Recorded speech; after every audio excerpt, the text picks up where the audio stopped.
Good afternoon, everyone. Welcome to the special council meeting Monday, June 14th, 2021 at 2 p.m. in the afternoon. Let's begin this council meeting with a roll call, please, beginning with Ward 1. Good afternoon. Councillor Hanmer present.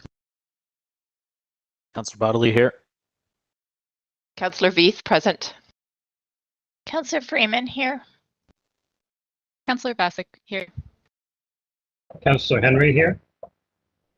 Councillor Bonagore here. And the mayor's here as well. We're all here. We would like to begin by acknowledging that the land on which we are broadcasting from today, and many of us are gathering on, is the land traditionally used by the Haudenosaunee, Anishinaabe, and Neutral people. We also acknowledge the enduring presence and deep traditional knowledge and philosophies of the Indigenous people with whom we share this land today. At the beginning of this council meeting, we pause to think about the needs of our community. May we show wisdom and compassion in all our decisions. As an additional moment of reflection, it was on a warm Sunday evening on June 6th. The beautiful family was out doing exactly what we've encouraged them to do during this pandemic, to go for a walk in the neighborhood. What followed was an Islamophobic, hate-filled act of domestic terrorism that resulted in the murder of an innocent family. I was honored on behalf of all of us at the City of Waterloo to say a few words at a virtual vigil hosted by the Coalition of Muslim Women last Tuesday, and I will share some of those thoughts now. When that vehicle hit that beautiful family, that truck hit my family, it hit your family, it hit all of us. We pray for the continued recovery of the 9-year-old boy, Fayez. Our heart breaks for him and everyone who knows the family, the Muslim community of London, and locally the Muslim community here in Waterloo Region. Sadly, bigotry and acts of racism against the Muslim community are not new. We all stand united with our Muslim friends and continue our commitment to build strong, welcoming neighborhoods where we have respect and love for each other and for each and every neighbor, regardless of background. I ended that with 3 words: heart beats hate.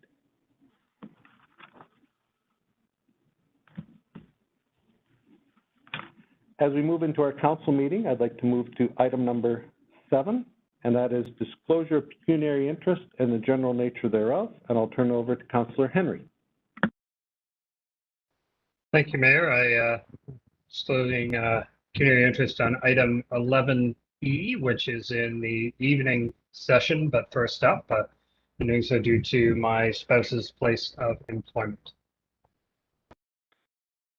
Thank you. I see no further declarations at this time.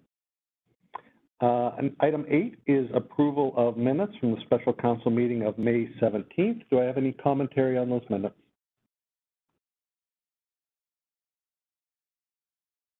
Hearing none, I'll look to Ward 1, Ward 2 to take us forward on that motion to approve the minutes.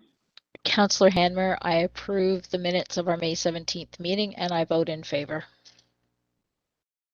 Councillor Bodley seconds the minutes and moves and votes in favor. Councillor Veith in favor. Councillor Freeman in favor. Councillor Bassick in favor. Councillor Henry in favor. Councillor Bonagore in favor. The mayor's in favor too. That carries unanimously. Minutes are approved. Item 9 is a consent motion consisting of a series of items that I'll read out now. Item 9A, the Waterloo City Centre, an offer to lease from Broadleaf Health. Item B, which is the Infrastructure Canada Green and Inclusive Buildings Program grant application. Item C, which is our IMTS, Infrastructure Replacement and Rehabilitation Needs 2020 to 2022, an implementation plan. And then finally, the CAO Procurement Award Summary, April-May 2021. Do I have any councillors who wish any item pulled from that consent? Hearing none, I'll look to Ward 3, Ward 4 to move the consent motion. Councillor Veith here. I would like to move the consent motion and vote in favor. Councillor Freeman seconds the motion and also votes in favor. Councillor Vasek in favor. Councillor Henry in favor. Councillor Bonagore in favor. Councillor Hanmer in favor.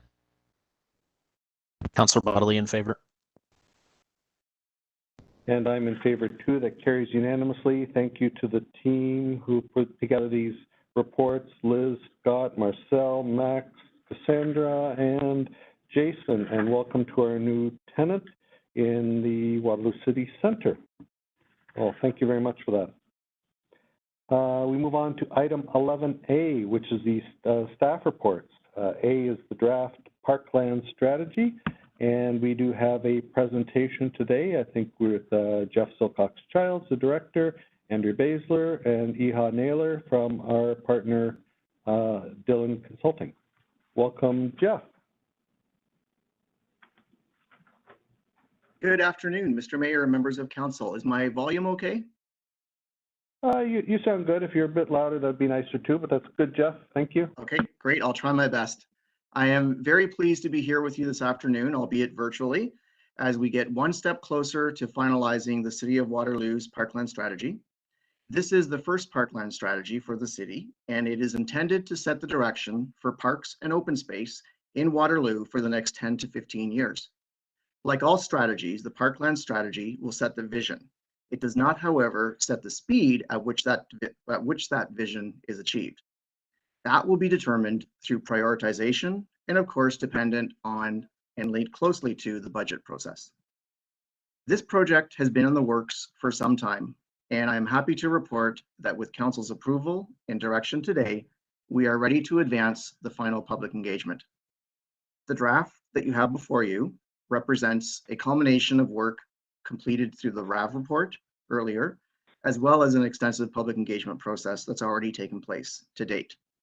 A number of recommendations are now coming forward, in fact, a large number, and these will be vetted through the final engagement phase. To develop this strategy, the city has engaged the expertise and extensive experience of Dillon Consulting Limited. We have online with us today Eha Naylor, partner emerita from Dillon, who will give us a brief presentation. And as well, we have Andrea Basler, our manager of Parkland, Capital Projects and Stewardship. And both will be available after the presentation for any questions that you may have. So without any further delay, I am pleased to hand over the presentation to Eha. Thank you.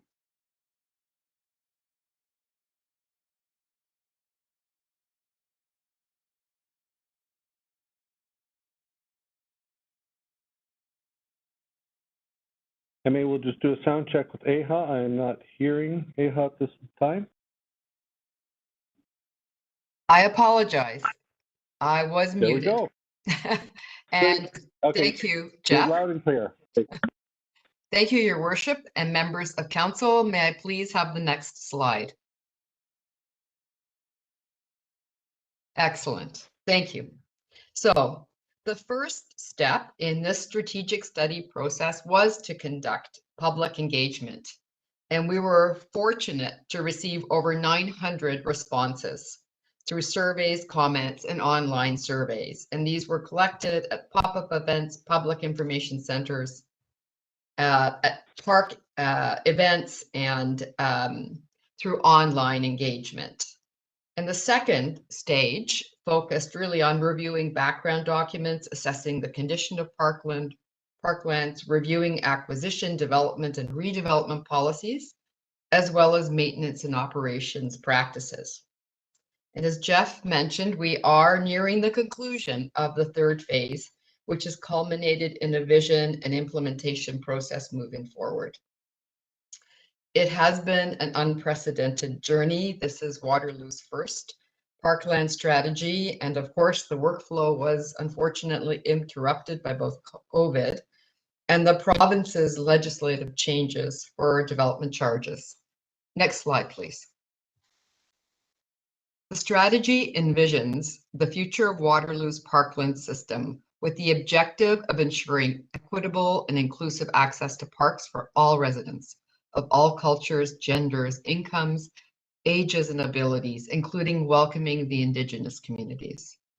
The strategy strives to incorporate innovation and interactive multi-season uses to provide for future flexibility, including climate change resiliency, ensuring effective communication, engagement, and ease of access to information for residents, and through the financial plan that is underway to help guide the capital and operational resourcing of Parkland.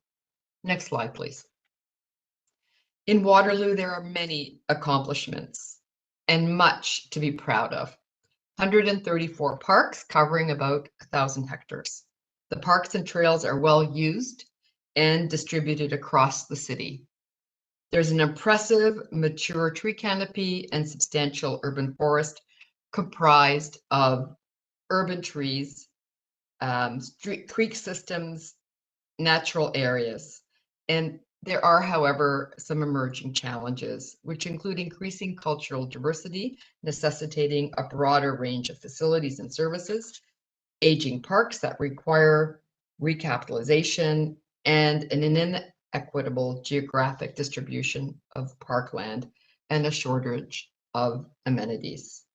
Next slide, please.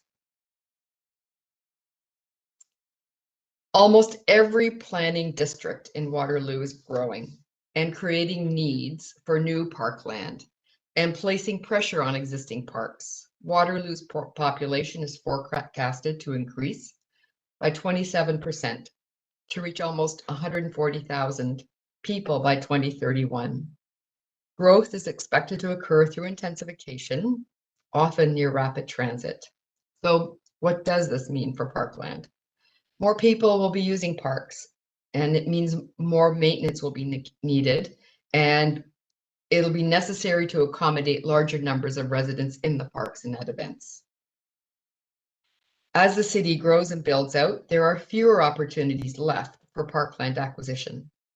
The built-up nature of the central planning district in particular will make it difficult for the city to expand existing parks or secure lands for new parks.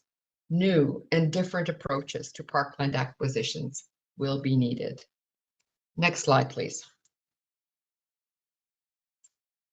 The community engagement clearly revealed that there is a need to provide more passive amenities to improve comfort within existing parks, to increase opportunities for programs and community interaction, to improve park maintenance. That includes litter pickup and, of course, mowing, and to expand pathways and trails that are closer to home and better connected, and to redevelop some of the parks as community hubs that are aligned with the city's neighborhood strategy. Next slide, please. The benefit of parkland is indisputable. The popularity of parks and their importance to community well-being has been particularly highlighted during the pandemic. The City of Waterloo's strategic plan is the guiding document, and it articulates that the aim of equity is to ensure that everyone has equal access and equal opportunity to benefits, and make specific commitment with regard to reconciliation with the Indigenous peoples. So the challenge is to ensure that parks are available, accessible, and contribute to the well-being of the whole community. And the strategy also recommends approaches to foster accessibility and inclusion in decision-making, as well as advancing programs that support an equitable and inclusive city. Next slide, please. So regarding acquisition, development, and redevelopment, a key recommendation is to update the parkland provisions and adopt a citywide parkland provision target of 3 hectares per 1,000 population. The current target is 5 hectares. However, it currently includes open spaces that are not necessarily usable and typically not included in the inventory of parkland.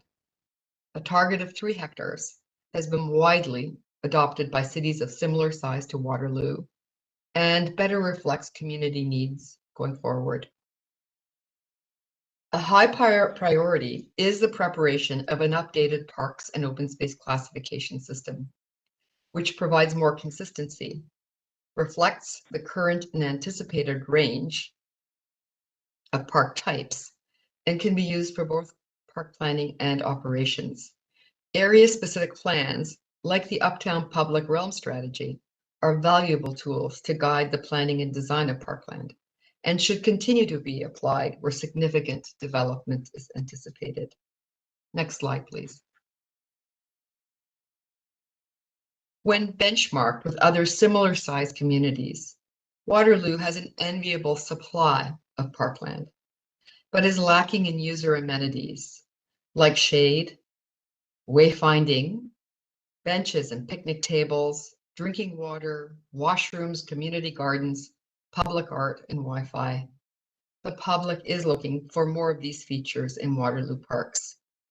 In addition to more outdoor amenities, the public is also looking for programs to animate parkland, to encourage social interaction, and spaces that can support local community gathering.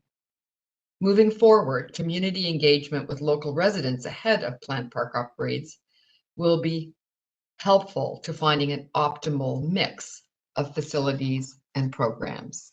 Next slide, please. The Parkland strategy has identified areas of improvement and recommendations pertaining to operations, service standards, asset management, and performance measures. The recommendations support expanding staff resources commensurate with growth in Parkland and capital projects. There are a range of skills needed to manage operations, and these need to mirror changes in park development, specifically when facilities become more complex. And in urban parks, it simply takes more work. There's also a need to match staffing levels and skills to new maintenance standards as the frequency of services grows. And finally, there's a need for ongoing mentoring, training, and fostering a workplace culture of continuous improvement to keep pace with the evolving maintenance practices. Next slide, please. The Parkland strategy recommends that staffing levels and skill sets should be reviewed to better align with maintenance requirements as community parkland needs change and the number of urban parks increases. Also, to build in flexibility to respond to service demands associated with community events and special program requests during evenings and weekends. Next slide, please. The Parkland strategy recommends that an operational review be undertaken around who issues permits for parks, how permits are scheduled, and how customer service and operational support is delivered, all with a view to streamlining the process. This operational review should consider event support services after hours, including the potential for a parks patrol that can monitor and respond to off-hours event-related activities and security. And finally, to identify ways to optimize and expand community collaborations and partnerships. Next slide, please.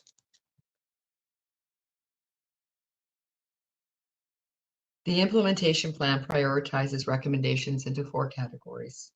High priority for short-term actions, so within 3 years, medium-term actions between 4 and 7 years, and long-term for those that should be undertaken during the lifespan of the 10 to 15-year strategic plan. The 4th category provides overarching recommendations that extend through the lifespan of the strategic plan and are indicated in all 3 implementation terms. Next slide, please. So we are now at a point where we would welcome council feedback. And following that, we will use Engage Waterloo for online public feedback. And with that, we'll finalize the Parkland strategy. Thank you very much. That concludes my presentation.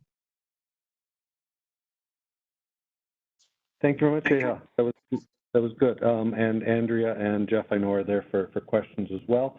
And I was actually going to ask that in terms of time frame, in terms of finalizing the Parkland strategy. Is that still expected for this year, or is that COVID dependent, so to speak?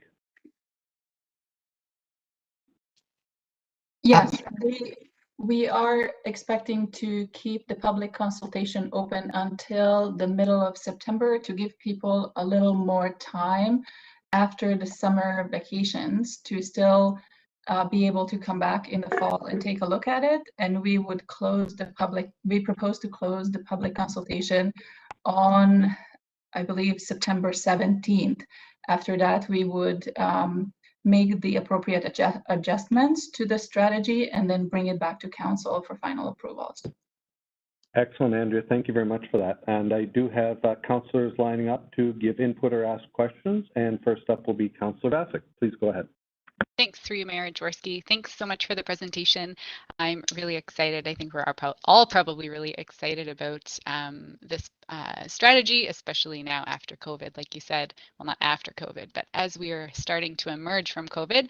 My question is just around the public consultation and using Engage Waterloo, and wondering if there's opportunity. One of the things I've heard about Engage Waterloo is it's not necessarily meeting the needs of more diverse communities who might have their own communication channels that we might not be tapping into. So just curious if there are opportunities still at this point to kind of work with diverse communities to see if there are specific newspapers or flyers or channels that we might not otherwise be thinking of to get some feedback on this. Especially good to hear that it's extended the feedback process. So wondering if there's some more time to look into some non-traditional channels. Absolutely. And we are already working with our corporate communications team to figure out in detail what are the groups and channels that we need to explore when it comes to consultations. And if you have some specific ideas that we should be looking at, please send it along, as the more eyes on it, the better. Obviously, the more recommendations we receive, the better. And as well, we will be working with our neighborhoods group to use all of their channels that they have at their disposal to communicate with the community through those channels. Great, thank you so much. Excellent, Councillor Vasic. Great for raising that, because if we think about Parkland, it's available to everyone, so we should hear from all voices. Excellent. Next up, I have Councillor Hanmer. Thank you, Mayor, through you. Jeff, Andrea, Iha, thank you so much for the presentation and also for the work on the report. As Councillor Vasic has said, it is something that's exciting for all of us to see that blueprint of where we may be heading with our parks, and both big parks and smaller parks. So I'm excited to see the direction going.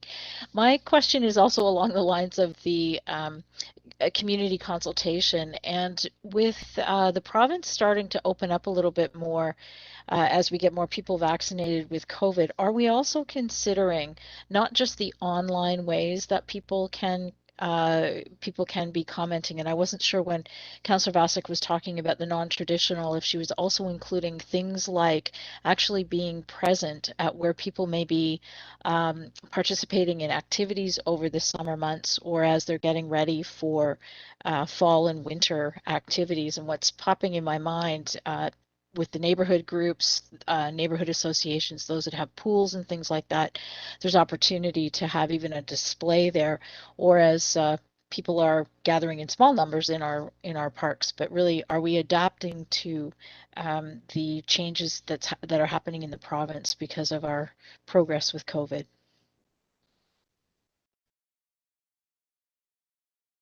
Yes and no. So as we go along, we will continuously monitor how we are progressing with the opening up, and then we can adjust our public consultation based on that, and we will look for that.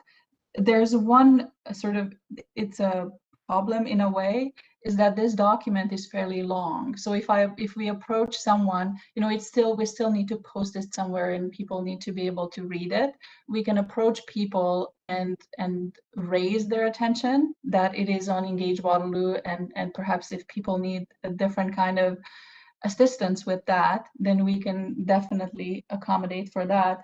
It is just, it is not an easy conversation if people don't read the document to have input from them at this point. So we'll have to look at that, and we will with corporate communications. We will, as we sit down to discuss further the public consultation, then we will be looking at this continuously until mid-September. And in case we need to, and we feel like it, we can extend the timing for the public consultation. Okay, well, thank you. I appreciate that. I'd be curious when you come back with the final report, knowing what youth in our city think about it. And I think you can appreciate youth may not necessarily read the entire document. So I encourage you to look at ways that you can be getting feedback from them that doesn't require them to look at the entire document. And I'll leave that with you and corporate communications. I'm sure there are methods that you can elicit or solicit that kind of input. But again, thank you for the great work you're doing. Another Thank you. excellent comment, Councillor Hanmer, and it makes me think of the Child and Youth Planning Table, which is currently undergoing a survey. I remember doing a promotional video for that. I think it's completed by now, but at the point in time when I was doing the promotional video for them, I think they already had several hundred City of Waterloo youth, 12 to 18, who had given input. And so I would suggest the Child and Youth Planning Table might be a good place to start. But yeah, excellent way. If we're going to do our first ever Parkland strategy, might as well make it right. Thank you. Over to you, Councillor Bodley. Thank you, through Mayor Jaworski. Just a question first. In the report or in the discussion, there's conversation about how we classify parks today, and in particular, sort of as an analysis tool to determine where we may be parkland deficient in some areas of the city versus others, and I applaud that. My question is around if you could maybe elaborate a little bit on how we aim to classify some spaces that are not technically parkland, but are recreational spaces that are very well used by the community. In my ward in particular, I think of the forest with its trail system, where people are using it for recreational purposes all year round. And on top of that, I think of sort of other public spaces, like other spaces that are not maybe technically public, but things like the fields at SJAM, for example, which, you know, are not technically part of the inventory of the city, but are extremely well used by community members at large. If you could speak maybe a little bit to how we intend to classify those things, or whether we intend to classify those things, I would appreciate that. Absolutely. So the Parkland strategy, so it was not in the scope of work for this work to do that recommendation about the classification. And so as a next step after the Parkland strategy, we are going to sit down with the planning, our co-workers in the planning department and in the neighborhoods group and some other city departments to discuss what is the best way to classify the system and come up with the new classification system that will work for all of these purposes.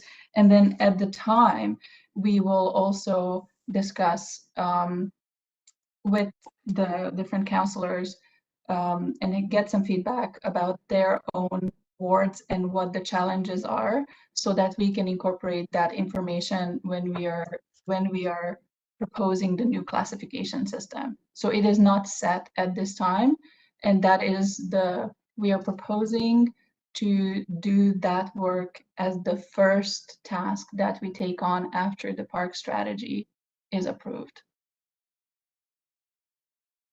That's awesome. Thank you. I have a comment, Mayor Jaworski. I could leave till after questions, or I could do it No, now. go ahead now while you have the floor.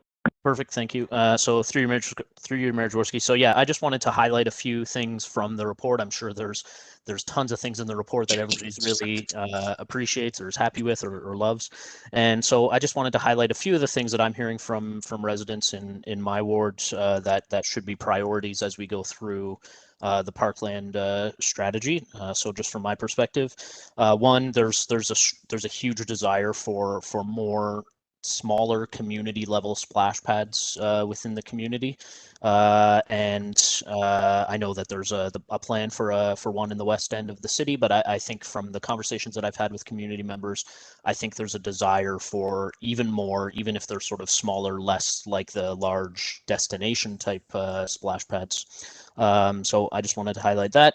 Secondly, accessibility within our parks, from perspective of some of the members of the community that I've spoken with, is lacking right now, and I know that that's referenced in the report, and I appreciate that, and I'm really eager to learn more about not only how we add accessible features or amenities to our parks, but how we really and truly make them inclusive for people with physical disabilities in particular, so that they're not having to drive long distances just to be able to enjoy Parkland.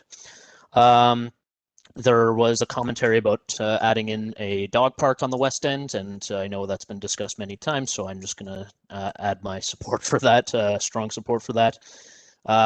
Continuing to support our outdoor rinks system, which in particular this year when in COVID, were exceptionally well used and act as those sort of small level event sort of locations that become community hubs in the wintertime. So I know there's a lot of operational challenges with outdoor rinks, and climate change is making them more difficult, but finding ways to continue to support those is really important to Ward 2. And the last thing is about how we care for and provide stewardship to our natural areas is extremely important to residents in my ward, particularly as we sort of share the forest, and so I really wanted to excuse me, highlight that. All sorts of really great stuff in the report, but just a few things that stood out to me that I wanted to share with you as feedback from my perspective. Thank you. Thank you, Councillor Bodley. Over to Councillor Bonagor. Thank you, and through you, Mayor Jaworski, thank you to the team for pulling all of this together. It's, parks really are just the heart of communities and the heart of the city. So there is a lot riding on this work. Some of my colleagues have already asked some of my questions, so I've just got a couple left. One point I'd love to highlight is I love how much shade has been kind of called out in this document. That really meets a need that is being raised by seniors across my ward and by people with young children. So I very much appreciate seeing that in there. I have a couple of questions.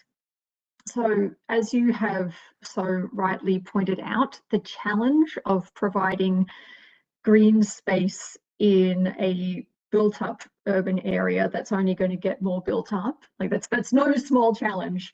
But I love the idea of pop-up parks that has been kind of introduced with the strategy.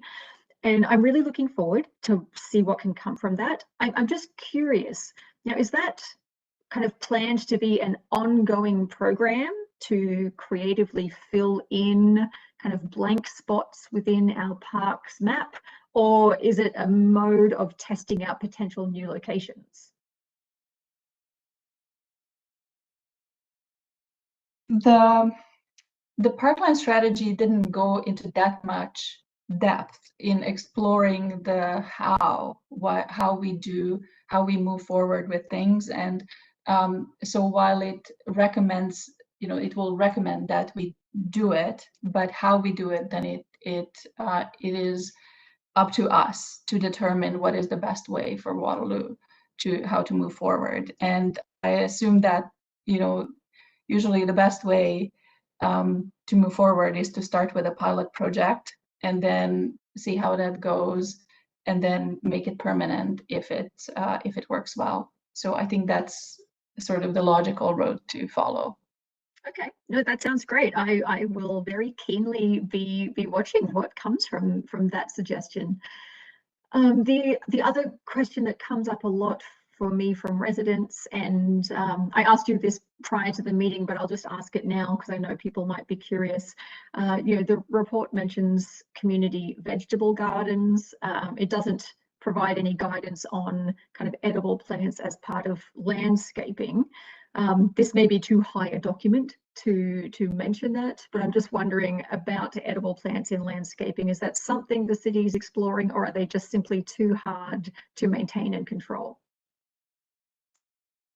Yes, you're correct. The strategy doesn't delve into that level of detail on this subject. However, I can tell you that even today, we are already considering including some edible species that are less needy and more pest resistant in our park redevelopment project, but it's usually on a case-by-case basis, and it is dependent on community interest. And so and in general, to go back to your question, the park strategy is supportive of community vegetable gardens. And then as that program continues to evolve, then this topic of edibles will be addressed through that work. But then when we talk about food production in general, there is some aspects of that make it depend very much on community interest, and especially commitment, because the edible plants, some of them, especially fruit trees, they can be very problematic if there's no defined use, and if there's no interest from the community for maintaining them. As for example, trees will often require proper pruning for optimal fruit production, and then we don't have that expertise, so we need a community commitment from someone who knows how to do that. And then also we do not spray, so the fruit may not be perfect, and then some people will not eat them. And then uncollected fruit can then become problematic. So in a way, we really need community interest, and more importantly, commitment first, and then we can figure out the details under the community vegetable garden umbrella. And then also as we continue to urbanize, we would be looking to alternative locations, and maybe increasing partnerships with local property owners, business owners, for utilizing some non-park spaces for expanding this program. Okay, that answers all of my questions. Thank you again for your work, and that's all from me. Thank you, Mayor Jaworski. Thank you. And I'll move over to Councillor Henry. Please go ahead. Thank you, Mayor, and certainly my thanks to the team as well. It has been a long process, but an important one to get this strategy done. So I applaud the effort so far and look forward to seeing what the public thinks of what we've come up with through this last phase of consultation.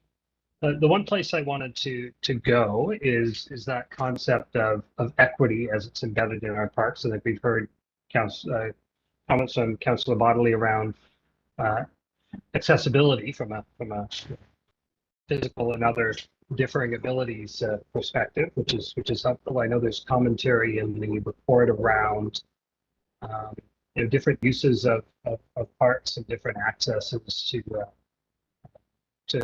parks. Certainly there are folks that perhaps historically have tended to, and even today have tended to be policed in parks differently in terms of what actions are accepted and who is accepted in our parks. And certainly that's an area we have some work to do on, and I'm glad the strategy calls those out.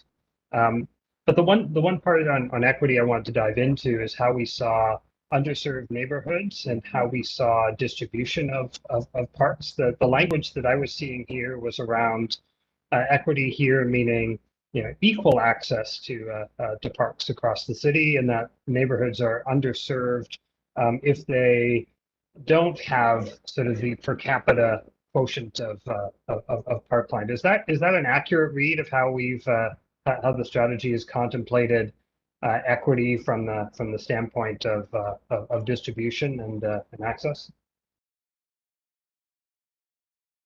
It's a nailer, Andrea. I think I can help you with this one. The inequities are not premeditated. They've occurred over time because parkland development often follows one of two things. It either follows development or it is layered onto existing natural features that are really appropriate for settings for recreation. So it means that in future, to have equity, one needs to focus decision-making around looking for more opportunities, or more frequently looking for opportunities where there are shortcomings. And sometimes that there is an inequitable distribution because there's a large arterial road that separates a neighborhood from a playground, for example. And that would mean in future looking for opportunities to add a play space if there is a property that comes up and is available. So it's about being more careful and thoughtful around the issue of equity.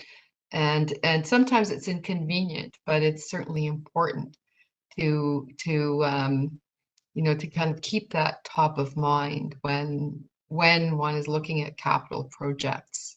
I think that's the focus around how to resolve or correct some of the inequities that currently exist. So I appreciate that answer, and I think that's helpful and certainly worth keeping in mind. Having the criteria laid out as this is for how we assess, park access and who has it and how far away it is and whether that's an acceptable distance has some context dependent elements, and arterial roads is certainly an example of that drove a playground project in my ward. The community spearheaded a few years ago because Fisher Home is not a place that you're regularly going to cross with a 6-year-old to get to a playground. And so that kind of criteria on how we can support and activate things is good and helpful, and I'm glad to see it. Well, my feedback would be that we need to take that a little bit farther, and that's that it's not just about the percentage of residents that have access to a park within 800 to 1,000 meters, subject to not crossing things you can't cross and those kinds of things. It's also a consideration of who needs that kind of access more. There are many folks in our community that lack access to private green spaces, and so public green spaces become that much more important. We certainly saw that during the pandemic, that there's discrepancies on those, and that gets highlighted. And those tend to be concentrated in communities that are of a higher density, which is also correlated to folks with lower socioeconomic status, racialized populations, and the like. So I think there would be some value in pushing that equity lens even further to recognize that sort of inequity that comes from density and socioeconomic status in terms of who needs that more. And perhaps that's not about an eventual 30-year vision around what the community could look like if we have an equal distribution of parks and everybody has access within these criteria to getting that.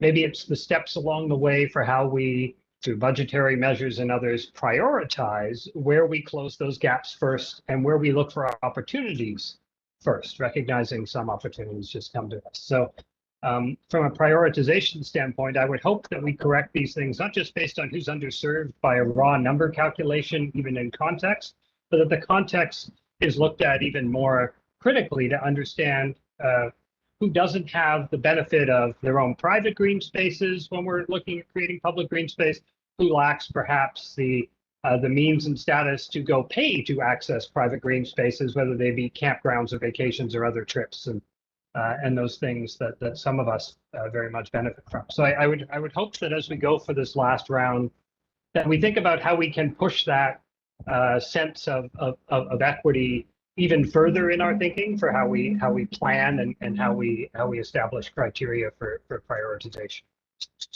So that would be my feedback on it. Can I just jump in here? I'm sorry, I'm kind of late to this conversation.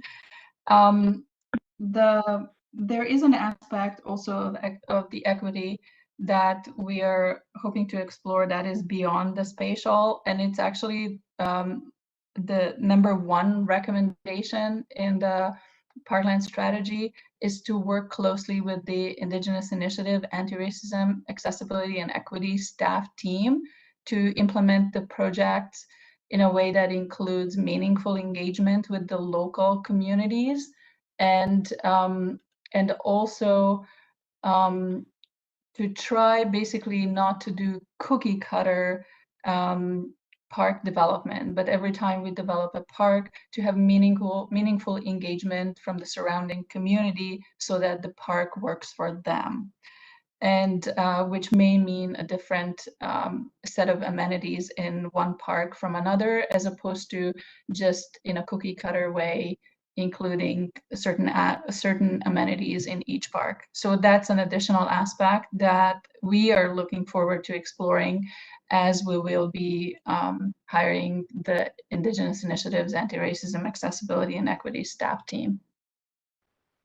And I'll certainly applaud that item there, and I did note that in my reading as well, that would be critical and important. Certainly, communities that tend to have high levels of capacity and engagement and are quote unquote traditional communities for us to engage with, they don't let us, get away with too much. They're watching us and they know how to watch us on those kinds of things. So even if we want to cookie cutter, we can't always get away with it in some places, but those first recommendations do make sure that it's part of our process, and that those that don't know how to do that with us or haven't traditionally been listened to by governments are deeply engaged, so that the parks that we build are really facilitating what communities want. And I think that is very positive, and I was glad to see that aspect of it.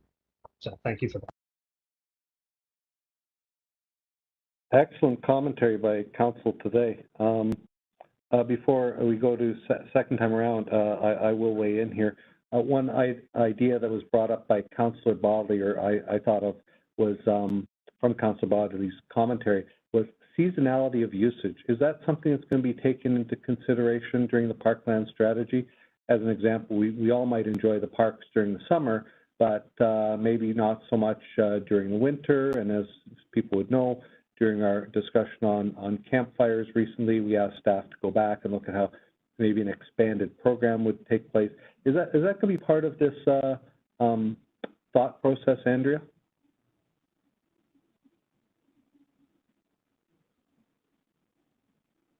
Yes, absolutely. It is. I'm not on the top of my head.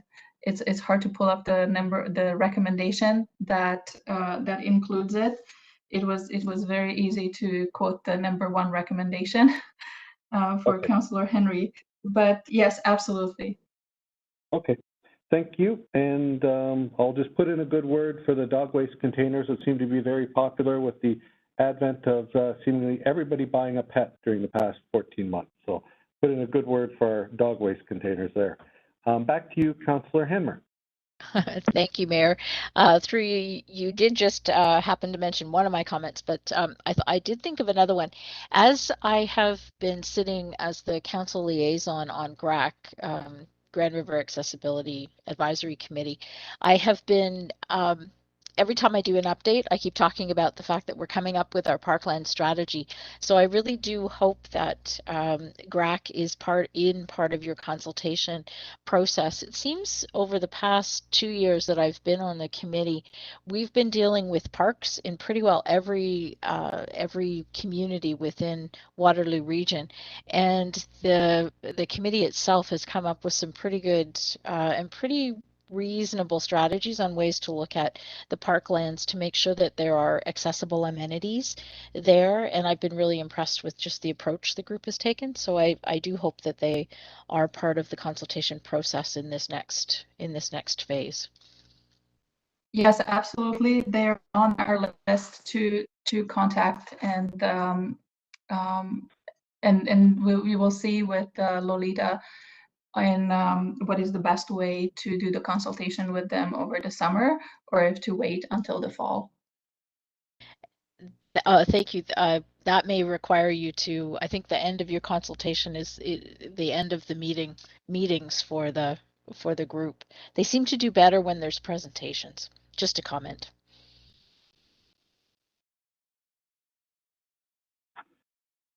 Thank you. I don't see any further commentary. I'll sort of do a last call here.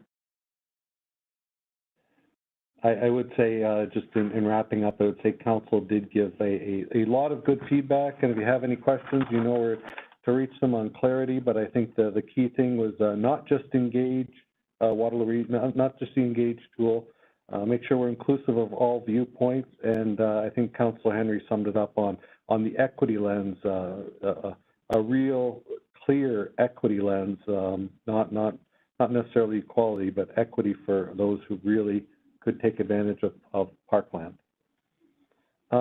With that, I don't see any further people on the list. I will need a mover and seconder. I'm not sure if there's anybody who works on a certain group or a certain commissioner who wants to move this. I know. In light of it's Councillor Handler. Yeah. Sorry. Go ahead, Angela. I'll second it. Councillor Veith here. I would be really happy to move this motion and vote in favor of it. Thanks. I'm going to make you go. Councillor Hanmer, I'm really happy to second the motion, and I too will vote in favor. Okay, Ward 2. Councillor Bodley in favor. Councillor Freeman in favor. Councillor Bassick in favor. Councillor Henry in favor. Councillor Bonagor in favor. And the mayor's in favor too. And during the lunch hour, I had some books to return. Angela went over to the Albert McCormick Arena, saw the construction site and all the great stuff that's going on in your in your ward. Thanks to the Parks team, looks like a beautiful, beautiful place near Sunnydale there. So, well done. I will give a caveat to the Parkland strategy team that council will like to see this righter rather than sooner. So let that be your guide. If consultation timeframe belongs beyond September 17th is required, we'll leave that in your capable hands. But we do want to make sure we get lots of viewpoints to have this document, as Jeff described, that will guide us for a long period of time, many budgets yet to come. Any final words, Jeff? Just my sincere thanks to everyone. We've had some great dialogue, and I know there was a lot of dialogue prior to this meeting. Everything has been noted, and looking forward to coming back with a somewhat condensed version of the recommendations and capturing input from everyone. Thank you so much. Awesome. Thank you. Thank you, Andrea. Thank you, Iha. And thanks to the team for working on this. And we'll move on to item B, which is the official plan review, Key Facts and Trends 2021. Tani Turk and Torrin Whitnell prepared this report, very extensive report, I will say. Well worth the read, that's for sure, and a keeper for sure. Do I have any questions? I don't think there's any presentation. Any questions on this official plan review from any councillors?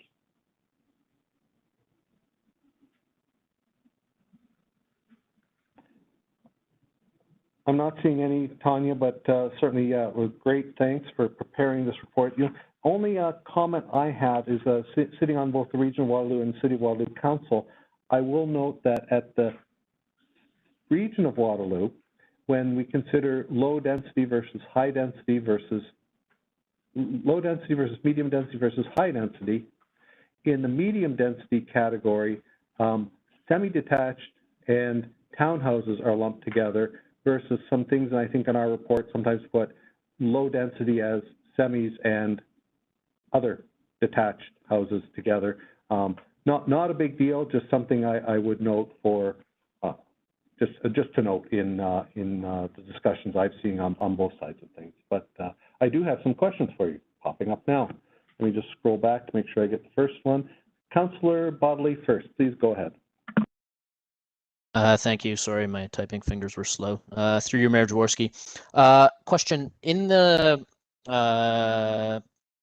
report or in the discussion, it talks about a number of how the official plan sort of sits with and or integrates with existing planning documents like the strategic plan or the transportation master plan, et cetera, et cetera, et cetera. And there's a whole list of them.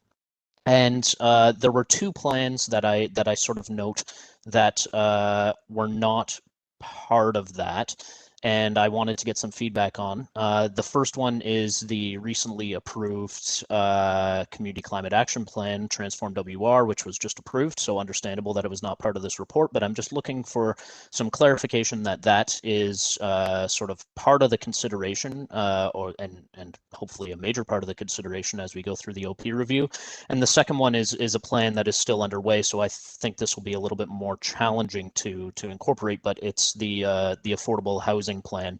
And maybe if you could just speak to how those plans influence the OP and perhaps the other way as well too, how the OP influences those plans.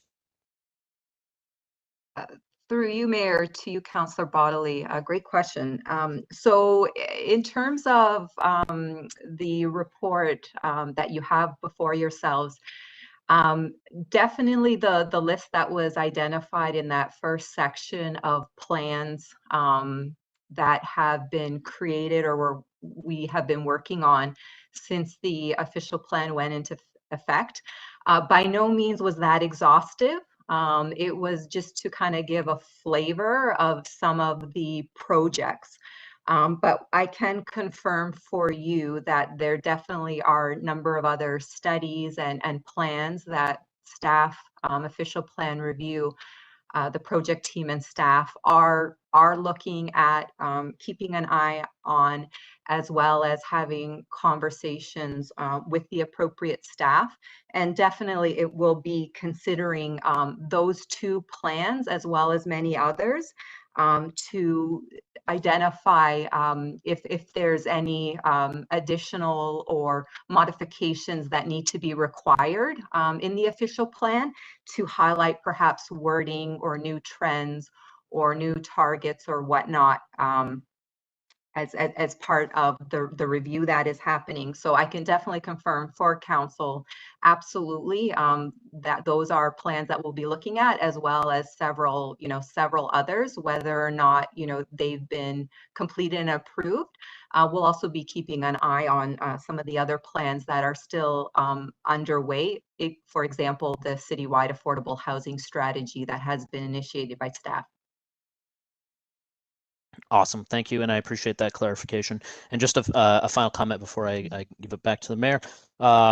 So just one of the things that I'm really hoping that this official plan might touch on is, I know we've talked about this a lot as part of the affordable housing documentation and the various things that have come forward to council surrounding that topic, but sort of how we better ensure that we are getting the types of units that we want within the city of Waterloo. So when I look at it from a zoning framework or what have you, not just affordable units, but sort of that missing middle housing that we are often referring to. And I'm hoping that this official plan is really going to address the potential, any potential gaps that may exist that are not only not incentivizing, but maybe even seen as barriers to creating that missing middle housing. So just a comment, no need to respond on that today. So thank you. Thank you for the comment. Appreciate it. For clarity, Councillor Bodley, when you say missing middle, are you thinking of medium density as I described, or a different type of middle? Just for clarity. Well, that's a great question, and I'm not an affordable housing expert, Mayor Jaworski, but Okay, so we're talking on the housing continuum rather than size of housing. Okay. I'm talking about on the housing continuum, and I mean, I think that if we like I was at the affordable housing panel that Michelle Lee had put together, and some of the experts that we spoke to or spoke at that meeting talked about the missing middle in terms of, you know, 6-story buildings, 4-story buildings, trying to relax some of the rules around fully detached homes to allow a developer to potentially buy up 2 or 3 and turn them into a 6-plex. These types of things, anything that we have that are sort of barriers or not incentivizing that kind of housing within the OP. So that's kind of where my head's at, but that's just my opinion, not necessarily the opinion of planners. I'm looking for their expert feedback. Yeah.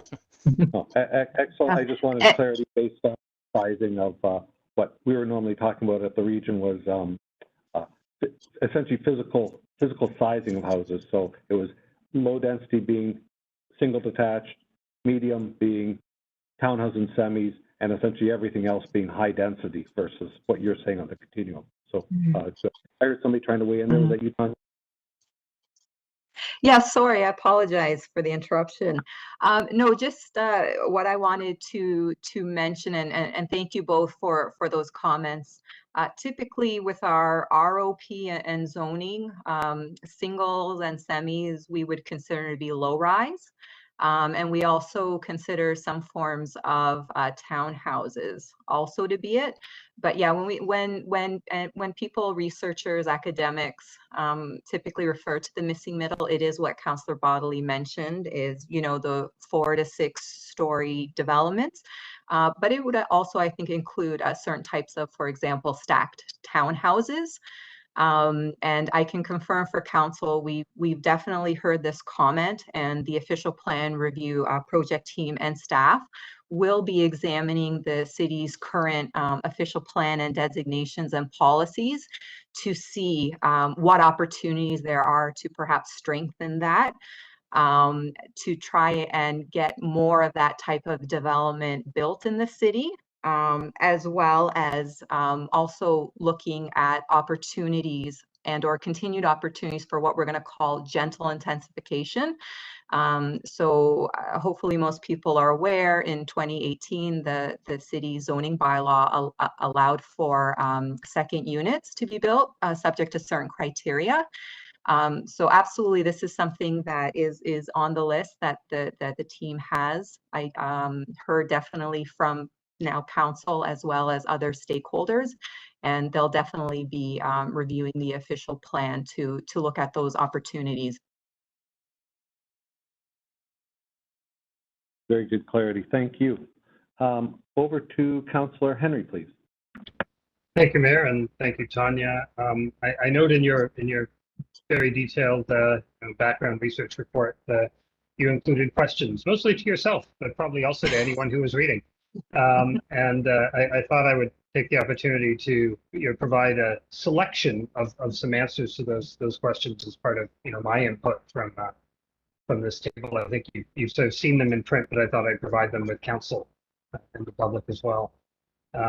One was around how our change in the last OP update to beds per hectare as a density measure had it been too successful in bringing about smaller unit sizes, and should we look about expanding, changing policies to increase the range of unit types being constructed? I think yes. I think that's we had a very specific kind of problem we were dealing with in the early 2010s, in the late 2000s, and that for a large measure has been solved. And perhaps with all solutions to problems, there may be new problems. And so I think it's certainly worthwhile taking a look at, well, if there are OP tools we can use to increase the range of unit types and sizes. That's something that I know council's been asking about, and that I'd be interested in seeing. And that includes whether the switch to being a unique municipality and measuring density as bedrooms rather than as floor area or unit types or other kinds of things. I think it served us well for the purposes we were trying to deal with. I don't know whether it continues to serve us well, and I think that's a good planning question to have our team think about as this comes forward. To Councillor Bodley's notes around more gentle density and the lower forms of missing middle. You had a question in here or a thought around whether the existing area and configuration of designated nodes and corridors provided sufficient space to accommodate redevelopment at desired densities. And I think all of those words are important. For the most part, the choices that we made in the early 2000s with heightened density nodes and corridors plan and then dealt with in the OP was creating some areas of medium to high density and preserving low density. And we have a few six-story corridors in the city, most of which haven't moved yet. But otherwise not doing very much else. I think there's a lot of merit to looking at what kind of gentle density we could further encourage so that we can have a different range of densities and we weren't all relying on tall and small, that there was much more in the middle. That would be an option into neighborhoods. And I know that while we've dealt with second units as of right, after we did that, third units as of right were one of those things we had to look at. And Kitchener's recently done that because they were coming a bit later to look at some of those garden suites. I know we have to look at that too. And the lens I'd want us to think about this with, because I think this is what's missing in some of what we do. In order to build density today, you've got to have done it a lot. You've got to be a developer or a proponent that knows how to run through planning processes. You've got to have access to financing and capital, and have de-risked your project because you've shown how to do it, and you've got a good backstop there. In order to truly get some smaller scale gentle density, my sense is we need a wider range of people who are able to build and who are able to add some of that gentle density into housing and neighborhoods rather than just be the big guy. And I think that kind of diversity would really help from a broader economy point of view, but also sort of spreading around opportunity to average homeowners to be able to do some more of this rather than have to be hugely capitalized and backed by an investment trust and these big vehicles to be able to build in our city. And I think if we can think about opportunities to expand who can provide housing, that might also be one tool in our tool chest for dealing with perhaps price and some of this monopolistic elements that can lead to higher costs. So I think that those are some things I've been thinking about and find interesting here, and I thought I'd share them, verbally in this public session in addition to just individual comments. Thank you so much, Councillor Henry. Really appreciated those thoughtful comments. I've been madly writing, and definitely, we will keep this in mind. The great points that you put, and absolutely, yes. One of the questions that we staff are interested is, to have a better understanding, for example, from the development industry, why it is that they're not choosing that form. And or are there opportunities or additional tools that the city can use to help bring about more of that missing middle and or gentle intensification? So thank you very much for all those comments. Really appreciate it.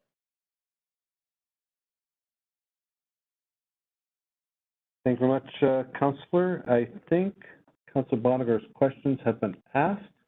I'll just look one more time to see if anyone else has any questions. I'm just waiting, Mayor. It's Diane. Oh, yeah. Yeah, please go ahead, Councillor Freeman. Through you, Mayor Jaworski. One of the things that I've been thinking about with this official plan, and it's maybe just because of things that have come up over the past few years, is ways that we might be able to break down the work that you're doing so that individuals that live within neighborhoods or wards in particular can better understand what the land use designations look for the immediate areas in which they live. And I just wondered whether or not, as part of the consultation, we could create mapping that is split out into wards so that can also be used as a tool for conversation with ward councillors and interested individuals. I just find that the OP document is so large, and a lot of times folks don't know where to go to look for information. I know that ultimately it'll all go online as a part of our GIS mapping. I'm just trying to create some thinking around how we can facilitate conversation. I know this is going to sound a bit technical, but and council may or may not be aware, but one of the guidance documents that is external to the city but has played a big role in terms of creating employment lands and designated lands around employment is referred to as the D6 guidelines, or compatibility guidelines, with the Ministry of Environment and Climate Change. Or no, it's Ministry of Environment, Conservation and Parks. Sorry, that's the proper name. And the ministry is going through a process to update those guidelines in accordance with the provincial policy statement to further protect employment land. More broadly, I'm very worried about the effect that this guideline can have on the ability of the city of Waterloo to actually envision transit station areas that are truly live, work, and play, where you have a combination of employment, mixed use, commercial, and residential together. And one of the tools is that the ministry is recommending municipalities create mapping, OP mapping, that would show areas of influence from the major facilities that currently reside within their municipality. And I'm just trying to raise awareness around this issue and hoping that staff can maybe help identify some of the concerns early enough that we can comment to the ministry before July the 3rd. I know the region's probably taking a leadership role on preparing comments, but as a councillor, I'm very worried about how this can affect things like assessment growth, employment growth, and meeting our targets for housing and employment. And I also just don't think that by taking away entire swaths of land around major facilities that it creates equitable opportunities for individuals to be able to walk to work and things like that. I realize that's a big statement and there's a lot in there, and I value your feedback on it. It's Adam Lauder. Can you hear me? You're coming through loud and clear. Okay, great. Thanks for the question, Councillor Freeman. Certainly on your first comment regarding ways to engage the different communities in the city or neighborhood districts, we'll take that back to the project team, and I think it's certainly a very valid comment. You know, historically, it can be a challenge to engage the public at this level of planning, where, you know, versus when there's a development application beside someone's property. Usually they're quite interested in that level of planning, and can be a challenge at this level. So we'll take that comment back, and I really appreciate that. On the second comment around the D6 guidelines, just want to note that we are reviewing that material, and certainly it's something that we anticipate that we're going to be commenting on. You know, just for background, and I think council knows this, a lot of effort was put into station area planning and really getting those areas to a place where they're going to be more livable in the future. And certainly I share your concerns. Thank you. And through you, Mayor, to you, Councillor Freeman, just to add on to that, yeah, I can confirm I will be attending one of the province's section this Wednesday to better understand the changes they're proposing on the land use compatibility guidelines, and hopefully they can provide some clarification there. But we'll reach out to yourself, you know, because I know that you attended one of those sessions, to kind of check in with yourself on that. In terms of your first point, I also wanted to add so two things. One, we know that this report, it's almost 70 pages, and we know it's a lot of information. And so one of the things that staff have been working on for the last few weeks with communications is creating an infographic that identifies in terms of pictures and visuals some of the key facts and trends, and that has been posted on Engage Waterloo, and it will also be used in terms of the engagement. Number two, though, in reflecting on your comments, one of the things that I do note is that the city, I think a couple of years ago, created statistical profiles that identify, I think, 13 demographic variables for the city's 20 or so planning districts. So not quite at, it's a little bit smaller than the ward level, but it does break up the city, and it identifies and compares the 13 demographic profiles for the various planning districts on things such as, age, household size, education attainment, immigration status, and whatnot. What we can do is we can actually also post that on Engage Waterloo because it is a little bit hidden. So if someone would not be aware of where to find it in its current location. So what we'll do is we'll also post that and include a link on Engage Waterloo so that members of the public and stakeholders can also have access to it. Noting it is based on the last census, which was in 2016. And we're very excited to get the results from the 2021 census, hopefully in the next few months. Thank you. Thank you very much. If you could send council the link to that directly, that would be great too. Absolutely. I'll do that after the meeting. Excellent. Thank you. I'll just do last call to councillors for any comment or questions before we move forward on receiving this report.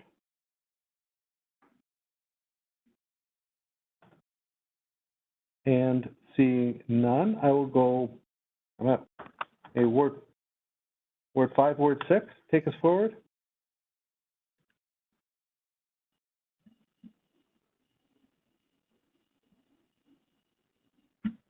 On moving the motion.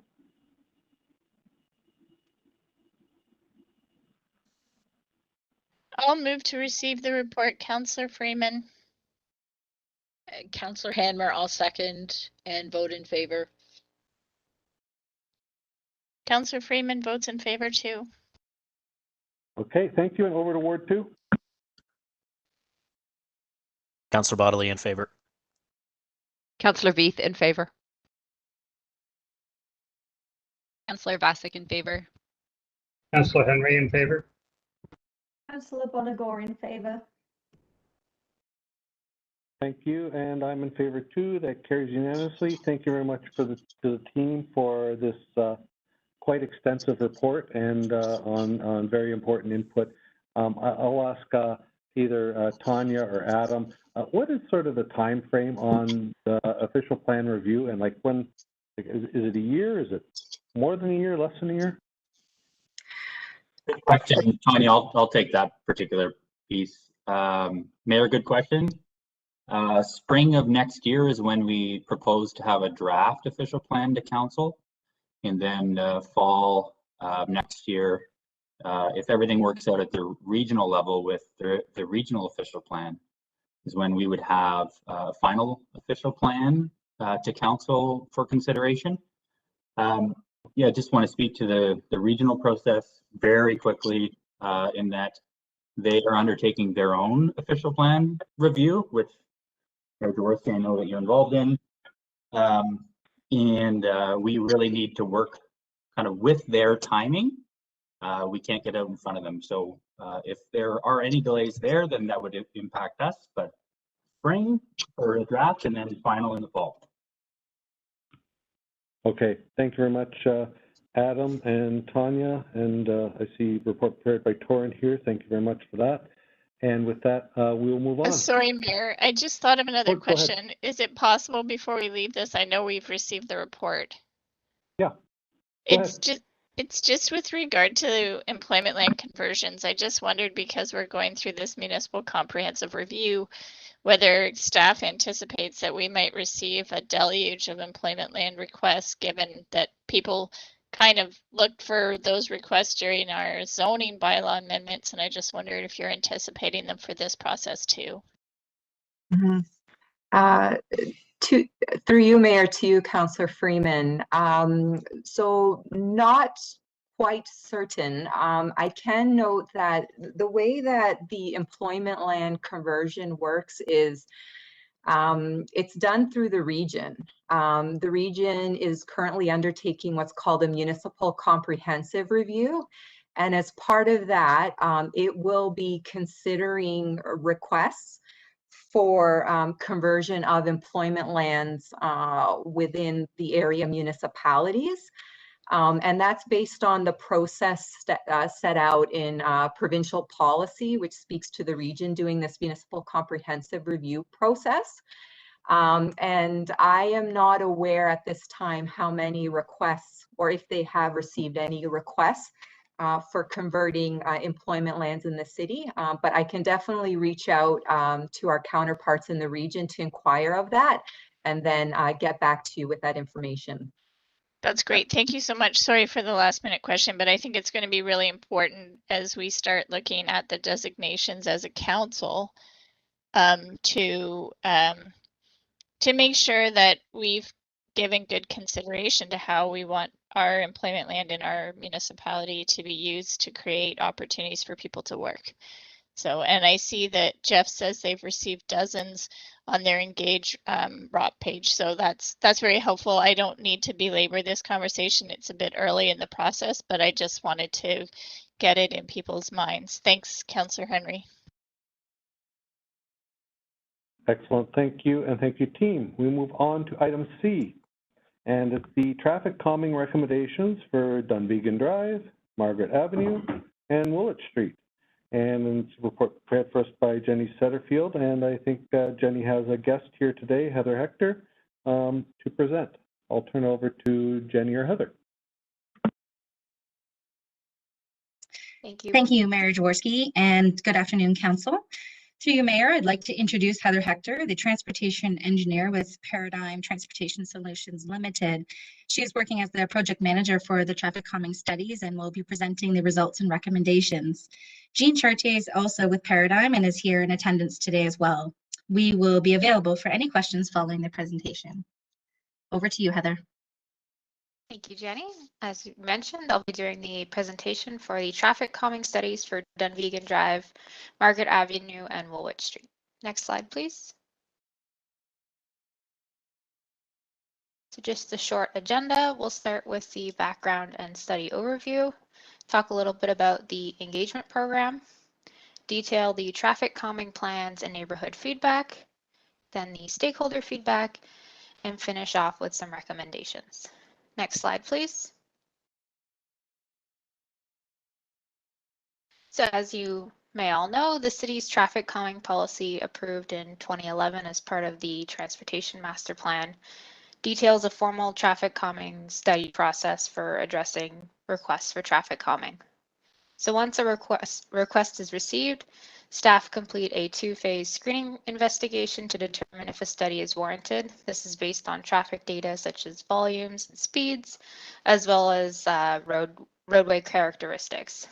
So back in October of 2020, Council approved staff's recommendation to engage a transportation consultant to complete traffic calming studies for Dunvegan Drive, Margaret Avenue, and Woolwich Street as the next step in the traffic calming policy. So this presentation is going to detail step number 4 of the study process you see on your left, which is the study. Next slide, please. So just an overview of the study locations. They're all located within Ward 5. So you can see Dunvegan Drive, and the road section is from Lexington Road to Sandown. Margaret Avenue, with the road section being from Lincoln Road to Bridgeport, and then Woolwich Street, University Avenue East to Brattle Trail. The yellow boxes indicate the neighborhood boundaries within the arterial road system. Next slide, please. So just a quick overview of the methodology for the study. So first we reviewed the phase 1 and phase 2 screening process just to check the traffic data and review it with any new traffic data, especially from 2020, to see how that might differ, conduct on-site investigations, and summarize the existing conditions. The second piece was evaluating different measures for each location.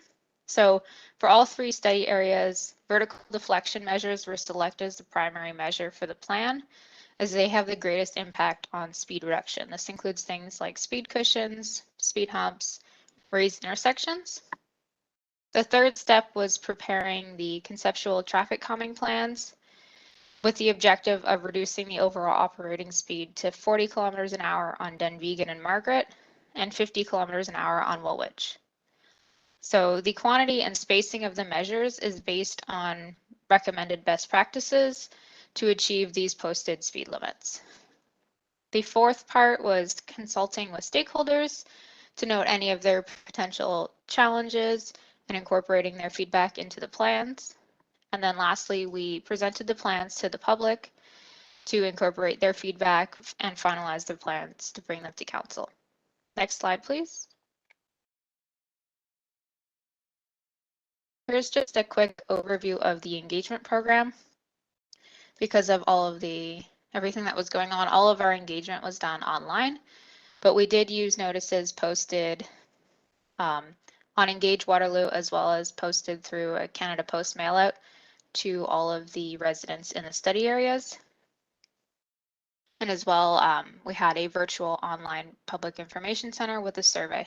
So we had almost 1,000 visitors to our site, and about half of them participated in some way with the information on the site. Then we circulated it to 13 stakeholders and received feedback from 5. Next slide, please. So here you can see the traffic calming plan for Dunvegan Drive, and you'll notice that we included Sandown Drive as well. This is because it's an alternative to Dunvegan that's easy to access, and so the measures on Dunvegan might result in people switching over to Sandown. For this, we checked to ensure that the traffic data did meet phase 1 and 2 of the street screening criteria. So the plan for this area includes speed humps, raised intersection, you can see that at number 2, speed tables, and an area-wide 40 km/h gateway speed limit. Next slide, please. So here you can see that we had about 50 people participate, with half of them being on Dunvegan or Sandown, and the majority of the other participants within the study area. You'll notice that there are a few participants from outside the study area. This is because the engagement was done online and open for everybody to respond. We didn't target any specific households in the area. So within the neighborhood, there was support for the proposed reduced area-wide speed limit of 40 kilometers an hour, but there was some concern about the number of speed humps, the excessive on-street parking on the road, and then the exclusion of Braymore Avenue. Next slide, please. Here is the plan for Margaret Avenue. Again, we looked at including other streets in the neighborhood, this time being Ellis because it's a short parallel route. If someone was trying to avoid Margaret, they might choose Ellis instead. And again, we checked the screening criteria to ensure it met the warrants. So this plan includes centerline pavement markings, edgeline pavement markings to create bike lanes, removal of the on-street parking on Margaret Avenue to facilitate these bike lanes, and speed humps. Just to note that the bike lanes are included as part of the city's transportation master plan. So we felt that incorporating them at this time was a good idea to create that cycling connection. Next slide, please. Here you'll see that about 2/3 of the participants were either on Margaret or within the study area, and then another third within the surrounding area.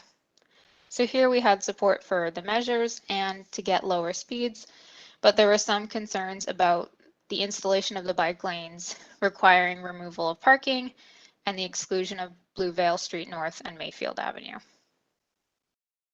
Next slide, please.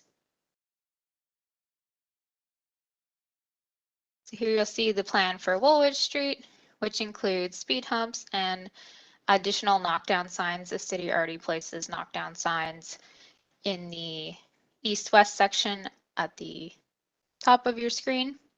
And then here you'll notice that there isn't a reduction in the recommended speed limit. It's currently posted at 50.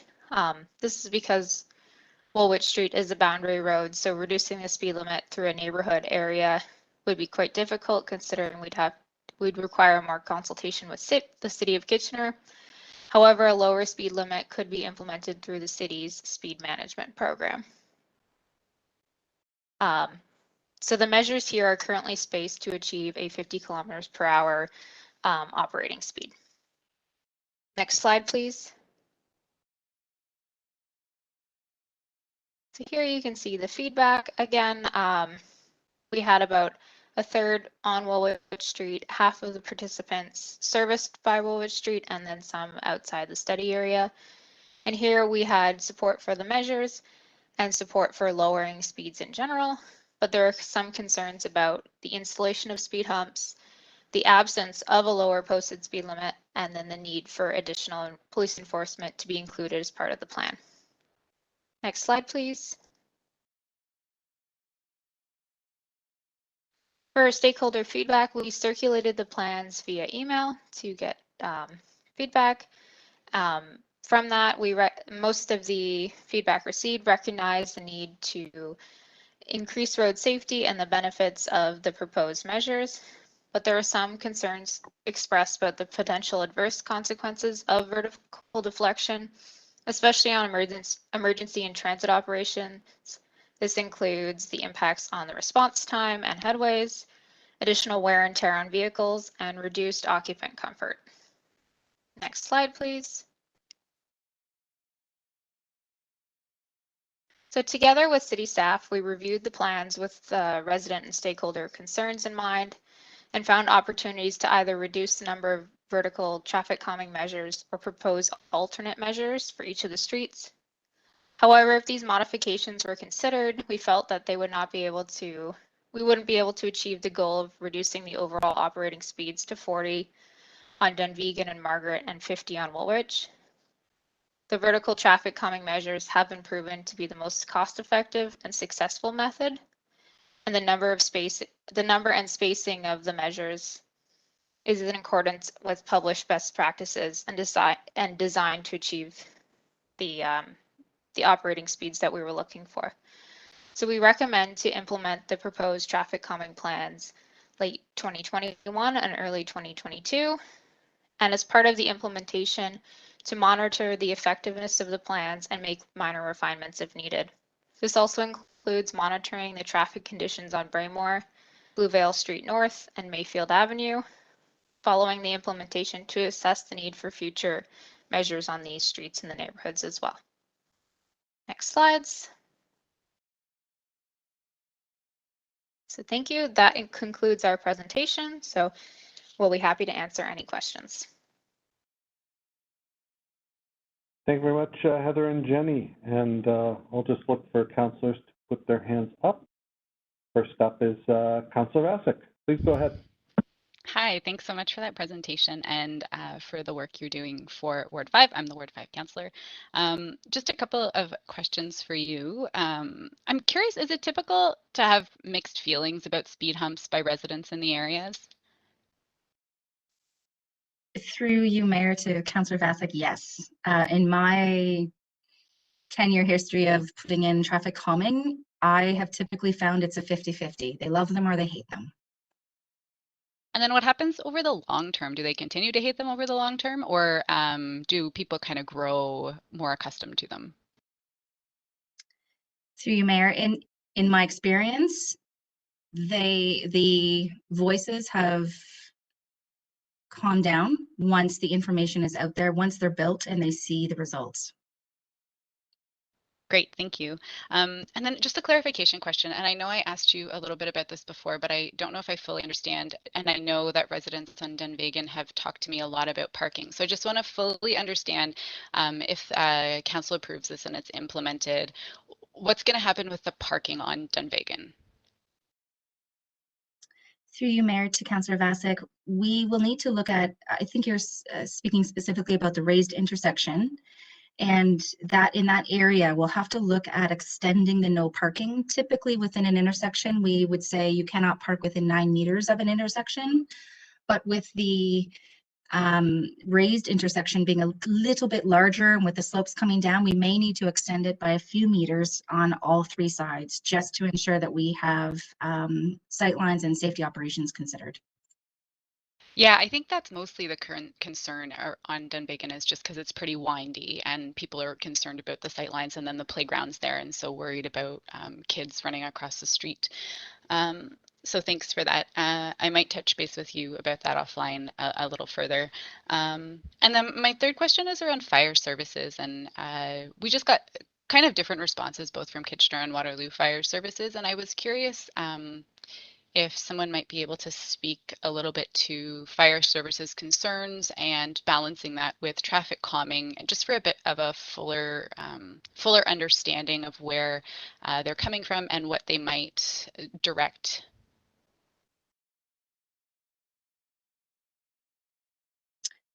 Through you, Mayor, to Councillor Vasek, I believe that Councillor Dykstra is in online and be able to answer that question on behalf of fire. Yep, through to council, this is Commissioner Dykstra. I know Richard Heptich is on the call, and as chief, he will be able to respond. Richard, are you able to? Yes, I am. Can you hear me okay? Yes, go ahead, Richard. Great, thank you. Through you, Mayor Jaworski, to Councillor Vasek. So there's a whole host of parts and pieces that fire services collaborates with planning and roads as well when it comes to traffic calming pieces. With respect to how we navigate through this ongoing change and awareness piece, there's a whole host of areas through to training, communication, through monitoring staff and their turnout times to get out of the fire station quickly and efficiently as well. But I think the single most greatest advantage that we have to work with today, and it improves over time, is to try and limit call processing times, trying to limit staff turnout times, and so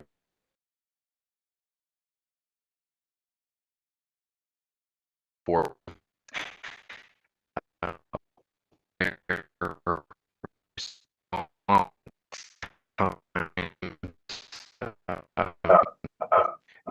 Do get more difficult to increase our community and also traffic calming. Work with going back to the technology piece.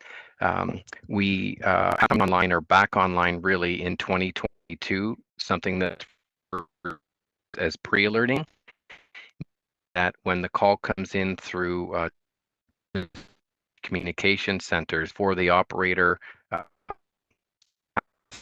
to verbally call. Sorry, Chief Heptich, you're breaking up a. An alert goes off, head to the trucks immediately before they even know what is involved. That might take about 15 time throughout the overall process. Forth.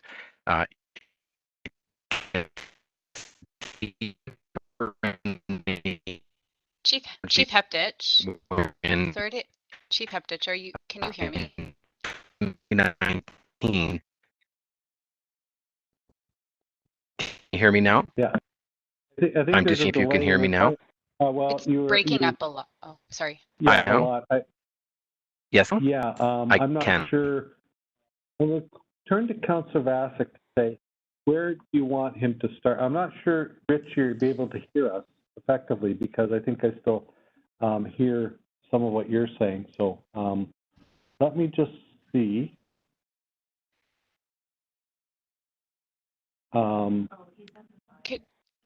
Would it be worthwhile? I think Commissioner Dykstra, because I did have this question in the background too, so I just wanted to confirm.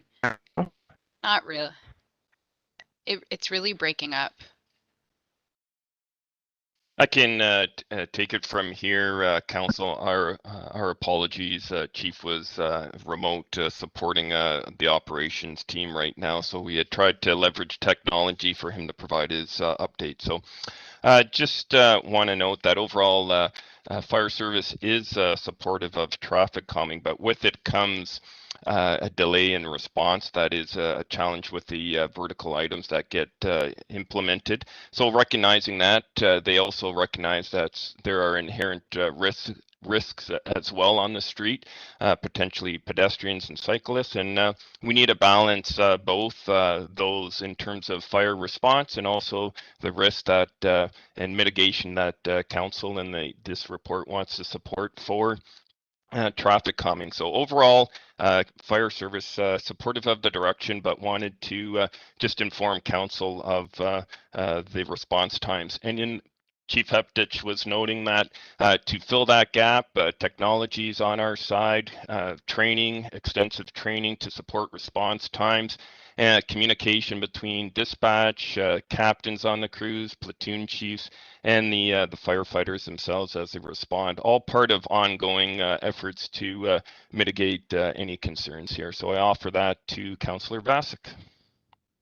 Yeah, that's extremely helpful. It was partly there in the Waterloo response, but the Kitchener response had a bit of a different feel. So I just wanted to get a bit more clarification from Chief Heptich. So thank you so much, and no worries, Chief Heptich, that it was breaking up. Thanks for giving it a try while you're on the scene.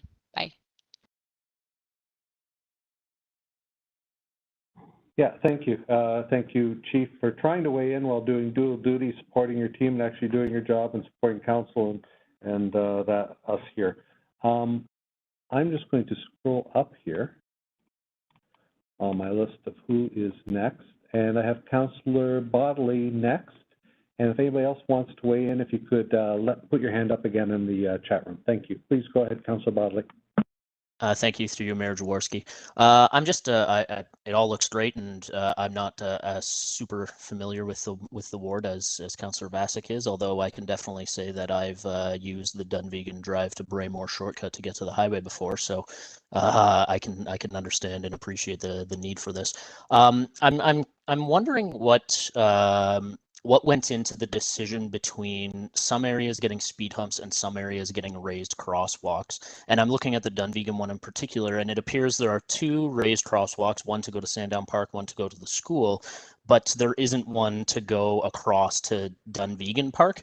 And I'm just curious if you could sort of highlight to me for any future discussions that we might have on traffic coming in other areas, fingers crossed Ward 2, about what went into the decision making on raised crosswalks versus speed bumps. Through you, Mayor, to Councillor Bodley. I'm going to defer to Heather for that response, please. Thanks, Jenny. Through you, Mayor, to Councillor Bodley. When we looked at you're correct that we chose to do raised crosswalks to Sandown Park and Sandown Public School. There's an existing crossing at Sandown Public School, so we wanted to help facilitate that movement. And same with the park to Sandown. For Dunvegan Park, it was a little bit more difficult just because of the curve, and the access point into the park didn't work out as well on that section, and that's why it was left off. This neighborhood was quite difficult just because of the spacing of the driveways and providing the space required for a greater cross section for a raised crosswalk. Awesome. Thank you very much.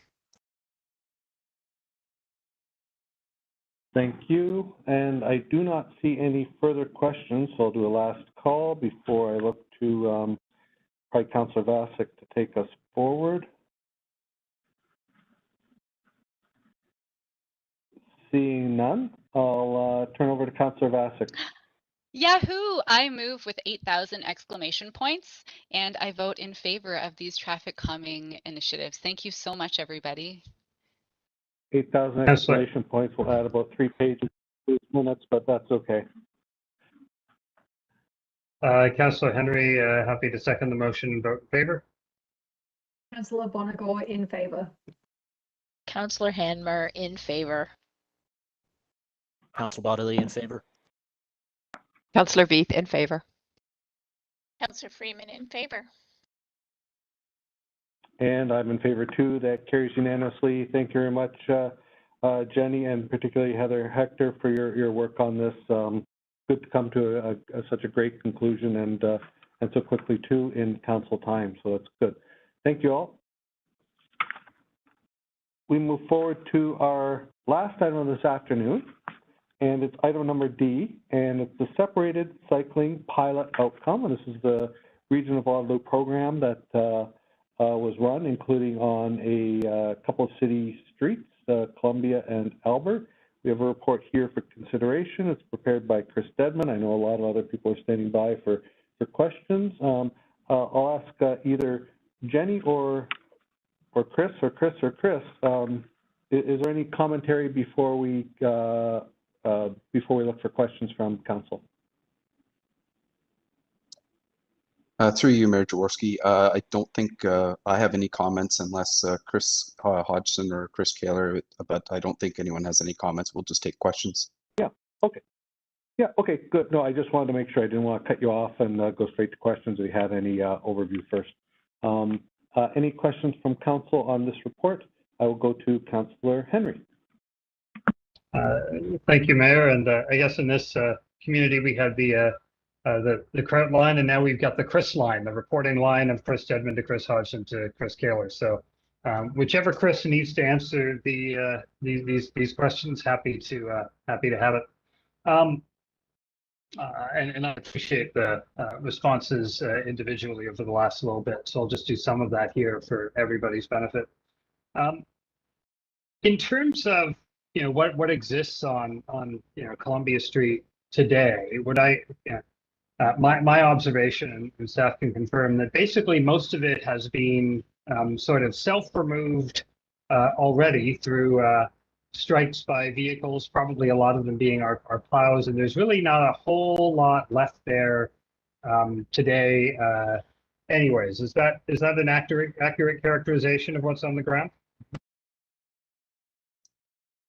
Through you, Mayor Jaworski, to Councillor Henry, yes, correct. I would say that's accurate. A lot of the bollards that were affixed right to the asphalt along Columbia Street have been taken away, whether it's due to plows or utility vehicles, etc., or just regular traffic. I think about estimating around, I think 75 to 80% of them have gone missing over the season. Yeah, and I know I've heard from some folks that actually, let me ask this question first. Well, one thing that I didn't directly see in the report or isn't exactly clear on the recommendations is what timeline emerges from staff's recommendations, because we're going to do a review, then we'll report back, including some costs, and presumably arising from that report, we then hopefully decide to do something and then install it, and then all of that. So I'm curious what the timeline sort of looks like if we sort of agree with the recommendations before us. Yes, through you, Mayor Jaworski, to Councillor Henry. I'm going to defer this question to Chris Hodgson. Thank you, Chris. Can you hear me, Councillor Henry? Yes, sir. Yes, sir, I can. Thank you. Sorry, I was late on the call, so I couldn't do a sound check. So thank you. So in terms of timing, we don't have a specific timeline, but it would be our intent to do that as soon as possible. Obviously, there's a lot of work to be done there to get council that information. I guess at the earliest, it would be for next year, for the start of, I guess, around this time next year. However, there's obviously a lot of unanswered questions, particularly around both capital and operating and maintenance budgets. So that would be a target, but many questions to be answered before that. So in terms of the report back here, that next year, or is there a report back this year so that we're primed and ready, hopefully, to be able to do some installs in time for next post-winter season? Yeah, through you, Councillor Henry. That's a good question. It would probably be later on in the year at the earliest. A lot of our team are now committed to the $3 million plus construction of projects out in the field. But we would be looking to gather that information and obviously have time to be able to coordinate and discuss with our regional colleagues on their next steps and specific details, particularly around the maintenance costs and the products themselves that are out there, and obtaining such things as, and obviously that also has a knock-on effect of potential costs. So we'd like to get those questions answered and bring that to council later on in the year.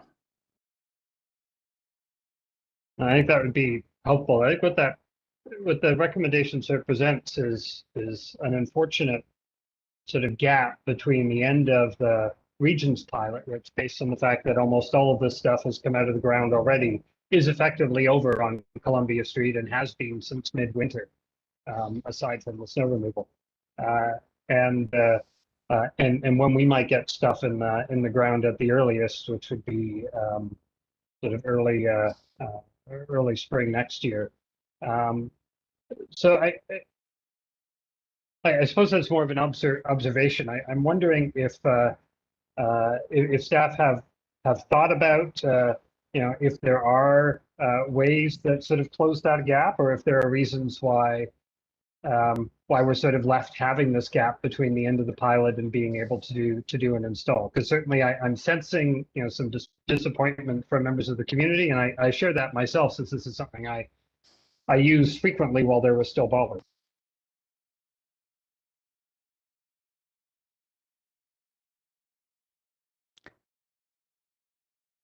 So, sorry, go ahead, Chris. Sorry. Sorry, lack of time in there. Through you, Mayor Jaworski, Councillor Henry. Yeah, it's a great question, and certainly we acknowledge those issues that some members of the community are raising. I guess the key fact is that the initial Regions report of 2019 was really a fact-finding exercise in the pilot to test different things, see how they worked, if they worked, the impacts of traffic on user numbers, collecting various data, stakeholder engagement, all those various pieces of information to be able to go back to regional council and make a decision. And they've done that. They've collected all that information. They presented a couple of months ago. But the way we see it is our reports are very much aligned in terms of what the outcomes are. It's just that we didn't have a plan collectively for the pilot of there would be a particular type that would come out at the end of it that everybody could run with. So in a sense, it was a bit of a holding pattern or waiting pattern for the information and see what came out of it. So we reacted as soon as we got the information from the region. But of course, this is all unplanned and unbudgeted from the city's perspective. The other thing, of course, is with all the facilities on the regional roads, and you can see those photos in the staff report, and the relevant information on what was damaged and replaced. There wasn't too much damage on the regional network. Those facilities seemed to work well, and that was obviously an outcome of the report and obviously part of the exercise. But what came out of it for Columbia Street was a good lesson that the bollards in the asphalt don't really work. So in a sense, we brought this staff report to council, similar to what the region have done, to seek direction of what to do. Obviously, there's investigations to be done on a lot of things, and then report back the same as what the region are doing. It's just that we're recommending taking out the what's left because there isn't much out there, as you rightly observed, which probably doesn't do much for anybody, and work towards bringing the community a much higher quality product. I thank you for that, because I think that's sort of helpful context for folks, listening now and listening, later, to sort of understand how we've sort of had an outcome, dropped in our lap in a way that means that we're left with this sort of gap before we can investigate the better type, like the University Avenue type, and then get that into the ground and figure out how to gap some of the how to cover some of the costs in the budget gap between now and the next cycle. So I think that's good context. I want to share with you the worry I sort of have, and it's a worry that you can't sort of fully address because you have to do the work. And that's, that we'll conduct a review of whether we can do the type 3 separated cycling facility, which is what is on University Ave right now. And what if we figure out for whatever reason that we can't do it? Then what are we left with? So that's sort of the worry that I sort of speak into the void, and I'm wondering what you can tell me about that, and whether let me leave it there and just ask you what you can tell me about that.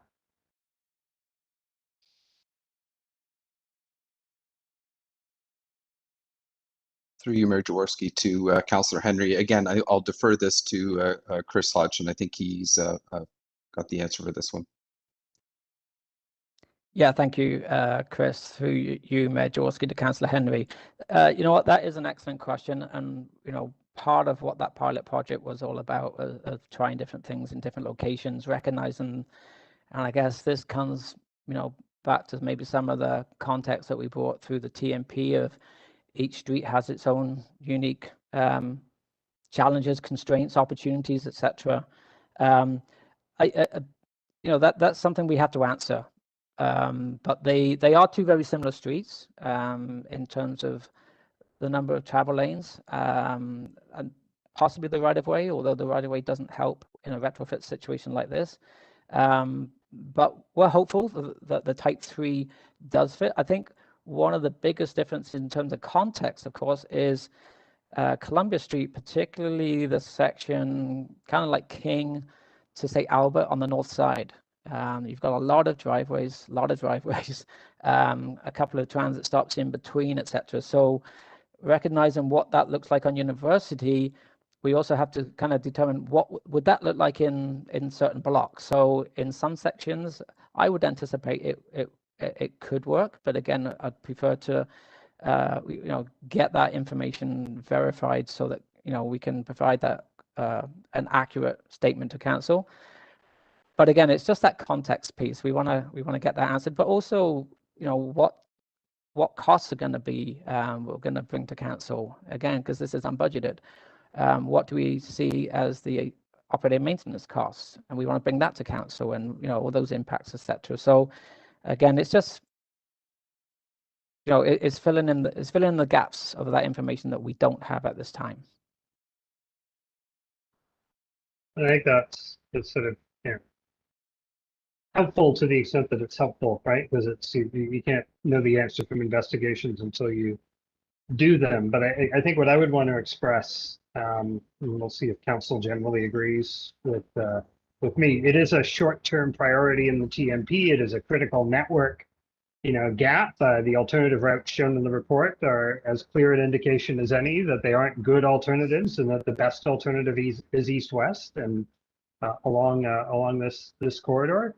And I think that's sort of important to look at. So my desire would be we need something back from this recommendation that is a viable separated cycling facility along these lines, and we should think about as many things that are on the table as necessary to make sure that we've got something that fits, that's safe and durable, because it's critical. So I mean, I think that's something that I find important to me. And as we sort of look at, I know there's some comments in the report around forecasting traffic flows and needs in the event that there's a stage 3 LRT. It's like, well, we at the earliest we'll have a stage 2 LRT in the early 2030s, and so maybe there's a stage 3 LRT in the early 2040s if things move really quickly.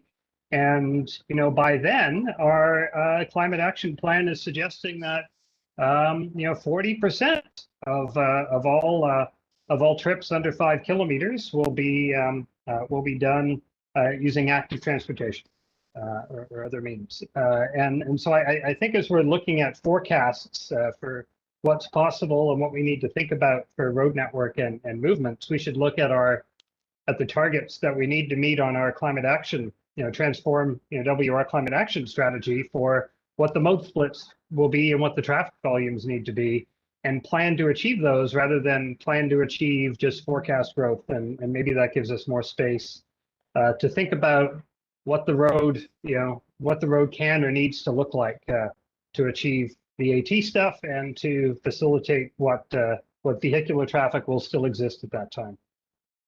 So I leave that there, and I see Councillor Bonagor also has questions. Yeah, thank you. And I will comment on the regional program since I sit on both sides, and I'll let Councillor Bonagor go first. Please go ahead, Councillor Bonagor. Thank you, and through you, Mayor Jaworski. I'll just start by just echoing some of Councillor Henry's comments just now.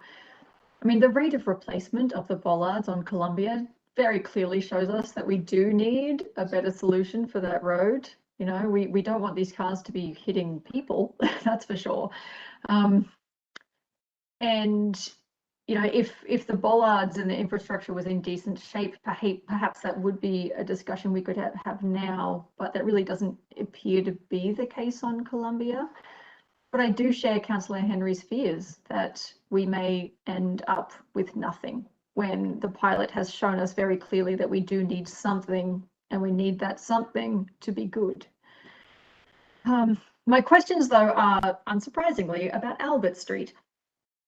So we had nothing really before, and in the report, staff have presented the option to retain the painted lane or the bollard and planter combination.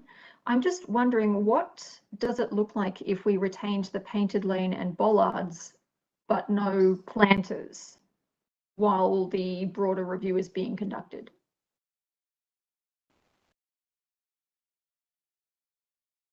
Through you, Mayor Jaworski, to Councillor Bonagor. Yeah, the planters were definitely not well received, as I said in the report, with garbage. They were hit a few times, tipped over, etc. So that is something that we're definitely looking to remove. Again, in the recommendation, we are looking to remove the planters and the bollards, however, maintain the sort of painted buffered cycle lanes. So basically keep the lane configuration as it is now and not go back to sort of the pre-pilot phase, as it were, where I think it was three lanes coming on the north approach to University. So I guess that's something that we could definitely look at keeping here. Maybe just the bollards on there, and then look to maybe remove them before the winter, if that's something that maybe we could look at doing. I know there is construction along there too. I think there's a development at the corner of Albert and University. So again, I think one of the reasons we were looking to remove both was just the frequency of construction traffic and trucks in and out of there, etc. Looking at the damage that they would do to those as well. So I think that factored into our decision a little bit, but something that we could definitely look at, Councillor Bonagor. I would certainly appreciate that, and I think residents would certainly appreciate that. The presence of trucks is one of the reasons I'm wondering if we could retain the bollards, particularly as we're looking at having students back on campus. This is a very important route from the core to campuses and beyond, and there's lots of residents on the street and in the neighborhoods. So it's just really, I'd hate to see us lose everything because the planters really didn't work out. So would that fall under the options in front of us if we were to explore that, or is that something that would need to be introduced? Through you, Mayor Jaworski, to Councillor Bonagor. I think I guess that isn't really an option per se that we had laid out here. We were looking for full removal of the planters and the bollards. As you pointed out, I think the bollards would have we'll call it a fighting chance, or they might have a chance to stay there a little bit because of the buffer. Vehicles aren't traveling as close to the lane as they are with on Columbia Street. So I guess, yeah, to your point, then I guess we'd be looking maybe if council wanted to direct us to maintain the bollards, the flex bollards on Albert Street and just remove the planters. That's something that that we could look at doing. But yeah, it's not really one of the recommendations from this report. Thank you very much for that information, and Mayor, that's something I would like to put forward. Councillor Henry, I would imagine, would be asking what the dollar signs attached would be if that were to happen. Is that an answer that we require today? If this is something that we're asking staff to explore? Through you, Mayor Jaworski, to Councillor Bonagor. I'll let Chris Hodgson take that one. Thanks, Chris. Through you, Mayor Jaworski, to Councillor Bonagor. I guess the difference in with the Albert Street is that they kind of the bollards actually kind of got protected a little bit by the planters. So from the number that went out, we understand that there was quite a good number that's still in place. So it wouldn't be the same type of challenges, at least from the scale of what it would have been for Columbia. So I don't anticipate too many being through there, but that's something we can certainly take away and investigate how many were removed since the last time staff reviewed this, which was probably several weeks ago now. So things could have changed. Okay, thank you. I appreciate all of that information, and I noticed that Councillor Henry is proposing some wording for recommendation 2, and I'm not sure how to proceed with something that's from the comments. I'll leave that for you, Mayor, to keep driving forward. But what Councillor Henry's kind of put forward to the panelists in the chat looks like it sums up what I'm hoping we can move forward. Well, yeah, so it says here for those who are listening in that the separated cycling pilot project infrastructure be removed from Columbia Street, the planters be removed from Albert Street now, and the bollards be removed from Albert Street prior to winter control commencing, and that's really just a sort of a made-up thing. And really, to me, this really just sounds like a stepwise winding down of the pilot project. I'll give my commentary now regarding the region of Waterloo. When this first came up of a pilot project looking at active transportation, I think there were probably at least a dozen different sites in the region that were being considered. And certainly I was very much a proponent of this being happening in Waterloo and then happening in the University District. Now, at the time, I think maybe Christine and maybe Cam and I had chats, and that using a city road, it was very, very nice of somebody to the region of Waterloo to make an investment on a city road. But at the end of it, both the region and at the city level, we knew this day would come where, as a pilot, it might have to be removed, and that we would use it for learnings, and maybe it wasn't made to be a long-term investment. And certainly at the region of Waterloo level, I think the learnings really are that permanent cycling lanes with proper or the best possible operational maintenance is sort of the way to go. We kind of had that discussion amongst ourselves on Union Street, because putting them in is one thing, but the maintenance is a whole nother big cost on this as well. So you know, I really think what we have here in terms of the planters on Albert Street, certainly I think they were, in my view, always an eyesore. I was just biking on Albert Street the other day, and yet again, there's stuff growing in. I'm not quite sure what it is, but there's you know, a horticultural aspect of them. I'm sure you could do that and make them look beautiful, but again, we do the uptown area through our horticultural team. It looks awesome, but that's to extend it to planters, and that would just be another cost that's yet unforeseen.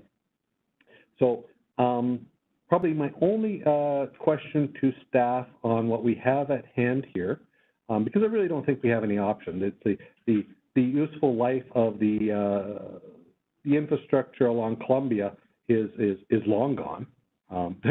It's literally gone. But I did say I did use it myself. Did use it fairly frequently, and I think, as Councillor Henry might have said, it is our east-west corridor. It's our one real corridor. University Ave is very busy, but is our one great, or busy in terms of lots of things on it. You know, Columbia is a great way to get across the city onto Lexington, over to Rim Park, or to Vista Hills. You can make it all the way. So I think what I've heard from council to staff is that council does see it as very much a priority to get it up and running in some fashion. Operational costs are going to be high in my thinking, and just my one question to staff now is there a risk factor in removing the planters on Albert Street, leaving up the bollards, knowing that the bollards are simply for a little stretch there and are kind of in the middle of the road? People drive all over. Like if you start at the south end of Albert Street, people are there. It's a very generous roadway. And I'm just wondering if that represents a problem. So I guess I'll go to Chris Hodgson on that. Yeah, thank you, Mayor Jaworski. Yeah, that's a great question. Obviously, the protection of the planters, you know, when you can compare it against the Columbia Street, definitely helped. That being said, we're now into the nicer weather, the nicer season, so we don't have so much of the well, we won't have any plows out, notwithstanding the comments on the construction sites happening in that vicinity. But there is also a painted buffer, which we are going to repaint, make that stand out. So that will help visualize the separation and the bollards. And I think that will definitely get us through the course up till the winter.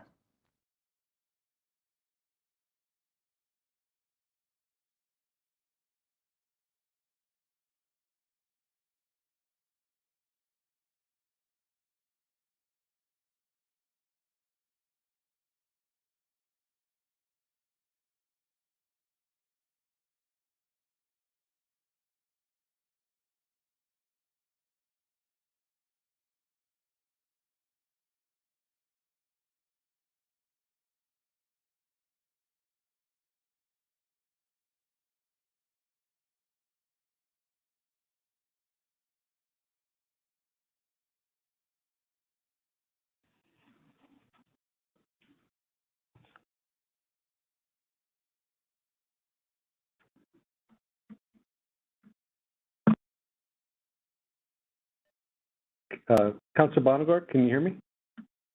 I can hear you now, Mayor. My connection dropped out. Sorry. Okay. I missed the last minute.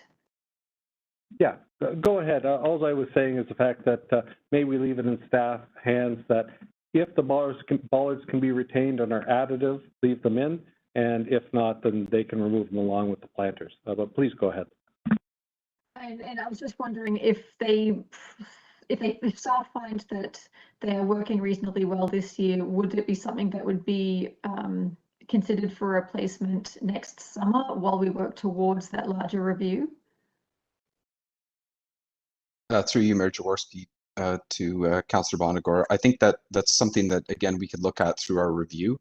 If we have the review coming later this year, we may have a better idea of timing. And if we're looking to do implementation in 2022, we may not need to worry about an interim solution for the start of 2022. If that's something that we look is going to be pushed later for some reason, then maybe that's something that we'll have to address or look at as, should we put them back out again as a temporary solution until we can get that more permanent solution put down. Okay, that sounds great. Thank you so much for taking all of that into consideration.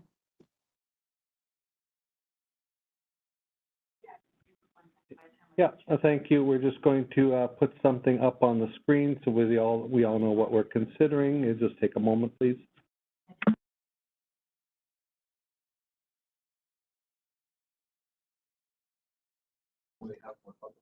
Natalia, can you make me presenter?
Okay, we have something up here, Councillor Henry, and I just for all of our consideration, but the key line is that the separated cycling pilot project infrastructure be removed from Columbia Street, the planters be removed from Albert Street now, and that the bollards be retained if possible and are advantageous from Albert Street, and if not prior to winter control commencing.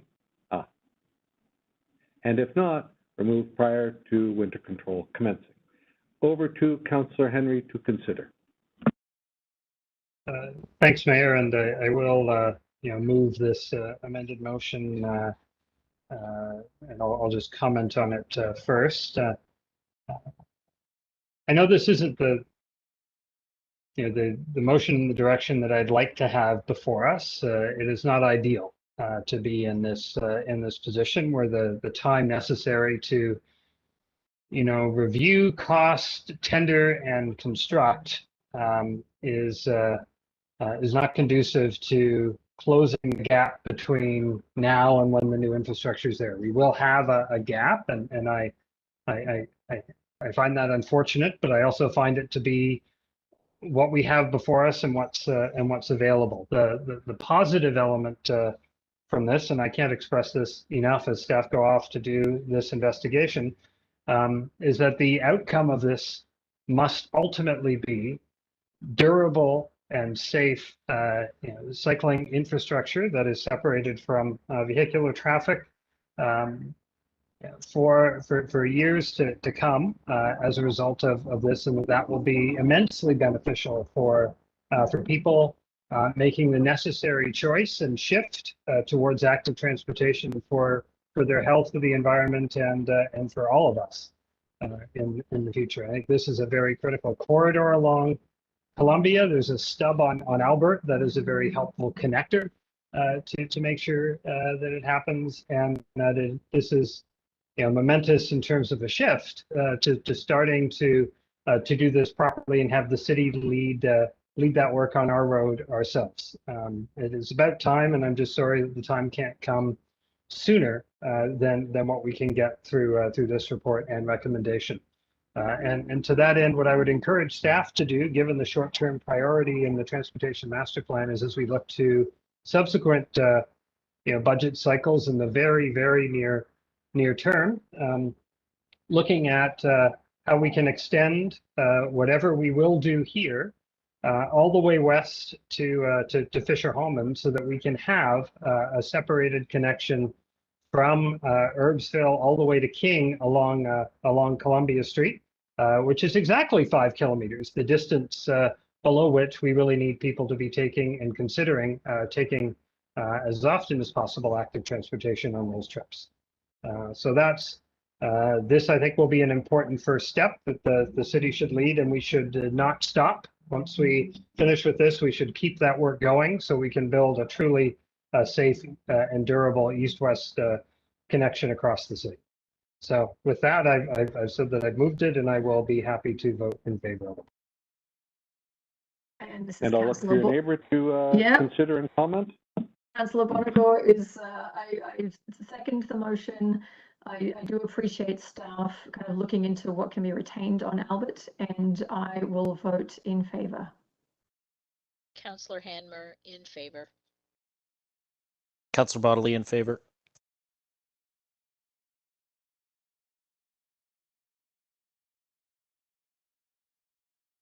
Councillor V's had to leave, so we can go Oh, on. sorry. Councillor Freeman in favor. I was just waiting. Yeah. Councillor Bassick in favor. And the mayor's in favor too. That carries unanimously, not without much hand wringing from all of us. But I think the pilot has left the building on its own on Columbia. So that is unfortunate, but it was a good learning opportunity, and I think it builds people's visions of what types of connectivity we can have here. So with that, we now just need to recess until we restart again for the 6:30 meeting with people connecting in. Should people remain connected if they can? If they can, please, Yeah. So if you can be connected, stay connected. Now, a note to Councillor Bonagor, if your headset is a charging one, I would say it's losing its strength. So I did notice that it seemed to be a bit weak at the end of the meeting. So with that, see you all later.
Hi, Natalia. Just doing a sound check. It's Olga.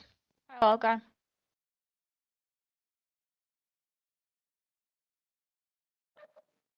Hi, Natalia. It's Richard for a sound check. Hi, Richard. Thank you.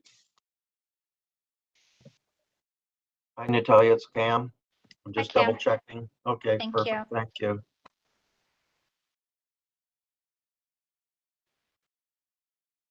Hi, Natalia. It's Chris. Just double checking. Hi, Christine. Hi, Natalia. It's Lee McDermott, just for sound check. Hi, Lee.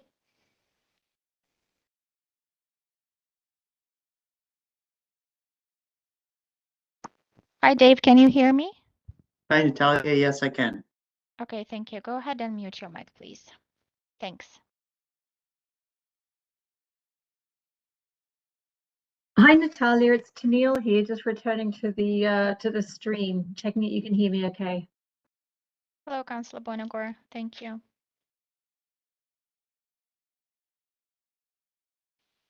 Hi, Natalia. Mark doing a sound check. Hello, Mark. Thank you.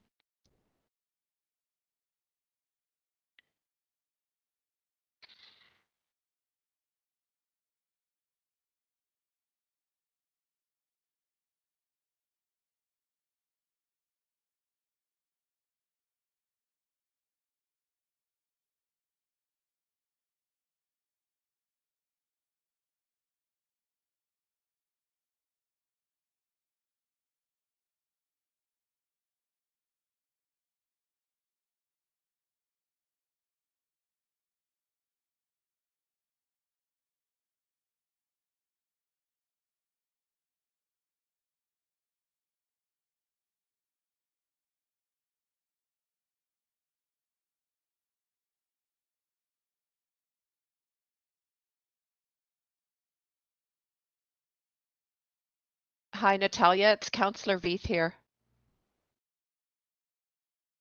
Hello, Councillor B. Thank you.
Hello?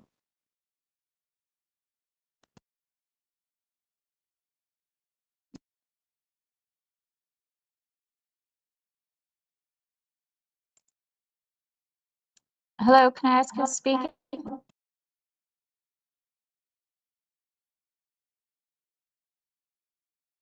Stephen and Peter, I'm going to unmute you both. Can you please do the sound check with me?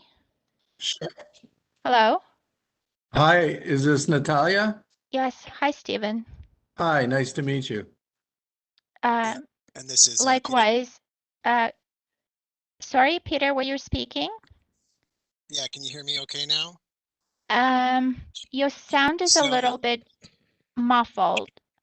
How's that now? Um, Still the same? yeah, it's pretty much the same. How's my sound, Natalia? Stephen, your sound is perfect. Nothing I do is perfect, but it'll be okay. Thank you.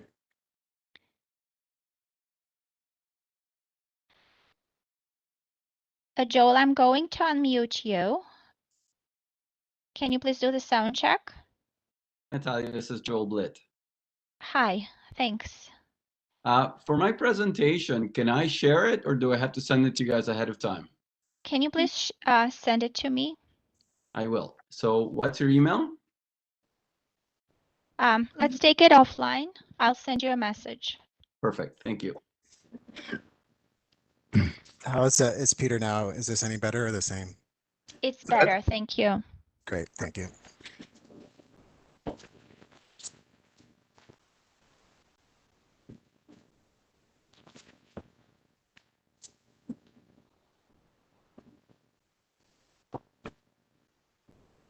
Just for everyone joining now, we are live streaming now, but you are welcome to do a sound check as you join. Thank you.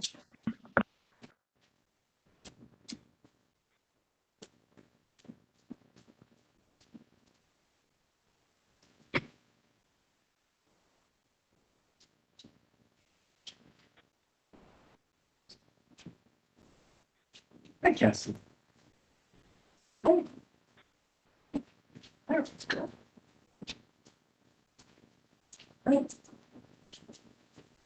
Oh.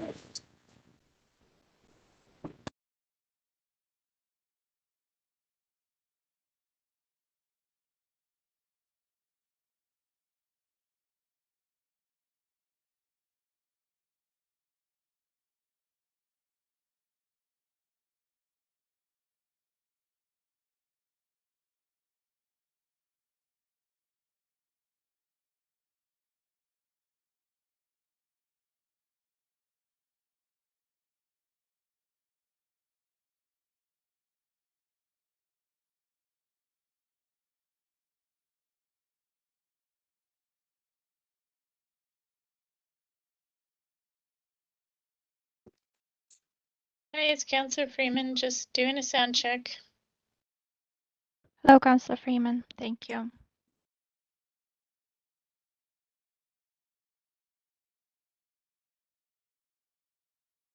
Hey Natalia, Tim here. You hear me okay? Hi, Tim. Thanks. Hello, Howard. Can you hear me? Hi, Natalia. I'm here. Thank you. You can Are we go on ahead. time? Yes, you're perfect. You can go ahead and mute your mic now. I am using my mic, aren't I? No, mute. Oh, muted, sorry. Okay, apologies. Thanks.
Councillor Hanmer, present. Thank you, Councillor Hanmer.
Can we just remind everyone to make sure that you are muted? We are hearing some background noise, so someone may not be on mute.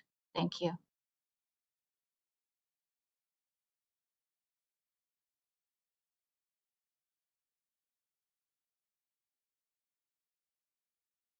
I'm going to try one last time. Mike, can you please do the sound check with me?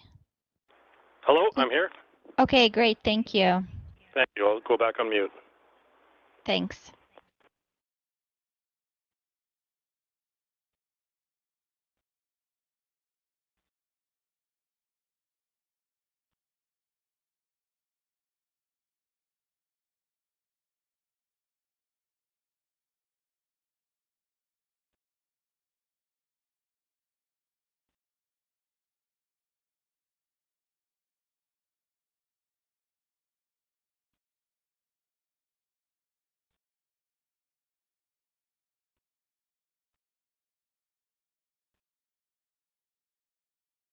Mayor and Julie, I just sent you a quick email. I was wondering if you might be able to have a quick peek at that.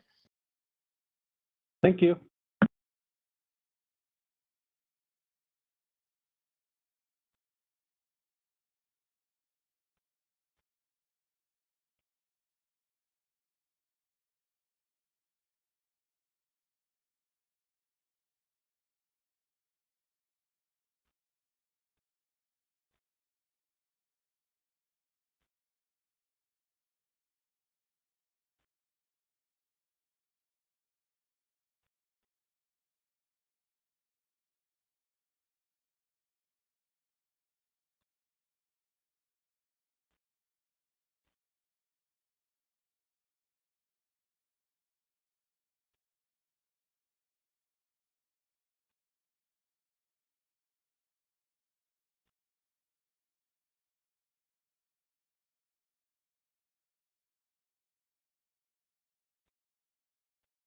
Hey everyone, it's Jen. Is it still working?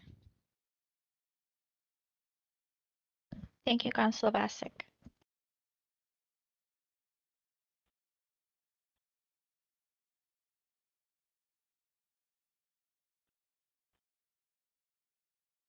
Good evening, everyone. Welcome to the continuation of the City of Waterloo Special Council meeting of Monday, June 14th, 2021 at 6:30 p.m. Beautiful day, except for those of us who are inside all day.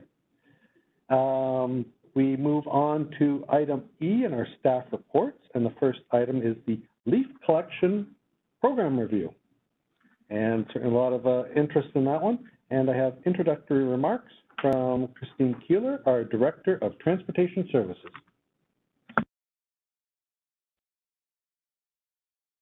Thank you, Mayor.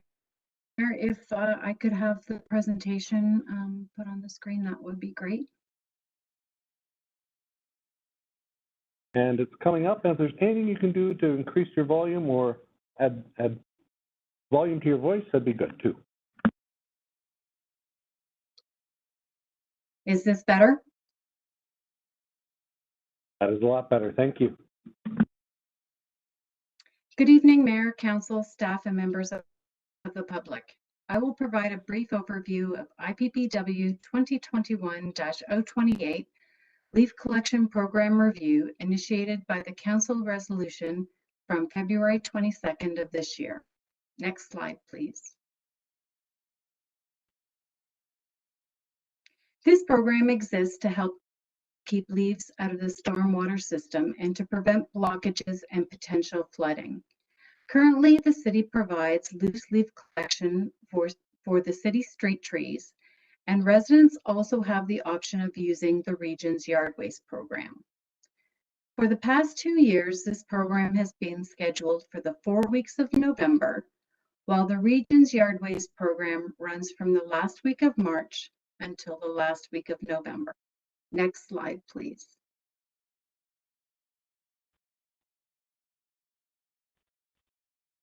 This map illustrates the zones that we have used the past 2 leaf collection seasons.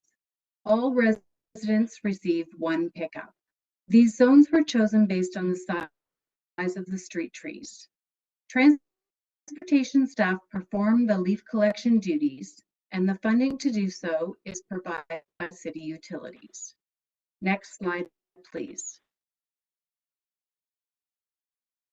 There are many challenges in providing a loose leaf collection program, one of which is the timing of the leaf drop for each tree species. With trees dropping leaves at different times, this results in only partial collection of leaves and increased calls from residents requesting that the streets be revisited.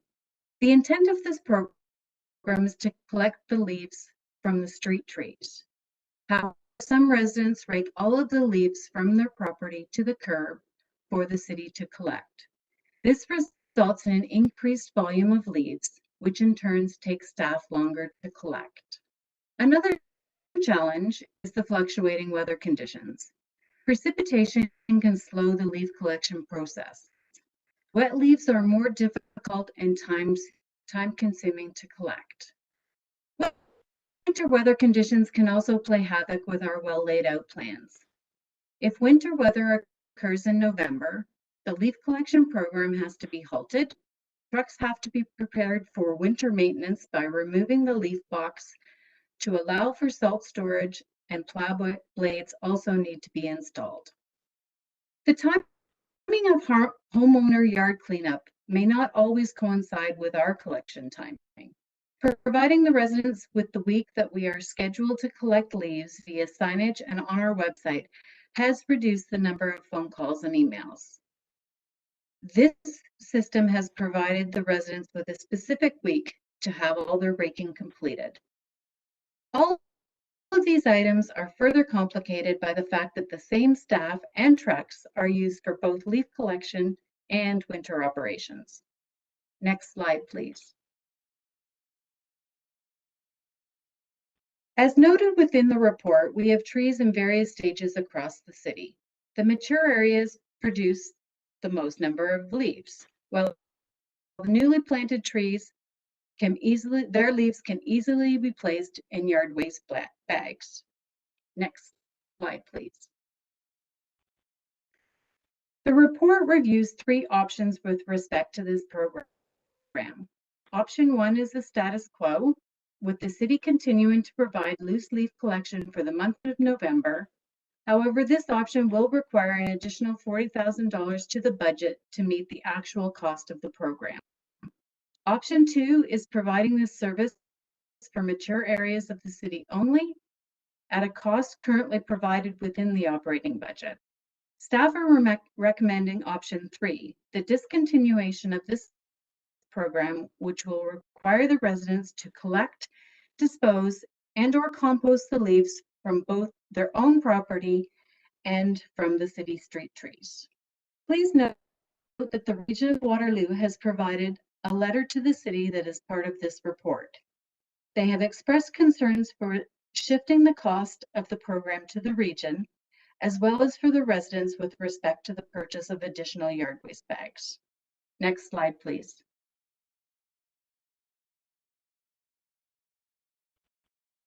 This concludes my presentation. I would be happy to answer any questions at this time.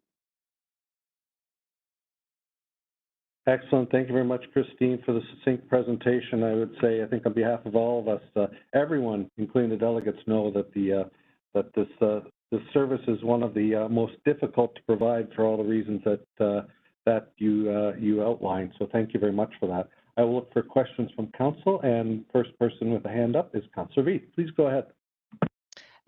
Thank you, Mayor Jaworski, and through you. Thank you, Christine, for this really detailed report. Just a question, do you believe, because I kind of think this is true, because of changing weather patterns and climate change, that it's harder now the past few years to predict or to pick a period of time that's actually ideal for collecting the leaves on the side of the road? For you, Mayor, to Councillor Veith. The last, I would say, 10 years, it's become increasingly harder to determine when to start the program and try and get it completed before the snow arrived. So that's why we have come up with the month of November and have used it the last 2 years, hoping to beat out the winter weather, but we weren't successful in 2019 or 2020. We had snow both months. Right. Okay. Thank you for that. Thanks. Thank you. And over to Councillor Bonagor. Please go ahead with your questions. Thank you, and through you, Mayor Jaworski. First of all, Chris, thank you for pulling together all of this information. I learned a lot, not just about leaves, but about the amazing rate of growth in this city since this program started.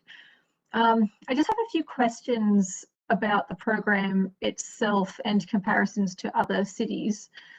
So I'll start with the program itself. From what I understand, it takes about 20 city staff to work through the month of November on this, and they're pulled from their regular duties for that month in order to do leaf collection.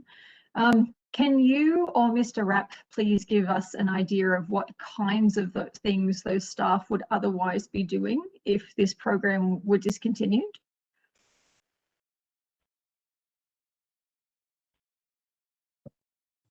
For you, Mayor, to Councillor Bonagor.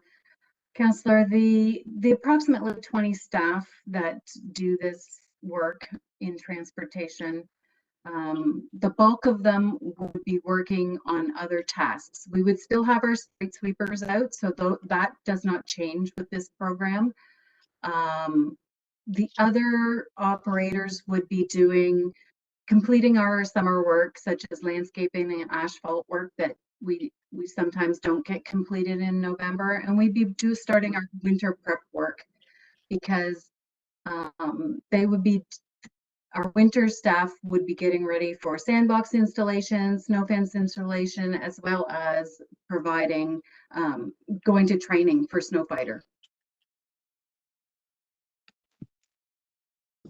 And for clarity, what is snow fighter?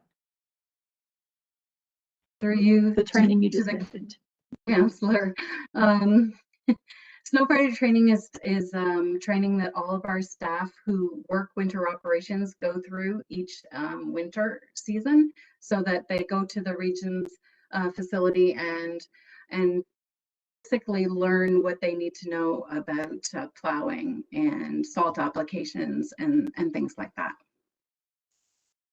Okay, that helps. So that's kind of giving us an idea of the hidden cost of the program as well. Now, you've mentioned that the program is for front trees and street trees only. Is that enforced or monitored? Through you, Mayor Jaworski, to the councillor. At this point, no, I'm sorry. We cannot determine where the leaves have come from when they're out on the street. It's not possible for staff to be able to monitor that. Oh, that's they've got a lot going on, I can imagine. Okay, my next question relates to what some other cities do, and I'm just wondering what's feasible or not in Waterloo. I noticed that some cities have residents put leaves on the boulevard and not the curb. So they're essentially stored off the roadway. Would that be possible here, given the equipment that we use? Through you, Mayor, to Councillor Bonagor, it depends on the weather. To have it on the boulevard would be fine, except for if the winter weather comes, because then we're forced to use loaders to clean up the leaves, and we can't put the loaders on the boulevard. We need to use the leaf vacuums for that. Okay, that makes sense, because if the boulevard was full of leaves, there'd be nowhere to put the snow, which would lead to other problems. Okay, okay, to follow on with that, other cities I've noticed, they just end their program at the first major snowfall, and they don't go out to deal with the leaves that may still be remaining. Is that something that you would recommend considering here? Through you, Mayor, to the councillor, I can't guesstimate on something like that. In 2019, we had snow on November 11th. We were only a week and a half into the program, and we hadn't even got to the larger tree subdivisions. And I don't think that the residents would have been very happy if we hadn't gone back to leaf collection once the snow had dissipated. Okay, that makes sense to me. And my last question is, whatever decision is reached tonight, how would those expectations be communicated to residents and to the landscaping and yard maintenance companies that often deal with properties with many trees? Through you, Mayor, to the councillor, we would still continue our social media that we have done the last 2 seasons. No matter what the outcome is tonight, we will still have information on our website. We will work with our communication staff to make sure that everybody knows how we're moving forward with this program. Okay, thank you very much. That's my questions for staff, Mayor. Thank you. Thank you very much. Over to Councillor Vasic. Please go ahead. Thanks through you, Mayor Jaworski. Thanks, Chris, for the presentation and the report. I have a couple of questions. The one thing that I'm really trying to wrap my head around is if there's an environmental benefit to this. Yeah, I'm just wondering if you can help me understand that a little bit better. If there is an environmental benefit to reducing the trucks in Waterloo, but the regional trucks still needing to go around, and then the expectation that people mulch, but most people have a grass mower. I'm just trying to wrap my head around if there is an environmental benefit or not. Through you, Mayor, Mayor, to the councillor. I can't really answer that question because from a transportation point of view, we provide this service, but I have not done any in-depth review of how much more gas would be used by the regional vehicles versus our own city vehicles. I'm sure that many people could mulch and choose to bag their leaves instead. So that's a very difficult question for me to answer because it's really not within my scope of the work that we do. Yeah, no, that's fair. I think it would definitely involve some more investigation. And then my second question is around looking, so obviously we got the letter from the region saying, please don't discontinue, or they wouldn't recommend it. So I guess I'm wondering, since there's such different approaches to this throughout the entire region, is this an opportunity for us to look at like a regional or joint approach in some way, similar to how we have joint projects with City of Kitchener or work with other municipalities in the region? Is this something we should be looking at with other municipalities and then the region? Or, and if so, when might we be able to do that and what might that look like? And if not, why not? Through you, Mayor, to the councillor, I believe that we could, as a regional municipality and all of the local municipalities within the region could get together to discuss changes to this program. Currently, the townships do not offer leaf pickup in the loose leaf fashion. It's just the 3 cities that do so.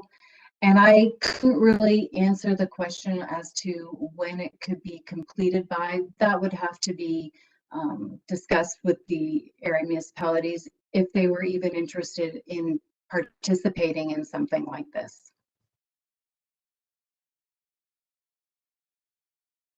Okay, thanks, Chris. That's all my questions for now. Yep, thank you, Councillor. And over to you, Councillor Bodley. Please go ahead. Thank you, through your Mayor Jaworski.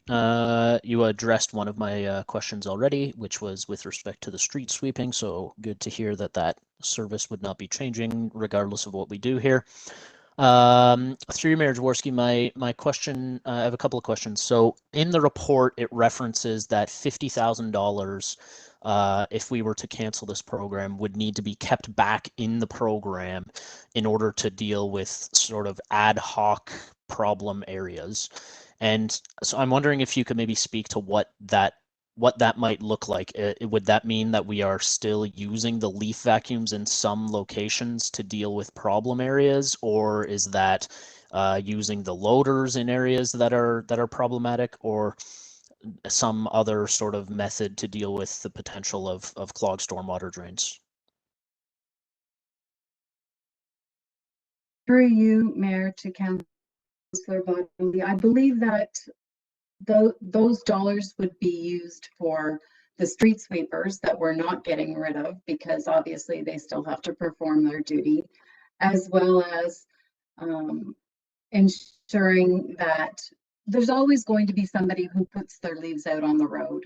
So, especially in the first year of a discontinuation of a program that's lasted as long as this one. So I would suggest that that funding is going to be used for whatever it takes. It could be the loaders, it could be the blowers or the vacuums, performing the duties that they would normally perform for those people that are unaware that we've changed the program. So, sorry, so a follow-up to that then. Do we anticipate that we won't have any issues with respect to, like in the long term, or notwithstanding the fact that obviously in the first year there may be confusion and issues that we have to work through, but in the long term, do we anticipate that there aren't going to be any issues with leaves clogging stormwater drains? That residents will take care of it for us?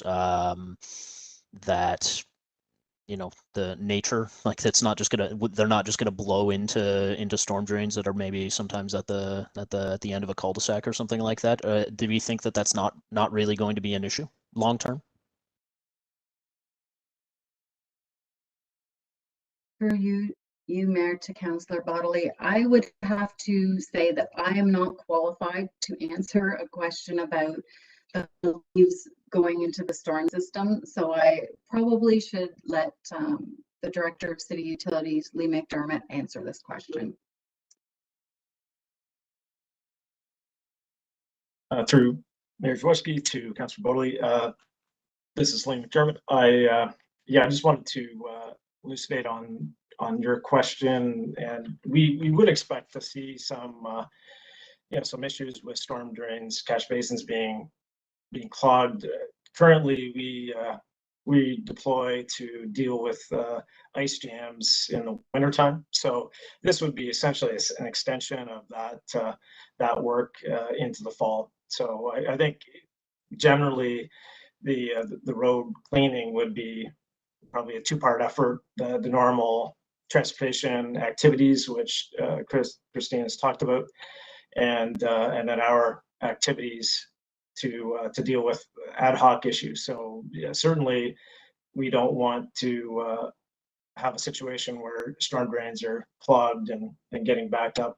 We also have an annual contract for catch basin cleaning. So one of the things we'd likely do is make that program a little bit more efficient and likely roll it into the fall and do some of that in the fall.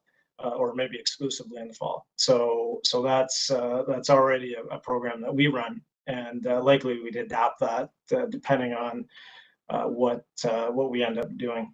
So hopefully that answers your question. Very helpful. Thank you for that. My second question is, so in the report, it mentions that the City of London canceled their similar leaf collection program in 2003, and having spent most of my life in London, having grown up there, I know that there are some very significantly heavily treed areas in Byron and Hyde Park and other areas of the city.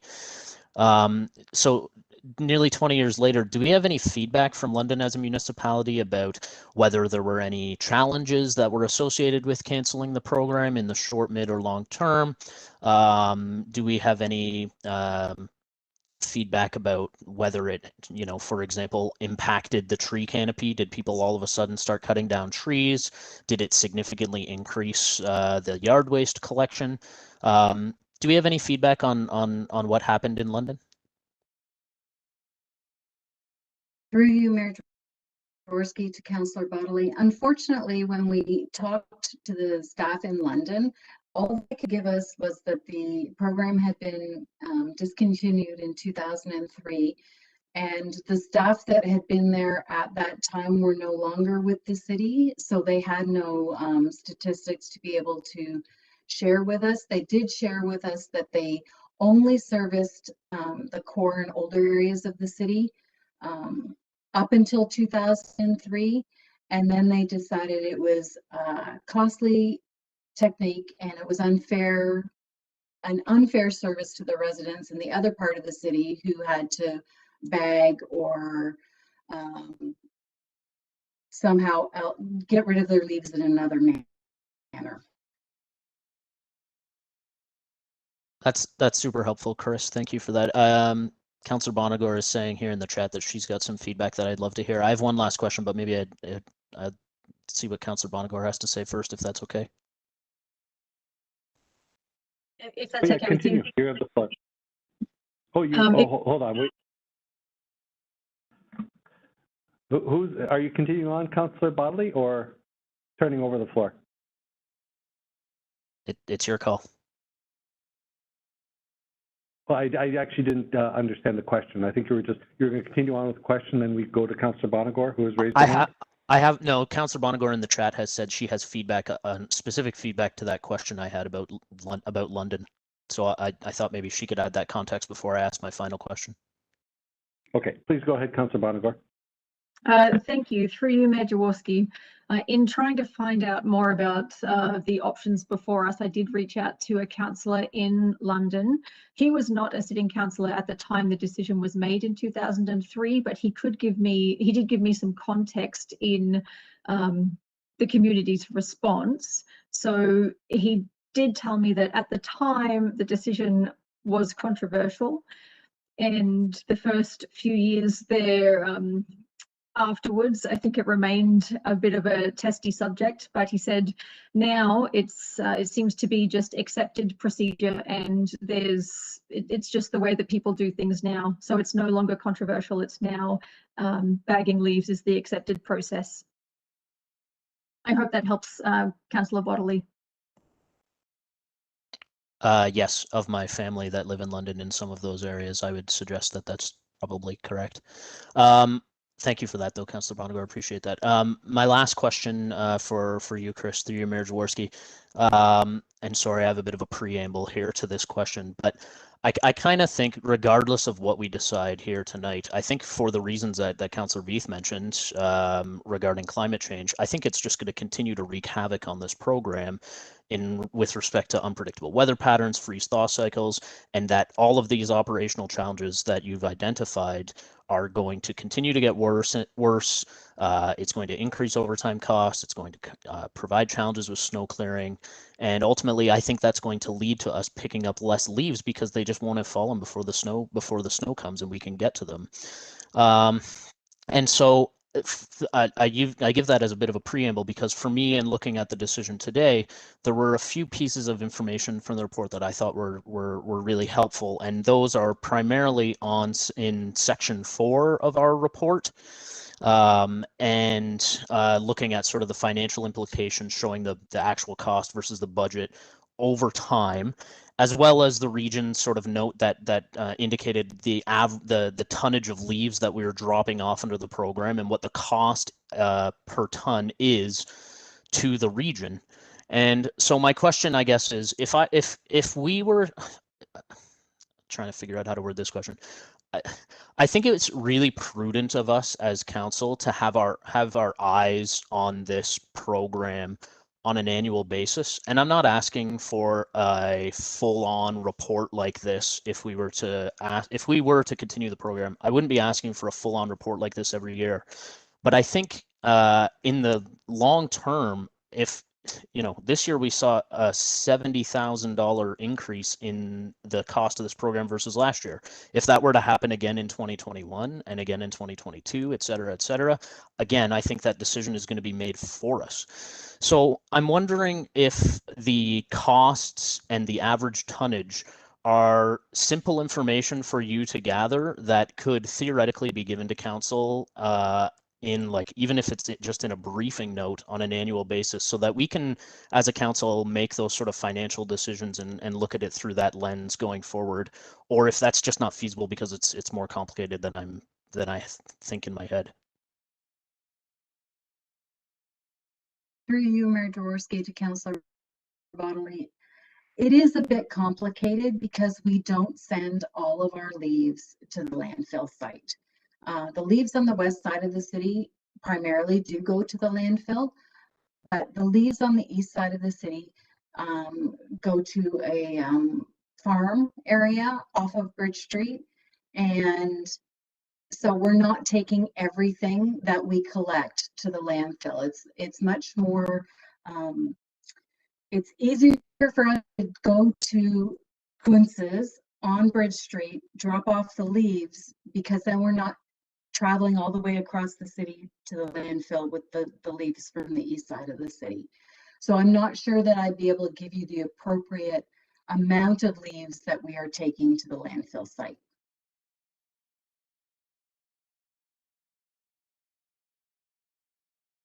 Okay. Does the region have that information though? If we were sort of, as Councillor Bassick alluded to, looking at this sort of regional approach, if the other municipalities were interested in doing that, does the region know what we drop off at the landfill site? Through you, Mayor Jaworski to Councillor Bodley, the region would know what we drop off at the landfill. They would not know, and the city wouldn't know how much we're dropping off at Kuntz's on the east side.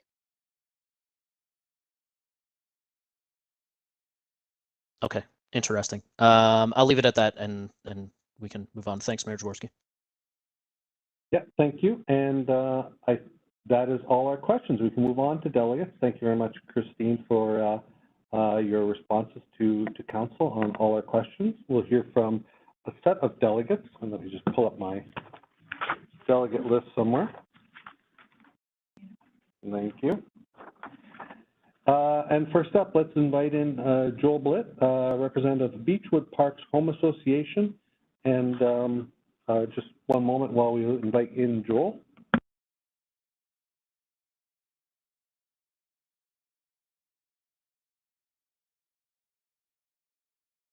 Okay, well, thank you very much for the opportunity to present to you today. My name is Dr. Joel Blitt. I'm the president of the BPHA, Beechwood Park Homes Association. So I'll be speaking on behalf of our neighborhood and also sharing some broader thoughts. Next slide, please. I thought I would start with a little bit of context, and this is all context that you all know. The program has been around since the 1960s, of course. And like any other government program, it has evolved over time, right? So maybe the original intent was that it would focus on city trees. Part of the reason why the residents value this service so much today is because for many residents, it has expanded to also cover some of their own trees. You know, for better or for worse, but that is the reality of what the service that residents right now really value is doing. Also as far as context, there are other cities, all the other big cities around us are also providing the service. So Cambridge, Guelph, Kitchener, and even Toronto are offering a version of the service. And it's not surprising because this is a service that residents really value, that is really important for reasons that we're going to discuss in a second. And it's also one that really just fundamentally, I think, makes sense from an economic point of view, from an efficiency point of view. Again, something that I'll discuss in a second. So I thought I would, so next slide, please. I thought I would start by just sharing some data, showing that residents really value the service. And so I went to start with the city's own survey from 2019. And what you guys found is that 63% of residents wanted the service to continue. Now, what's interesting is that 3/4 of those, or almost 3/4, wanted the service to continue in mature areas only, mature treat areas only, and about 1/4 to continue everywhere. But the majority, and a fairly strong majority, wanted the service to continue. I was a bit, next slide, please. I was a bit surprised that we didn't conduct another survey again this year. I think it would have made sense if truly we're thinking about canceling the service. And so what we did in our neighborhood is we actually went out and conducted the survey, in part because we wanted to know whether this was something that residents felt strongly about and that we should be representing them on. And so the evidence, this is one of my slides here. We found that more than 90% of residents of our neighborhood value leaf collection. As a quick aside, we emailed about 260 people. We got 132 replies, so the response rate was a little over 50%. And what you see here is more than 90% of residents value leaf collection, and about 2/3 value it a lot, right? So that's that green line there at the top. And it's less than 10% who don't value it at all. Next slide, please. The other thing that we asked them is, should this service be continued? And 3 in 4, actually more than 3 in 4, almost 4 out of 5 said that this is a program that should continue. Okay, so we had 77.3% said that the program should continue. So it really seems, from the survey I've conducted, from the survey that the city did, that residents really value this. If you need more evidence, the neighborhood right beside us, Beechwood South, also ran their own survey, so a similar survey. Some of the questions were in common. And they actually asked me to share their results with you today. And so next slide, please. So they actually value the service even more strongly than my own neighborhood does. So 92% of them value leaf collection, including almost 80%, so 79% that value it a lot.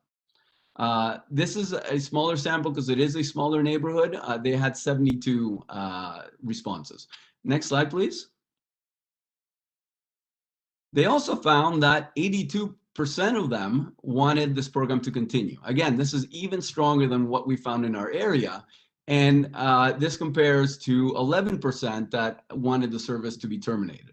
So you can see there's a huge discrepancy here between the fraction, the percentage that wanted to continue, 82% versus those that wanted to be terminated, 11%. Okay, it really isn't close in terms of what residents want, at least in these two neighborhoods. Next slide, please. So, that was it in terms of value to residents, and I'll come back to that in a second. But I wanted to mention a couple other results. The other question that we asked is, if leaf collection was to be canceled, what would you be likely to do? Okay, and we asked them to check all that apply. I sent you, I believe you all have this report that I put together for you. So you have the full set of data. I just want to highlight a couple of things. Far and away, what most residents responded is that they would end up having to bag all of their leaves.